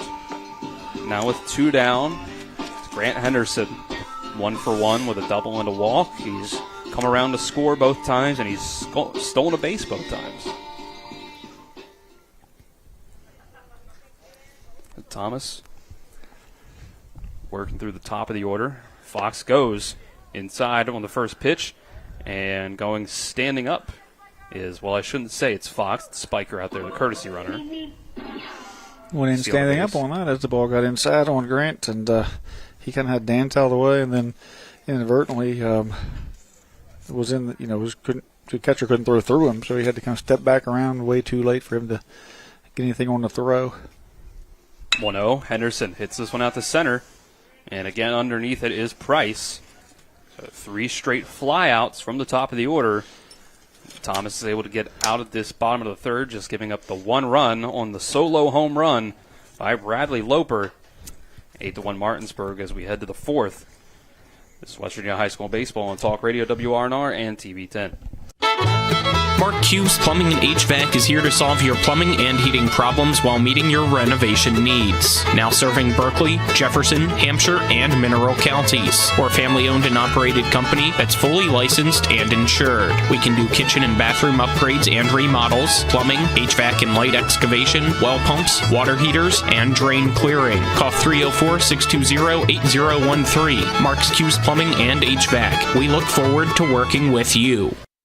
From breathtaking outdoors to unique local eats, world-class geocaching, and thriving local culture, Martinsburg, Berkeley County, West Virginia is where you can live your adventure. Berkeley County offers fantastic outdoor experiences, from our rugged hiking paths to scenic nature paths, public parks, fishing streams, and nature preserves. Cap off your outdoor adventures with a stroll through historic downtown Martinsburg. Join us and immerse yourself in our rich local history and scenic surroundings. Check out upcoming events and plan your adventure at travelwv.com. 4th inning. Go to the top of the 4th. It's brought to you by Skinner Accident Injury Lawyers. Representing accident and injury claims for over 50 years. Go to SkinnerWins.com.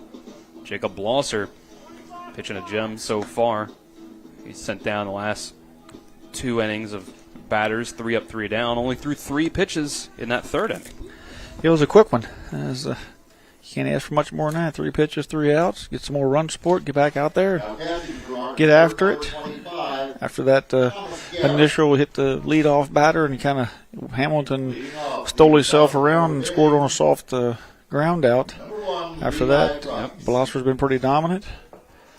Through the contact last inning, 3 pitches, 3 outs, and now he's got a 7-run cushion. Speaking to the new catcher here, Thomas Garrett, as they get the sign squared away. Garrett, the freshman, is going to come in to relieve Fox as they're going to split time this game, it looks like. Yep. Fox, who caught the entire first game, and the first 3 innings here today. First pitch swinging again is East Hardy, and this one might get down, but no, rolling over to it and making the catch is Malachi Green. So 4 pitches, 4 outs in a row here going back to the last inning. Yeah, great job there by Malachi reading that. I thought it was going to get down there by the Charity Greenfield Weichert Blue Ribbon Realty sign, but he got out there and got after it and actually nearly overrun it. That sends down as it cut back. Go ahead. Sends down the number 3 hitter Levi Price and brings up Gage Dove in the cleanup spot.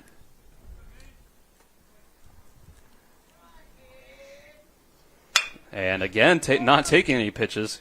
This is hit on the ground to Jameer Brown.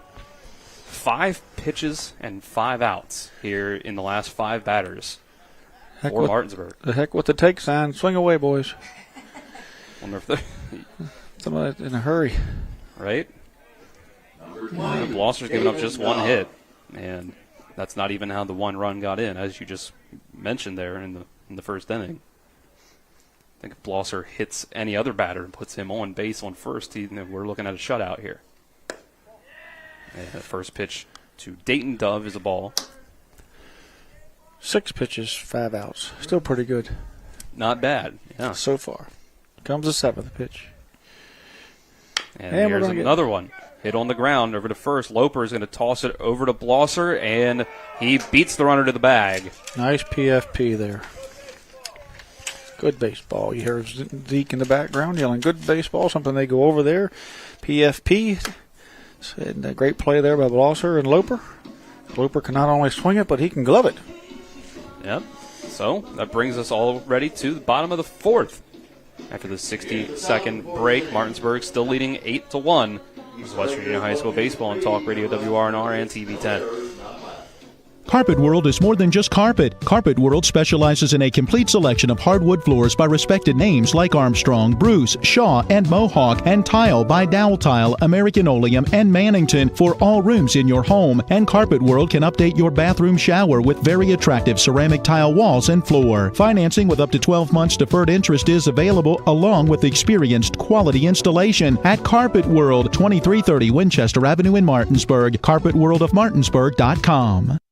Do you have someone in a nursing home, or are you worried about somebody you love going into a nursing home? The law firm of Daniel Staggers can protect your assets. Call the law firm of Daniel Staggers today at 304-267-3915. The Daniel Staggers Law Firm does elder care law, estate planning, and special needs trusts for disabled children and family members. Visit the Daniel Staggers Law Firm for your initial free consultation at 133 East John Street in Martinsburg. The Daniel Staggers Law Firm, when you need asset protection for you or for a family member.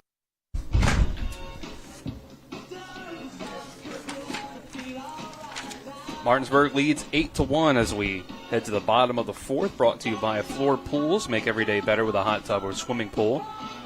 Floor Pools has locations in Martinsburg, Chambersburg, and Hagerstown. 7-run lead for the Bulldogs here in Game 2 of a doubleheader here between the Martinsburg Bulldogs and the East Hardy Cougars. It's an 8-0 win for Martinsburg in Game 1, and they've got another 8th spot up on the board so far here. 5 runs in the first inning, 2 in the second, 1 in the third. Seen better pitching from East Hardy from Jacoby Thomas since he's come in. He was able to get 3 straight flyouts by the top 3 hitters in the Bulldogs order last time he was up on the mound. Started off the inning with a solo home run to Bradley Loper, but recovered after that with a fielding error down at third base in between. Brings up Braden Armolds for his 3rd at-bat. He's 1 for 1 with an RBI single and a walk.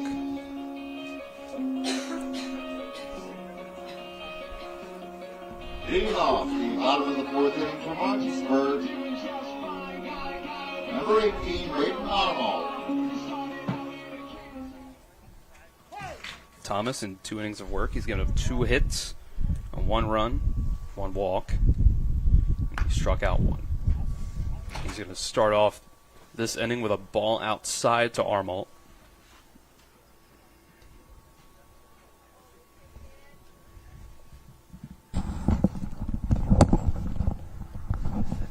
And the 1-0. That one's going to come in outside and short of the plate also. 2-0 count. Armour's probably thinking he wants the home run lead back. Yeah. Loper tied him up there with one apiece. Armour's home run that he had last Saturday clinched the win for the Bulldogs in Game 1 of the doubleheader against Myersdale. So this next pitch comes in strike one. We haven't seen a lot of power hitting out of the EPAC teams, partially because the pitching that they face, but even in the outer conference games, they haven't gotten the ball too deep. 2-1 comes in low for ball 3. Armalt, Zarnecki, and Bloss are due up. 4, 5, 6 in the order. 3-1 pitch from Thomas is going to be low. Ball 4. So Armalt draws his second walk of the day. Armalt continuing to get on base in that 4 spot. He's been on base all 3 times. This game, 2 walks and a single. Last game he was 1 for 3, with a single and a walk. So he's been on base 5 times a day so far in 7 at bats. Looks like we're going to have Robinson run. Yep. Brody Robinson running. And we'll have Silas Zarnecki up at the plate. 2 at-bats, 2 unofficial at-bats, as he drew a walk and then was hit by a pitch.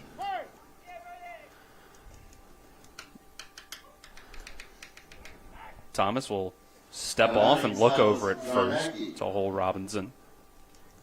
Number 10. Yeah, you can see the difference in the flow of the game with the Martinsburg pitchers as opposed to the East Hardy pitchers as they work slower. Of course, a lot more pitches when you don't get 6 outs and 8 pitches. Zarnecki takes the first pitch for a ball.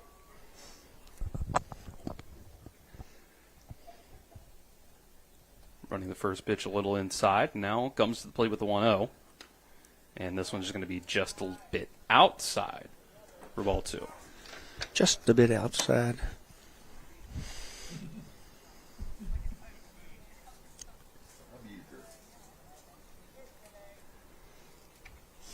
Thomas readies. 2-0. Runner goes. Robinson is going to be called ball 3 low and mishandled by Wilkins. No throw down. Yeah, find a little speed out of that JV lineup down there. Robinson, good jump and showing his speed there. There was not going to be a throw there, so he got a great jump and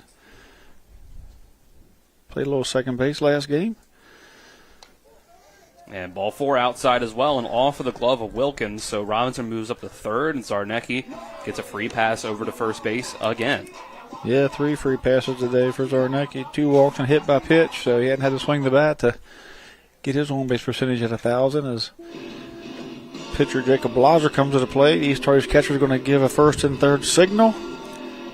They haven't really done much with their first and third defense other than just kind of pump fake the throw, so see if they show a little something different this time. But that is if Martinsburg offers to steal, maybe try the double steal with Zarnecki and Robinson on first and third respectively.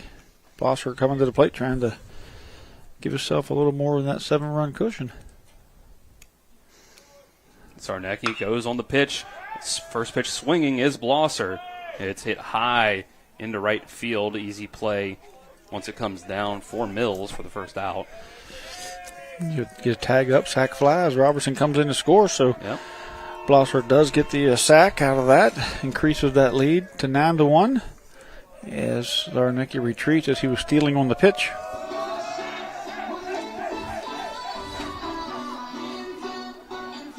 Another run up on the board for the Bulldogs. Brings up Malachi Green. Malachi made a great catch last inning on that ball that was hit, one of the hardest hit balls of the day for East Hardy. Zarnecki goes, hit and run, bounces off the glove of Sisler. He gathers it back up, though, and steps on the base for out number 2. Yeah, hard hit ball right down the line. Sisler, one of the, again, great play over there at first base. East Hardy's defense is solid, so great play there from Sisler, knocking it down, tagging the bag. This brings Loper back to the plate, who got himself a 4-bagger last time. Yep. 4-bagger here will give Martinsburg a 10-run lead. Sure would. A base hit might be able to give it a 9-run lead just there, so we'll see what he can do. Thomas Garrett on deck, the freshman. First pitch, low, ball 1. You can see Loper's confidence as he comes to the plate. He's on deck. You can just see his body language. Things picking up there as this game can beat you up so physically, mentally. We talked about in the first broadcast, and just kids have. Yeah, he's been balking. They called a balk because he's not coming set. His coaches are telling him you have to come set and stop, but he's been on the verge of that many, many times. They finally just went ahead and probably had warned him, maybe, or even told him he was on the verge, but that time he just it's kind of almost at a wind-up. He just comes down right back up. As Loper was talking about him, just he's just physically, mentally in a lot better place than he was yesterday. A wild pitch, and with only one pitch, Zarnecki goes from second to home and puts a 10th run up on the board for Martinsburg. But I think you can see some of the you can hear from the crowd mic, Martinsburg's dugouts, uplifted a little bit. The players he took a pretty good beating from Jefferson after they stayed with him. Actually, the scoreboard wasn't quite resembling of the game. 2-0, just about in the same spot as the last one. It goes to the backstop again. 3-0. But it was a tough EPAC loss there to Jefferson. Sometimes you got to wonder if the season's going to unravel or what's going to happen. And everybody felt like they weren't hitting, a lot of strikeouts in that game. And then for Martinsburg to come back, have a great week of practice, and then come out and show some life here Saturday shows that they're still in it to win it. 3-0 right across the middle. Strike 1.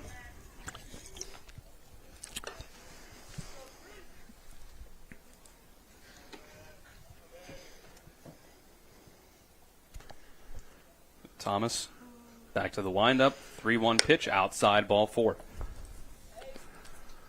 The 4th walk by Thomas and the 11th overall thrown by East Hardy. Because we had 6 from Byram to start. Well, make that 10 then.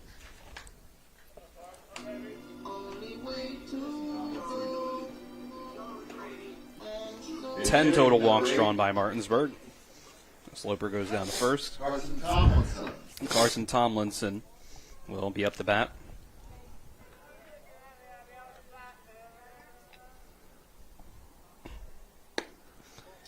He's going to take the first pitch inside. Tomlinson's going to take a cut here. Been courtesy running a lot here as of late. Going to take a shot at it at the plate.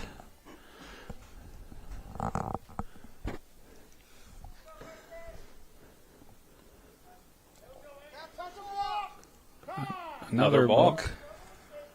As Thomas tried to come to the plate on the 1-0 count. Yeah, he's just not coming set. He's just inexperienced. They're down a lot of pitchers, as they said, guys out there that probably don't have a lot of varsity experience out there on the mound, throwing against a really tough Martinsburg team that runs the bases and puts pressure on you. And just like the last balk, he follows it up with a wild pitch, and that's going to let Loper get over the third.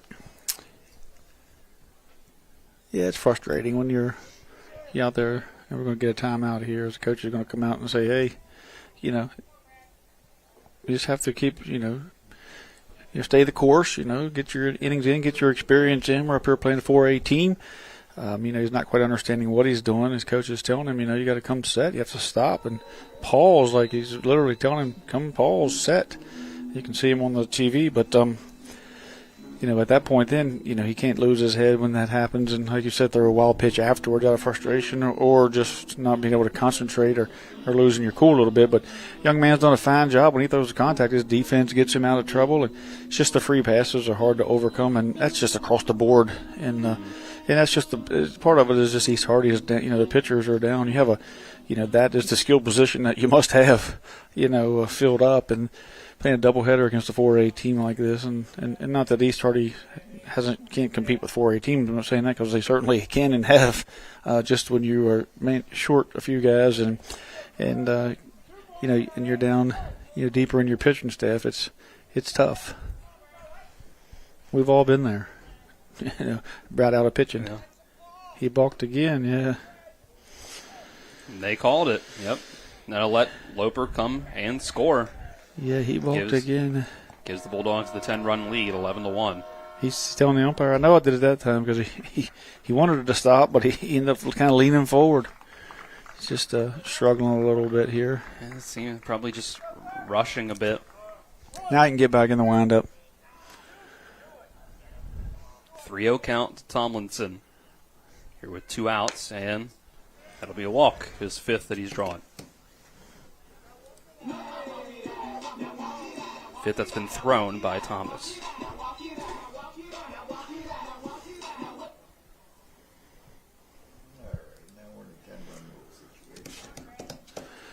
Bringing Alter back to the plate. So we're thinking maybe Nick may or may not pop the question at some point. I mean, it's been dating for 6 years now? I don't know. What year, maybe 2? It can be a long engagement. Be like, hey, you don't want to get married in 2032 or something? I've been married 31 years Wednesday, so I expect some nice gifts from you guys. 31 years on Wednesday. Which anniversary is the 31st? Copper, zinc, bronze? Which one? I think it's Benjamin's. Benjamin's. I think it's green paper. Alter up 1 for 3 so far. 2 flyouts and a single. 1-0 start, followed up by a strike on the outside corner. I'll probably get my 31st thank you note from her mom and dad.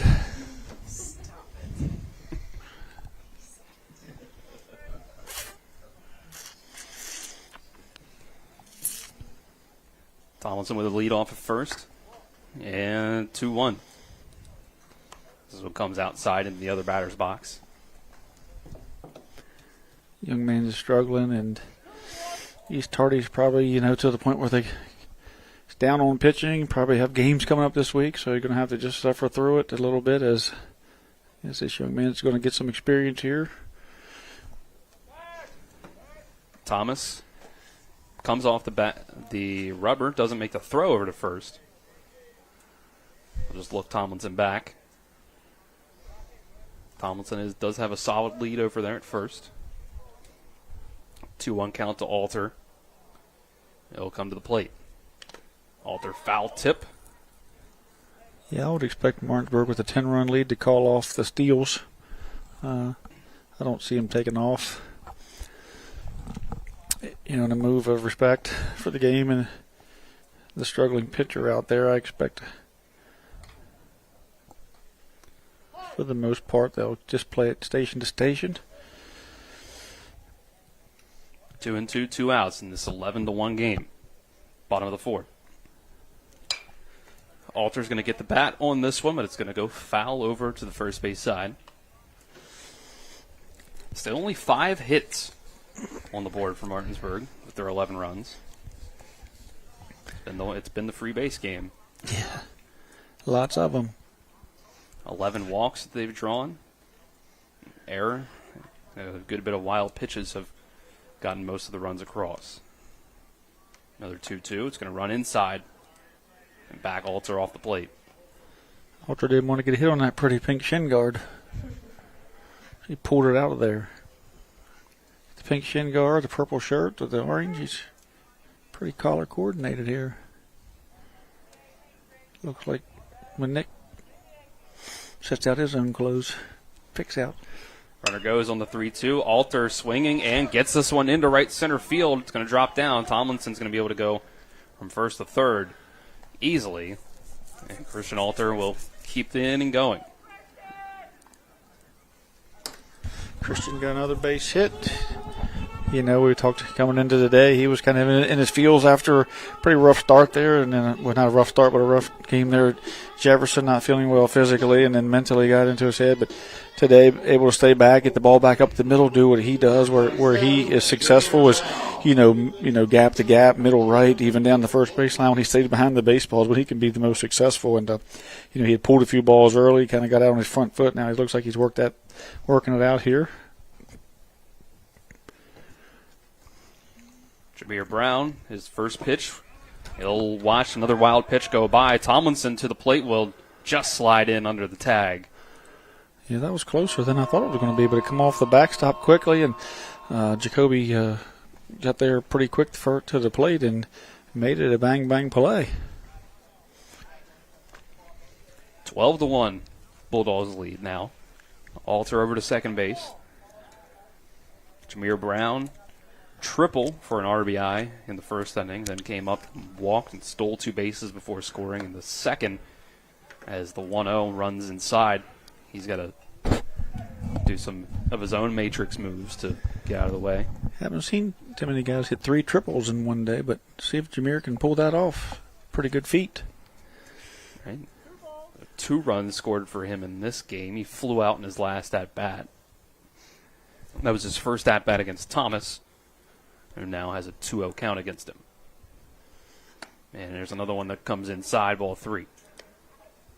Still wouldn't top the feat of Collins striking out Nick on 3 pitches. That's going to be a feat. I need to see that. We got a video of that and get it on film. If it happens, I'm sure we'll get it on. We'll get it on video. Just use it as my commercial time. I'll pay. Thomas's 3-0 is low, ball 4. 6 walks each for the 2 East Hardy pitchers in this game so far. And the second one drawn in this contest by Jameer Brown. Nick's over there Googling what to get my second best friend for his 31st anniversary. I think that's a very specific Google result, but I think Google's got it in them now with the AI assistant that you can get. I'm sure it'll come up with something for him. Hello. First pitch swinging is Grant Henderson. This is hit deep to left field, but it's hooks foul and a handful of feet in front of the wall. Got into that one, put a charge in it. One hop the wall out there. Henderson doubled first time around, then drew a walk and flew out. He's come around to score twice and has stolen 2 bases. And was dominant early in the first game on the mound. Yep. Good day for Grant. 0-1. Henderson will foul it away. Yeah, seeing 2 strikes. Jacoby here can stay around the plate. You know, he's keep Martinsburg in the ballpark. He can, you know, be successful.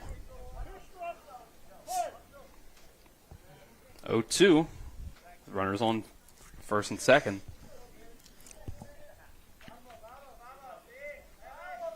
Thomas trying to get out of the jam. 4 runs allowed in this inning so far. It's going to be a soft ground ball over towards shortstop. Henderson going to beat it out as Hamilton got it in the glove and then fumbled the exchange. Called an infield single for Henderson to load the bases. Single in the books, right? Game changer might put that down as a hard hit ground ball. You never know. You can either way in the stat line, you get you a base hit, 2 strike swing there, just protecting the plate. Get the ball in play. You know, strikeouts are easy to defend. All you got to do is catch the baseball if you're the catcher. But you got to put the ball in play, put pressure on your team. And on the defensive team, he did that. Once it got past the pitcher, you know, it was just going to be a foot race as to whether Hamilton could have the arm to throw him out or the speed of Henderson was going to beat it out. Armalt comes in with the bases loaded. Ball 1 on the outside.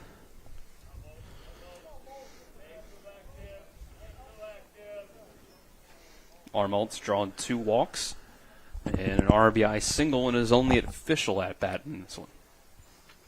Another balk. Just got away with it. Comes in, and Armalt tried to dance around it, but it clipped him.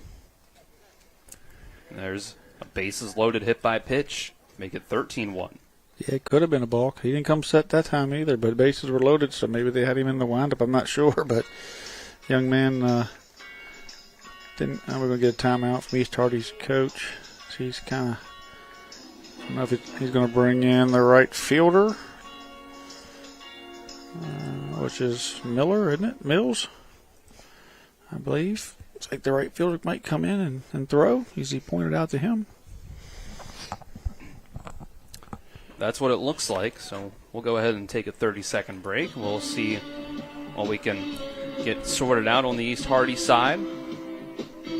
After this, we'll see a new pitcher. 30-second break. This is West Virginia High School Baseball on Talk Radio WRNR and TV 10.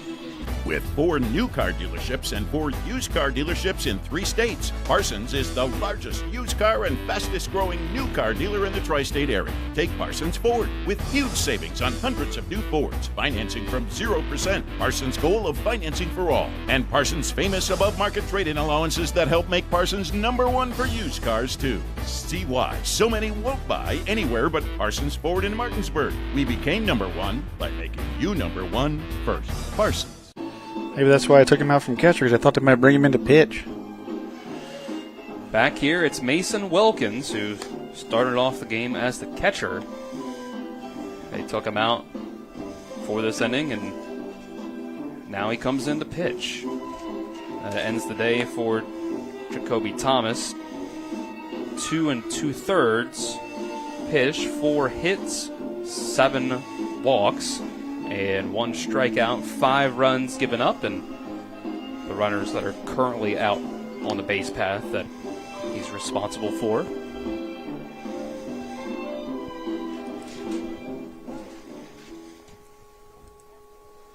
Now pitching for the East Hardy. Figure out the rest of the changes. It's like Brandon Wilkins, who was the designated hitter, goes out the right field.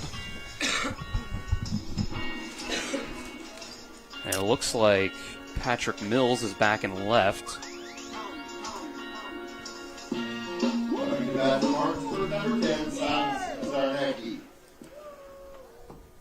Looks like Gage Dove still at second. Silas Arnecki takes the first pitch, and it gets away, but Brown's going to stay at third.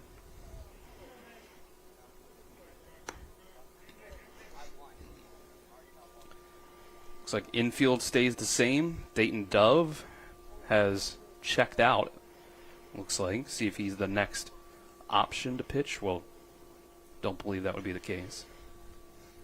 Started the first one. 1-0, comes in, catches the plate for strike 1. Yeah, Wilkins coming in, trying to get this final out of the inning as Martinsburg has scored 5.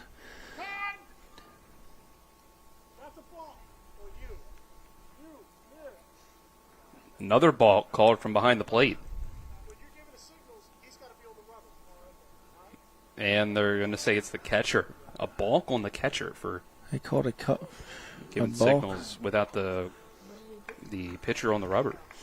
Yeah, I don't know. I've seen that too much, but giving a balk on a catcher for giving a signal and the pitcher wasn't on the mound is what we heard, but I'm not sure exactly what the ruling is there, but he did say that balk on the catcher for giving signals while the pitcher wasn't on the mound. So anyway, it brings in the 14th run for Martinsburg. Men on second and third now with 2 outs as East Hardy is still struggling to get this last out here in the 4th, as Martinsburg is really now is 3 outs away on their inning of ending of winning the second half of this doubleheader. Ball 4. So bases loaded back up. Silas Arnecki draws another walk. 3 walks and a hit by pitch in his 4 at-bats in this one, getting the on-base percentage even higher up for him. He gets on base as Martinsburg has tried to recreate some of their veteran players that have graduated from last year in the aggregate.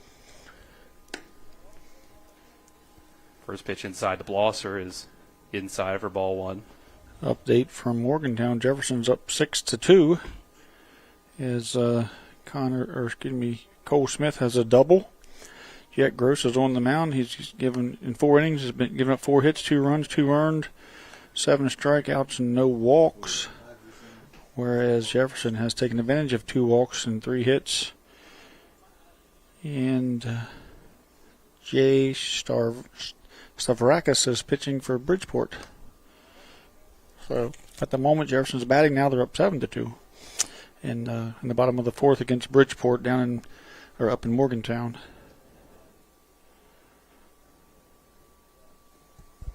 Blosser, sac fly RBI last time around. 2-0 pitch is in for strike one from Wilkins. Blosser grounded into a double play and grounded into a fielder's choice in the second inning and the first inning, respectively.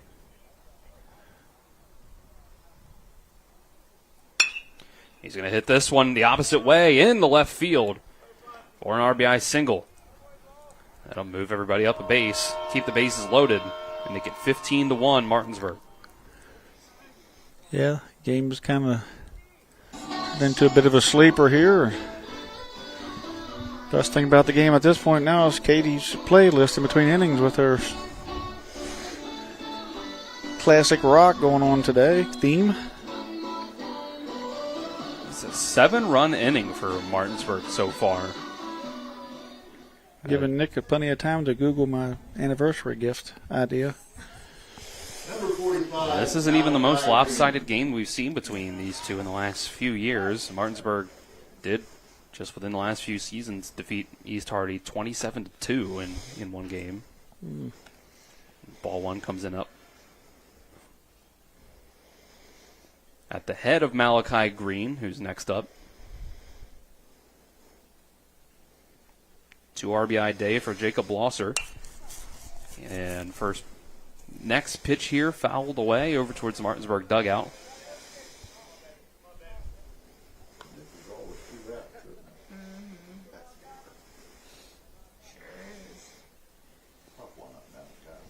Green so far 0 for 2 in this one.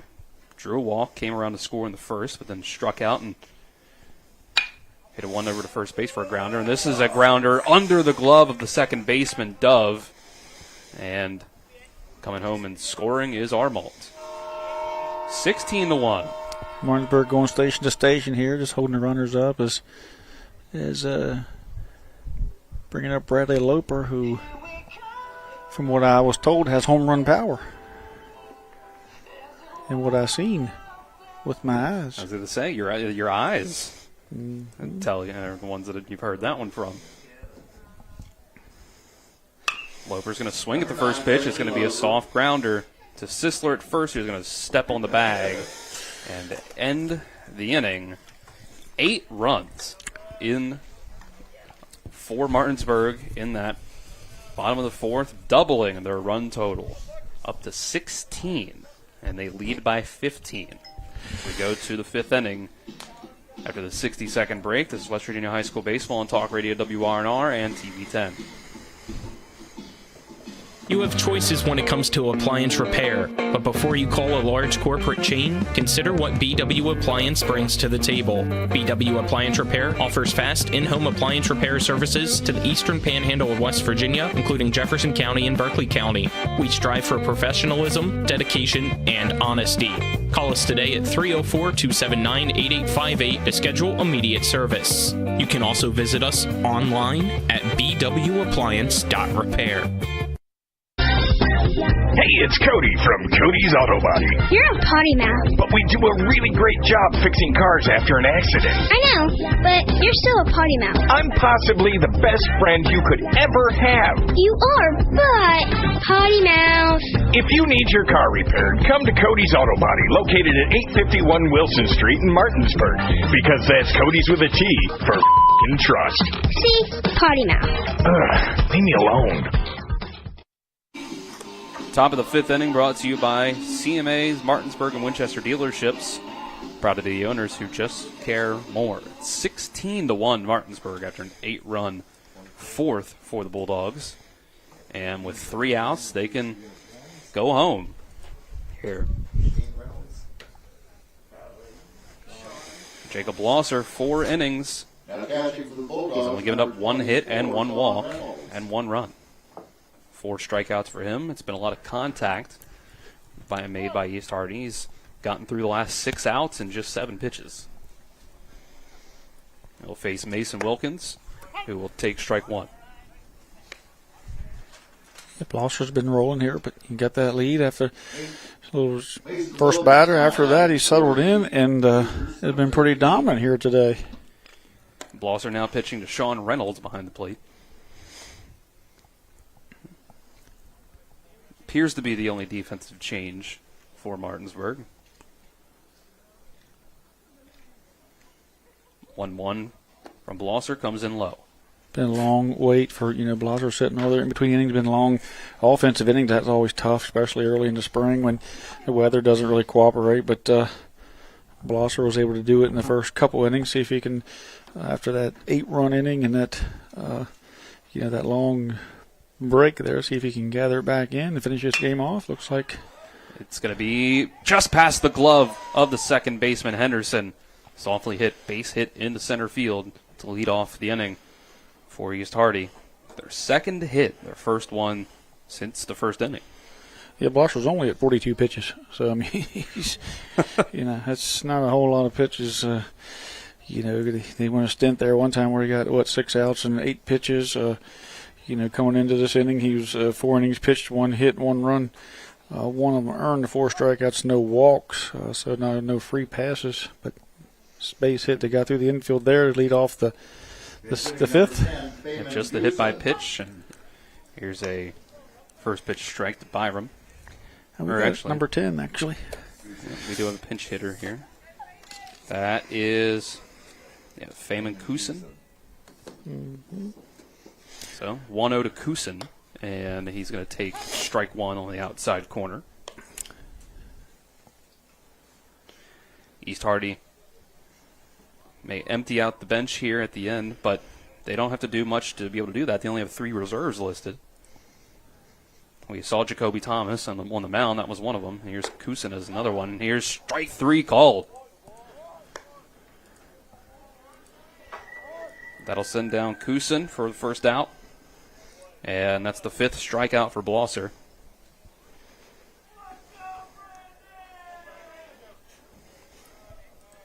Brings up Brandon Wilkins. Struck out swinging his first time around. Number 5, Brandon Wilkins. From the stretch, here's Blosser. This is going to be grounded to second base. Can they get 2 to end it? Henderson, Brown, Loper, 4-6-3 double play. And that's your ball game. 16-1. Martinsburg in 5 innings gets it done to sweep the doubleheader here with East Hardy. Well, Blosser goes the distance. 5 innings. Just the 2 hits and 1 run. 5 strikeouts. Big day for Martinsburg as they scored 24 runs between the 2 games.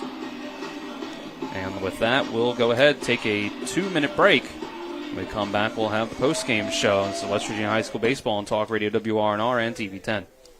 The Palace Lounge in Martinsburg is the place to be. Join us every night to relax and enjoy football or basketball games featuring either the Martinsburg Bulldogs, Shepherd University Rams, or West Virginia Mountaineers. We will have steak night every Wednesday, shrimp nights every Thursday, and now taco and margarita nights every Tuesday. You can find us on Facebook or call 304-267-7520. The Palace Lounge is located at 1350 Edwin Miller Boulevard in Martinsburg.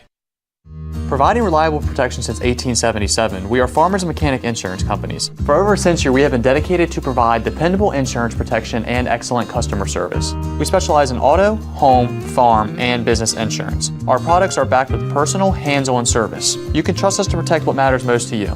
For all of your insurance needs, there's Farmers and Mechanics Insurance Companies.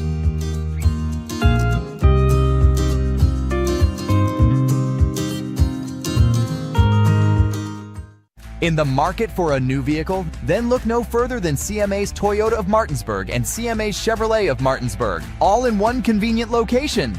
We have hundreds of new and used vehicles available, so you'll be sure to find exactly what you're looking for.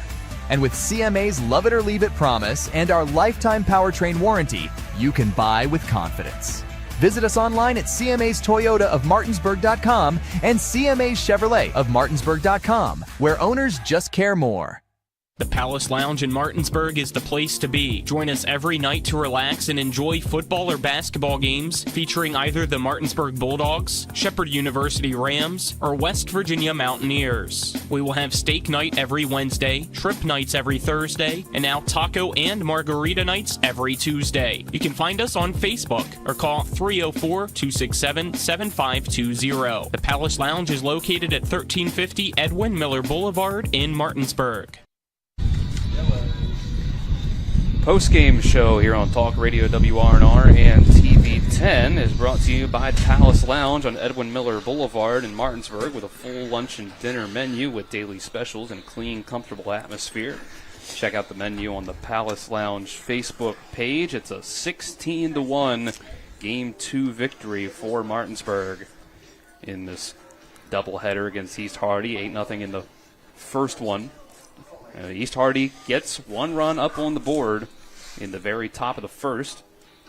Leadoff hit by pitch against Hamilton, and 2 stolen bases by him lets him get in on an RBI ground out, and then from there, it's all Martinsburg. 5 runs in the first inning, 2 in the second, 1 in the third, and then 8 in the fourth. And then at that point, that's all they needed. Mercy Rule ends it after the top of the fifth, and the Bulldogs get it done, Trip. They get it done today, yeah. I mean, they took advantage of a lot of free passes there early, opportunities with, that were given to them. East Hardy down a little bit with injuries and some sore arms, and they come up here and battled, knowing that they were up against the wall against, what is now right now the number 8 team in the state of West Virginia in Martinsburg 4A. And, they come up here and give it all they had, knowing that that would make them better. So hats off to them. Each year, being a smaller school, putting the bigger schools on their schedule, coming up here and battling, and it shows a lot of moxie on their part, and certainly they're looking at it as a big picture. They didn't expect to come up here and win, but they were respectful. Their defense is great. When their pitching comes around, and gets healed up, they're going to be a tough team to score runs on, and they're going to have to swing the bat a little better if they want to find their way back to state this year. But, all in all, a good day for Martinsburg. Patient at the plate. Great outings by 2 pitchers. Very limited the free bases, as Coach Ballard talked about, especially in the walk, department. Jacob Blaser cruised there through the middle of the game as Martinsburg, put together an insurmountable lead. And, it's a good win for them coming off of a tough loss to Jefferson. One of the, they've lost to Hedgesville very respectfully, but Jefferson just seemed like they just didn't play their game. They didn't have their A game. They made some errors. But what hurt was some of the leaders like Alter and some of those guys were down. And when you get those guys, heads in the ground, the season can tank pretty quick. So hats off to coaching staff and those senior leaders and junior leaders and Jameer and of course senior Alter and Grant and those guys that coming in here and getting those guys to pick their heads up, Blosser as well, and coming out and just getting the job done today and changing the atmosphere, around the dugout that was there after the loss on Tuesday. We've seen a lot of life out of this team today, and we know that East Hardy is down a little bit, but you could have come in here and just kind of, went through the motions, but not Martinsburg. That they come in here and said, hey, we're just going to get after it even after a tough loss. Our game scoring summary was brought to you by Mansion Ferretti Law Firm in Martinsburg, where it's about seeking justice for you. Go to wvjusticelawyers.com. And our game stats brought to you by CMA's Martinsburg and Winchester dealerships, proud to be the owners who just care more. Go through here. We read off the stats for Blosser: 5 innings, 1 run on 2 hits, 5 strikeouts. Christian Alter gets himself 2 hits and a run in the second game. Jameer Brown with an RBI triple, 2 stolen bases, 2 walks drawn. Grant Henderson, 2 hits, a walk, and 2 stolen bases for him. And as I say that, Christian Alter walks in. He can go ahead and grab this headset here off the chair, Christian, and we'll talk to you here as long as you're able to hear us. in your headset there. So, Christian, 24 runs up on these 2 games here. The offense was able to get things going against East Hardy. What do you think was the key for you guys at the plate? I think we took a lot of good swings today, and we're hitting the ball really well, and we worked on that at practice this week after our game Tuesday, just focusing on barreling balls up and putting balls in play, and I think that was a big part of our success today at the plate. Yeah, so there was easily could have brought Grant up or Blosser up. Those guys pitched extremely well today. Brought you up today for a couple of different reasons. One, you kind of broke out of a little bit of a mental, physical. After the Jefferson game, the feeling around the clubhouse was kind of down, and then you missed the Friday night start against Springfield. But a lot of upbeat in the dugout today. You can see you guys coming to the plate, smiles and things like that. What changed from walking off the field of the Jefferson game to the start of today's game? Well, we just kept working on getting better and better every single day because we knew Tuesday we didn't play our best game, but we didn't get down on ourselves because there's a lot of baseball left to play, and just strive to get better every day and win as much as we can. You got some. Go ahead. All right, you got some good pitching today out of Grant and Jacob up on the mound. What have you seen from those guys? Obviously, you've been in the pitching rotation as well. Just for those 2 guys out there today, what's it been like to be able to play the field behind them? I mean, they both pitched really well today, and I think the key to success is to throw strikes, and they both did a really good job of that today, and they've both done a really good job of that so far this year. So I think we can keep getting strikes out of both of them, and the rest of our pitching rotation, we're in a good spot. So we had a little talk there after the game the other day, and you at practice, I seen you one day, and you had mentioned, you said, I feel like it's my senior year, and I need to do this, and I need to do that, and it's like a lot of pressure you had put on yourself.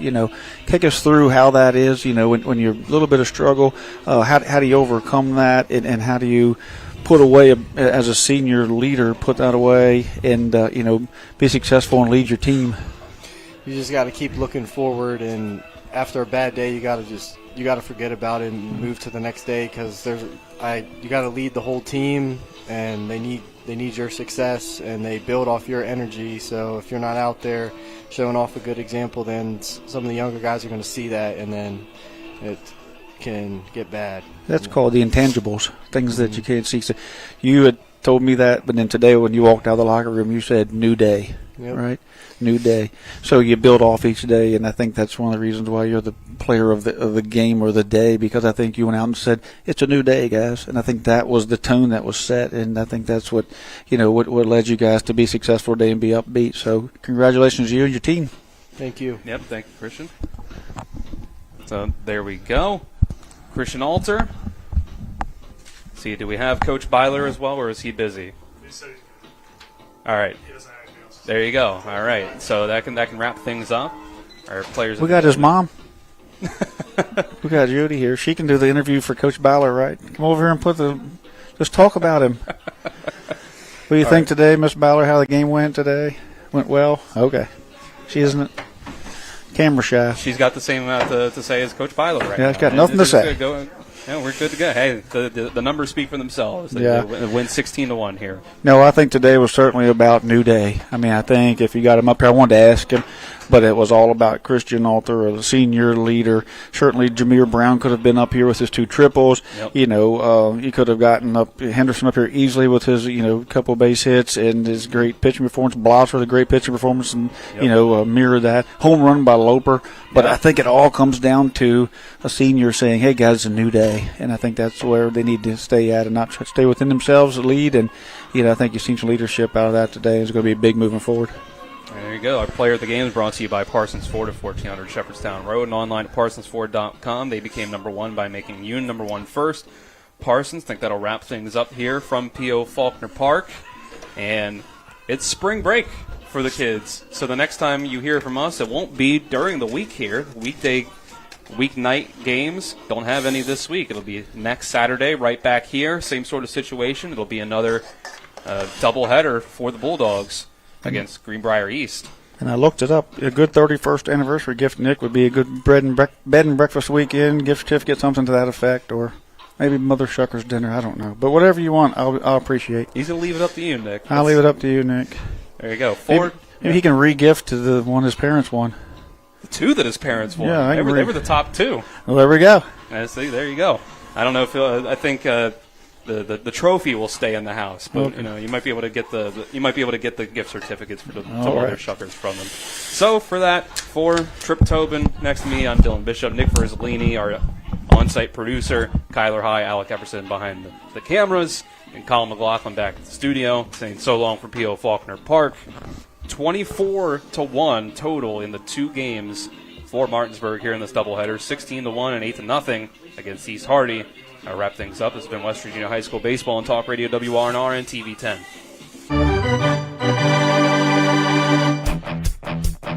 You've been listening to West Virginia High School Baseball.